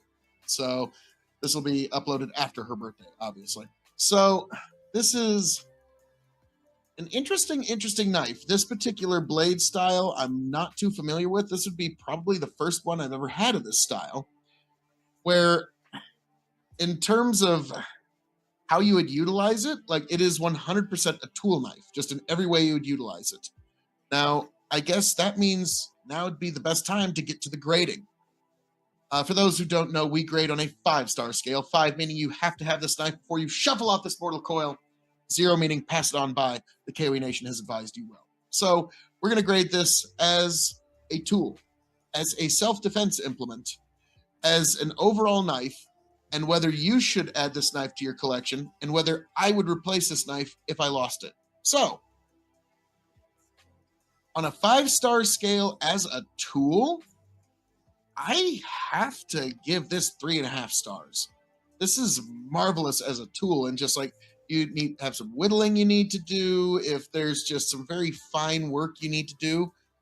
Again, not to be construed as actual medical advice or legal advice for that matter, but like, if a well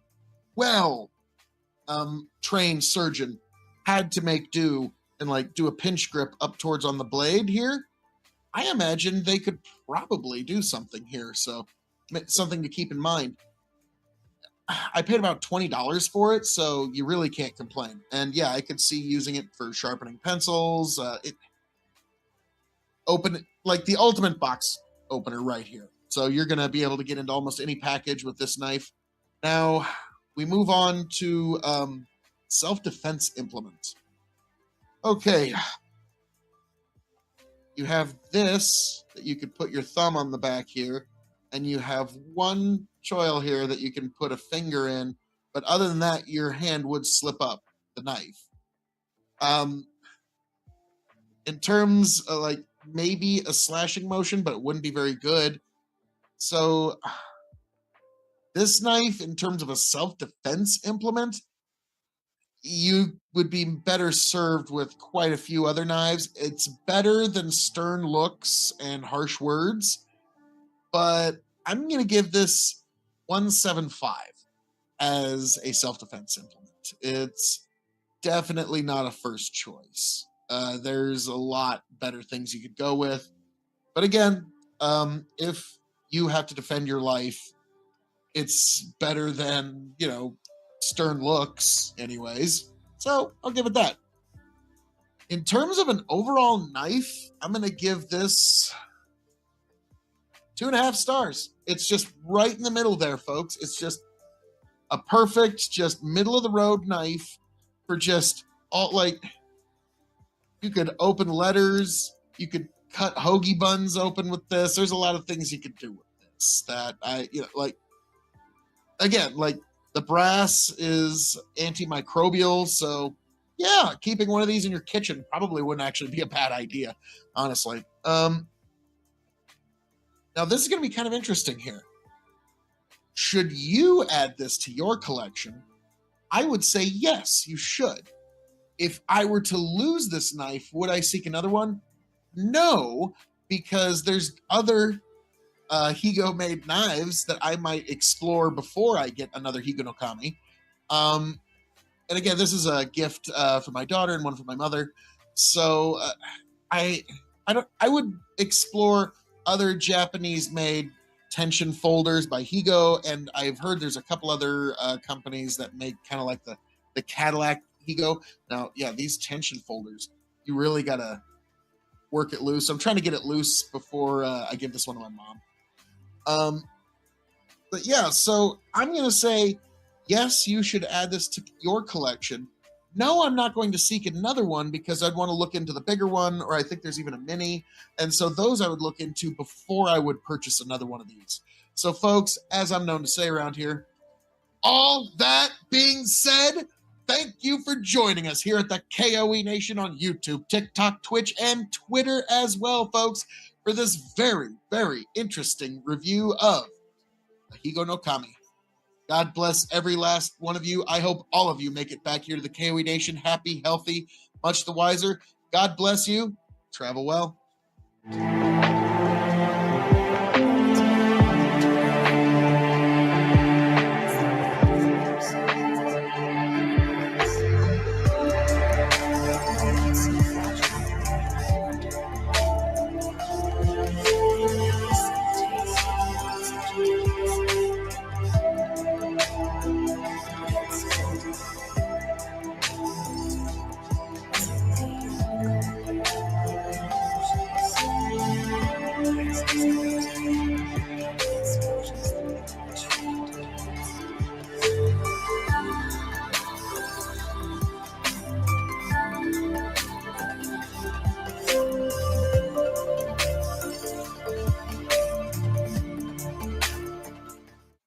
You have arrived at the K.O.E. Nation.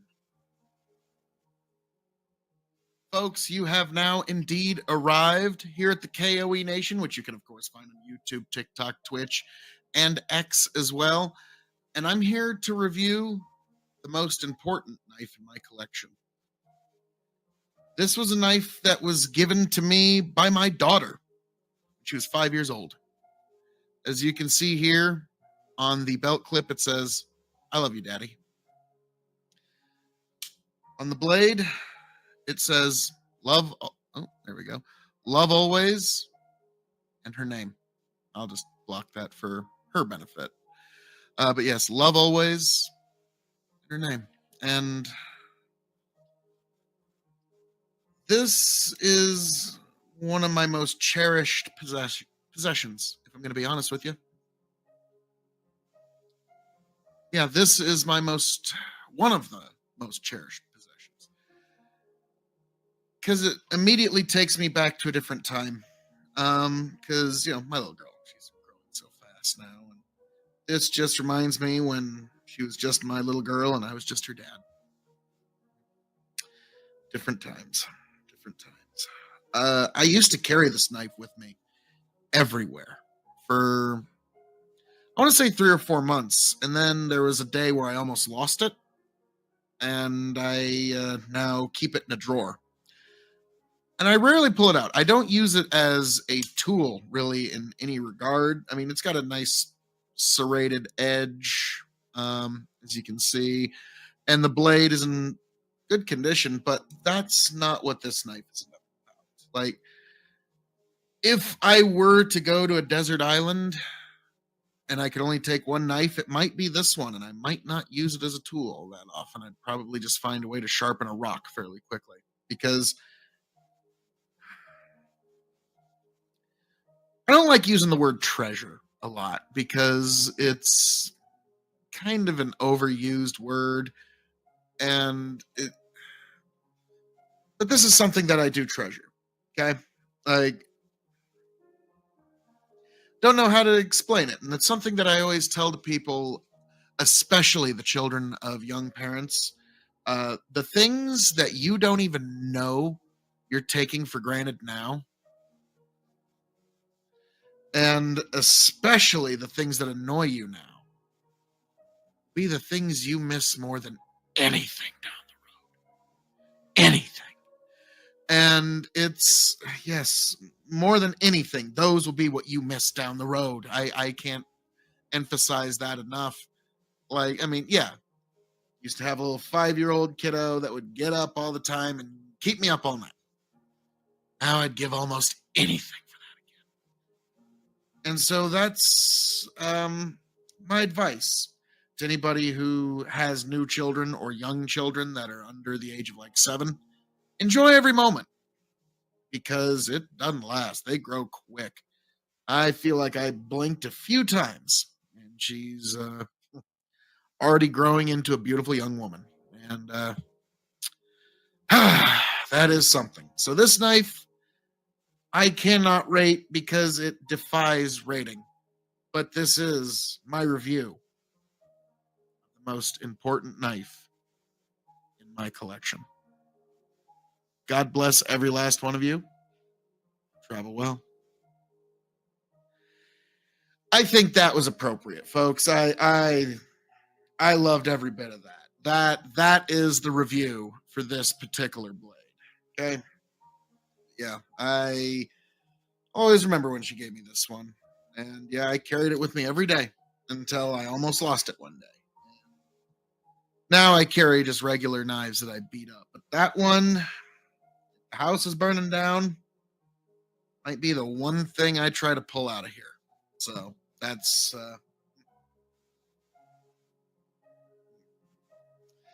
says I love you, Daddy. I love you too, kiddo.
Welcome, one and all, to the K.O.E. Nation Knife Reviews. Just like so many of you folks, I am on the never-ending journey to find that perfect blade. We're going to grade every blade on a 5-star scale as a tool, as a self-defense implement, and as a knife overall. Also, would we replace this knife if we lost it, and should you add it to your collection? Most important of all, without further ado, let's get to this knife review. You have indeed arrived here at the K.O.E. Nation for my review of the ultimate grandma EDC knife. What do I mean by that? Why would anyone even say such a thing? I'm going to tell you why. This is the ultimate EDC for any grandma out there. If you're a grandma, this is an EDC blade for you. Why? Because this is by a company called True Knife. And there's a blade on this where you can open one hand. There's a Tonto blade. Sure. That's not the main thing. Because if your grandmas were anything like my grandma, both grandmas actually, they never left the house without a pair of scissors. Yeah. Scissors. Folding scissors that have a pocket clip. Yeah. Yeah, I remember my grandma never left the house without those orange handled, junk drawer scissors. And there's times she had them in her purse. Okay, like that. So this would just be like she could probably construct an entire shelter with just this. So yeah, this is what I mean when I say the ultimate EDC carry for yours and everybody else's grandma. Because sure, it's got a knife on it. That's nice. But it's also got belt clippable or pocket clippable scissors. Yes. So folks, True Knife, I'm sure there's also like folks who are like EMTs and such who would like that, but that was my first thought is like, wow, like everybody's grandma would have an EDC here of just the scissors. They don't even care about the knife. They might even have their son like take the blade off or something. But the everyday carry scissors. That is next level. So now we get to the grading. For those who don't know, we grade everything on a 5-star scale. 5 meaning you have to have it before you shuffle off this mortal coil. 0 meaning pass it on by. The K.O.E. Nation will advise you well. And the yes and no questions are, should you add this knife to your collection? And would I replace this knife if I were to lose it? As a knife, you can't, like, that one required a little bit of flicking and momentum. It's Tanto blade, 2.5 inch. Nothing wrong with that. With your right hand, you can use a thumb to flick it open one-handed. So, I mean, as a self-defense implement, 2 stars. This isn't really what it was designed for on a 5-star scale. Yeah, I got to stick with 2 stars. Got to stick with 2 stars on this. I mean, it's not what it's designed for, but again, it's better than harsh words and stern looks. But there's really not much to prevent your hand from actually, because of that, I'm going to go 175 because this is purely tool usage. As a tool,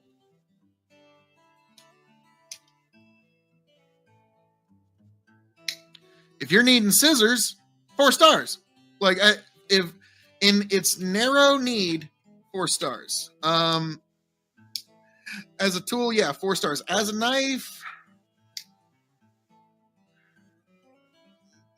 again, 2 stars. 2 stars as a knife. I mean, it's purely tool usage, which as a tool, it shines. But in self-defense or in any other regard, it's not really, I don't think that's what they were really going for with this. But yeah, this, it's even spring, even a spring on there, so it'll pop back out. I mean, this is marvelous scissors. I can't sing the praises enough in those regards.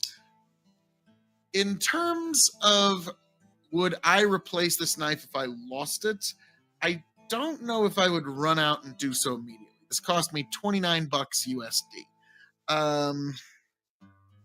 I got a feeling like this is a knife I would loan to somebody without like a heavy expectation of getting it back. Just because, like, you never know. If they find this to be super handy, it's like, all right, yeah, buddy, just hang on to that one. That's fine. So I don't know if I would seek out another one, and I don't know if I would, like, in terms of should you add this to your collection? Really just depends on if you need folding scissors with a pocket clip. Like, I'm sorry, I can't emphasize that enough. Like, there are some people that this is, like, this right here is a revelation. Okay? Like, this is going to change a few people's lives. But, unless you need that, like EMTs, I could see, like, any kind of rescue first responders could definitely, you got to cut out a seatbelt or cut, like, I'm just trying to think of uses.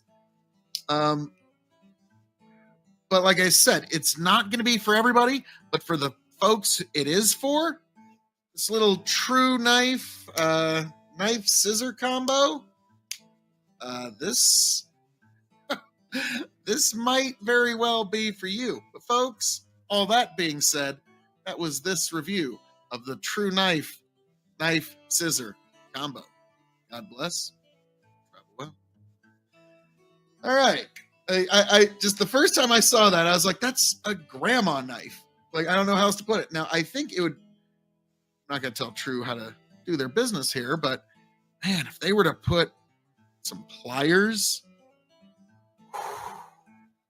oh, like, yeah, I would probably have one of these in one of my pocket every day if that was a folding set of pliers. Like, that would just, what can I say? But anywho, that was that, folks.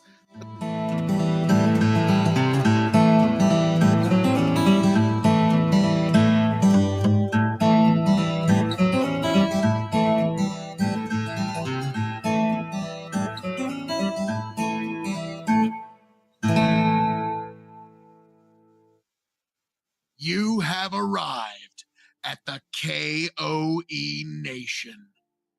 So, folks, you have arrived here at the K.O.E. Nation on YouTube, TikTok, Twitch, and Twitter for the unboxing and first impressions of the Milwaukee single-hand opening utility knife. Let's see. We've got a compact folding knife from the Milwaukee Corporation, a liner-locked stainless steel blade. Let's see. It really doesn't give much other information about its construction other than stainless steel blade. Well, nope, that's all we got here, folks. So let's see how we got idiot tabs right here. So, and even that wasn't good enough. So that's why you always have your box opener ready to roll. Like, I mean, what YouTube channel that does the occasional knife review would be complete without a box opener knife? The 1911 by Cold Steel, coming soon. That review, be sure to check that one out when it drops. But all right, we have the Milwaukee knife out of its box. You can set that aside. Let's see, it closes easy. Opens one-handed using the thumb hole, as you can see. This would be a great little utility knife. The blade is not all that long. I will edit in here the exact specs, all of it, folks. It's going to be right here. It's going to be awesome. Now, let's see here. This blade is, of course, engineered by Milwaukee Tools, professionally made in China. As you can see, that's the one-handed operation. That's pretty derivative of Spyderco. Gonna be honest with you. Spyderco's circle seems like that might have been a bit of an inspiration.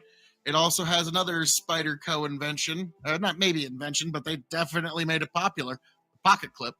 Now, I'm curious how this one's gonna, because this is a blade tip point down, so this is a purely work knife. I'm looking forward to getting into this. Look forward to the review of the Milwaukee folder here in the very near future, folks, here at the K.O.E. Nation. God bless every last one of you. Travel well.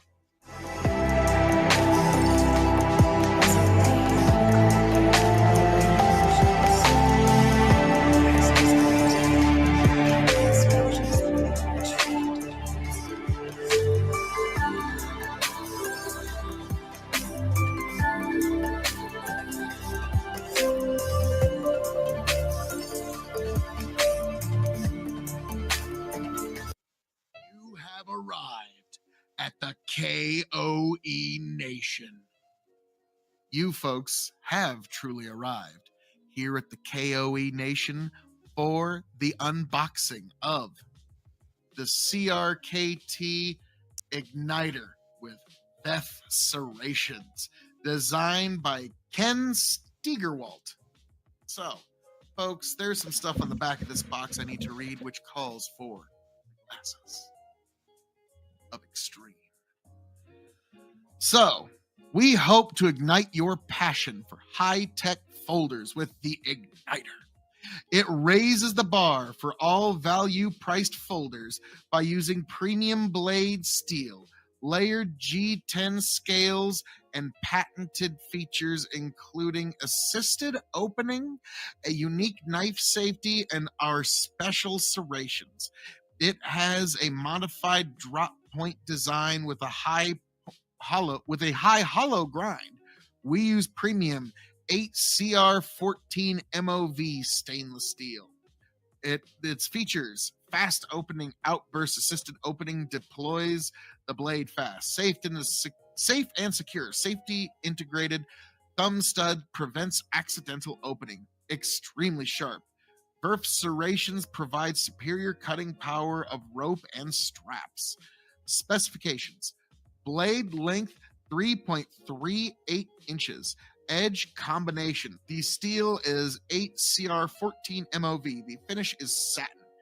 Thickness 0.11 2.72 millimeters. Closed, the length is 4.22 inches. Open, 7.63 inches. Weight, 3.5 ounces. Handle, G10. Nice. Style, assisted folding knife with liner lock. So let's see. And where is this made? Designed by Ken Staggerwalt in Orangeville, Pennsylvania. Made in China. Yep, we know. China. So, let's get this bad boy open. Let's see. It's in the way of the nothing shot. Not back on here. Well, folks, that hasn't already been. We're at a time tonight where I have made the unilateral decision to say, all that being said, we're going to call it an evening, and I'm going to leave you with my SCP reading of The End of All But Me. So this is some deep stuff we're ending it with tonight. God bless all y'all folks. I can't wait to see you tomorrow night with Nate Dallin, and then Sunday night with Ike Alrich. God bless all y'all. Travel well, you beautiful folk. Catch you on the flip side. The humans were more powerful than he'd been willing to give them credit for. They shot him, burned him, electrocuted him, and finally threw him in a box. If humans could handle fighting each other, they could certainly handle fighting him. They solved world hunger, brought about world peace, cured every disease, filled every need, and they grew bored with their crystalline cities they'd built for themselves. The end of all things crept quietly along after them, unnoticed. When they stopped fighting, mankind faded away. He still hated them, of course, but the ease at which they went almost astonished him. Suddenly, no one cared enough. Suddenly, almost no children were born. A few metal tubes threw themselves violently off the planet, and then, quite suddenly, humanity died altogether. He escaped his box not long after. After the end, though, the damage they'd done to the world crashed into reality, and the world died too. Plants withered away, then anything that ate plants, and then everything else. In a few thousand years, the carrion eaters died off. He was truly alone. At first, it was a welcome change. Then he learned the hard way that eternity was only really worth it when things changed. Without any other life around, nothing really changed on a day-to-day scale. He'd wake up, look out over the dead earth, oceans, or a nearly unchanging sky, then go back to sleep. For endless eons, he waited. He charted the stars by drawing in the dead earth and felt a pang of joy every time one of them died. They were always being replaced. Over and over, he'd see one die, another be born. Then again, humans had done the same thing for a long time. The sun had gotten larger and larger in the sky over time. It ballooned to fill the entire daytime sky. The oceans turned to deserts, and the deserts turned to molten glass. The whole surface of the earth glowed a deep orange. He suffered through the worst of it for a few million years, perched on one of the few rocks sturdy enough to stand up to the heat. He screamed when he could, but no one was around to hear him. Then the sun shrank into a tiny white point in the sky, larger than the brightest stars, but only just. The dead earth slowly cooled, though there was no more atmosphere left to breathe. He was alone with his thoughts, and again, he began to chart the stars. At first, it continued on as before. The charts began to cover more and more of the earth. With nothing but time, he drew his constellations and calculations. Once, the stars were replaced as quickly as they died. Now maybe two died before another was born. Later still, three, then four. The number kept climbing until there was only a few dozen stars left in the sky. The only record that the sky had once been filled with light was etched on continent spanning star charts across the surface of the dead earth. He realized, of course, his fate was inevitable.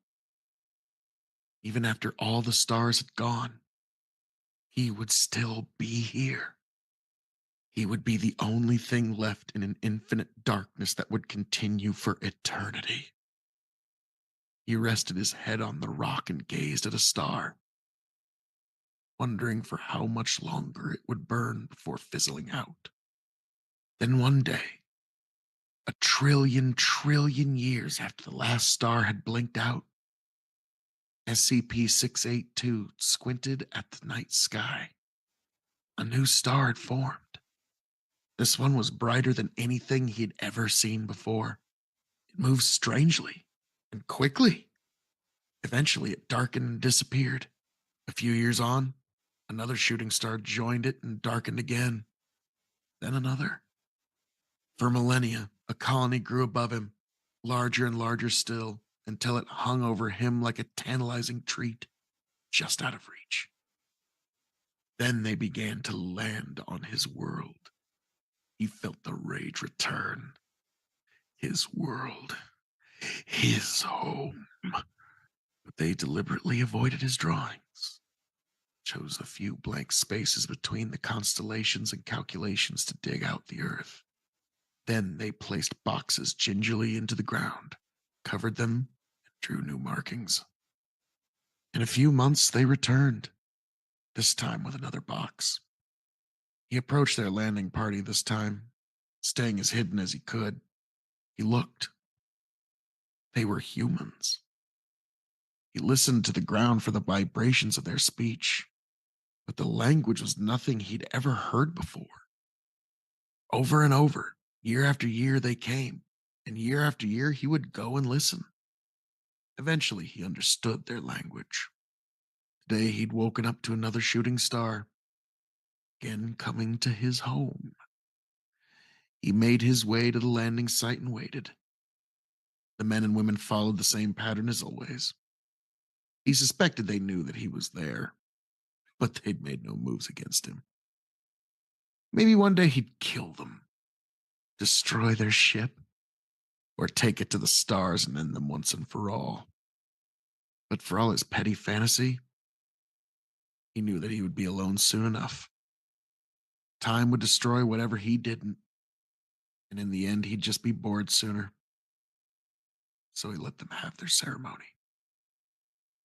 The box was laid into a freshly dug hole, and a man in a slightly more shiny suit stood and spoke to the half-dozen other figures. Malnos the Rash, the spawn of two Krelniks who had more grace and kindness than you.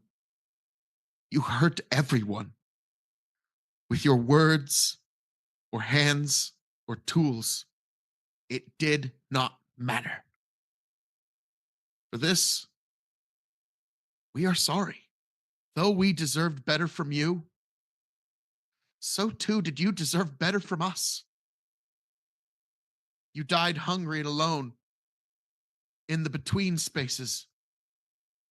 You scarcely had a bed and no quarters to call your own.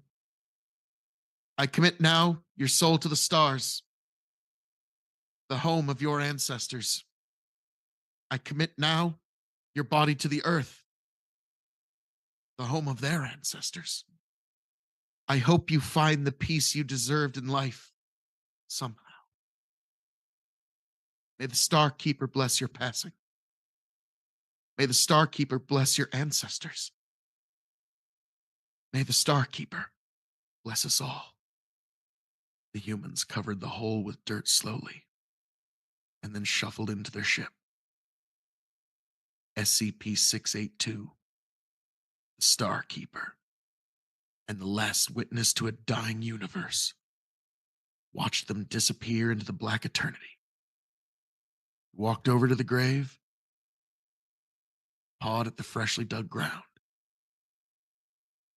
spun in place atop it, and took a nap.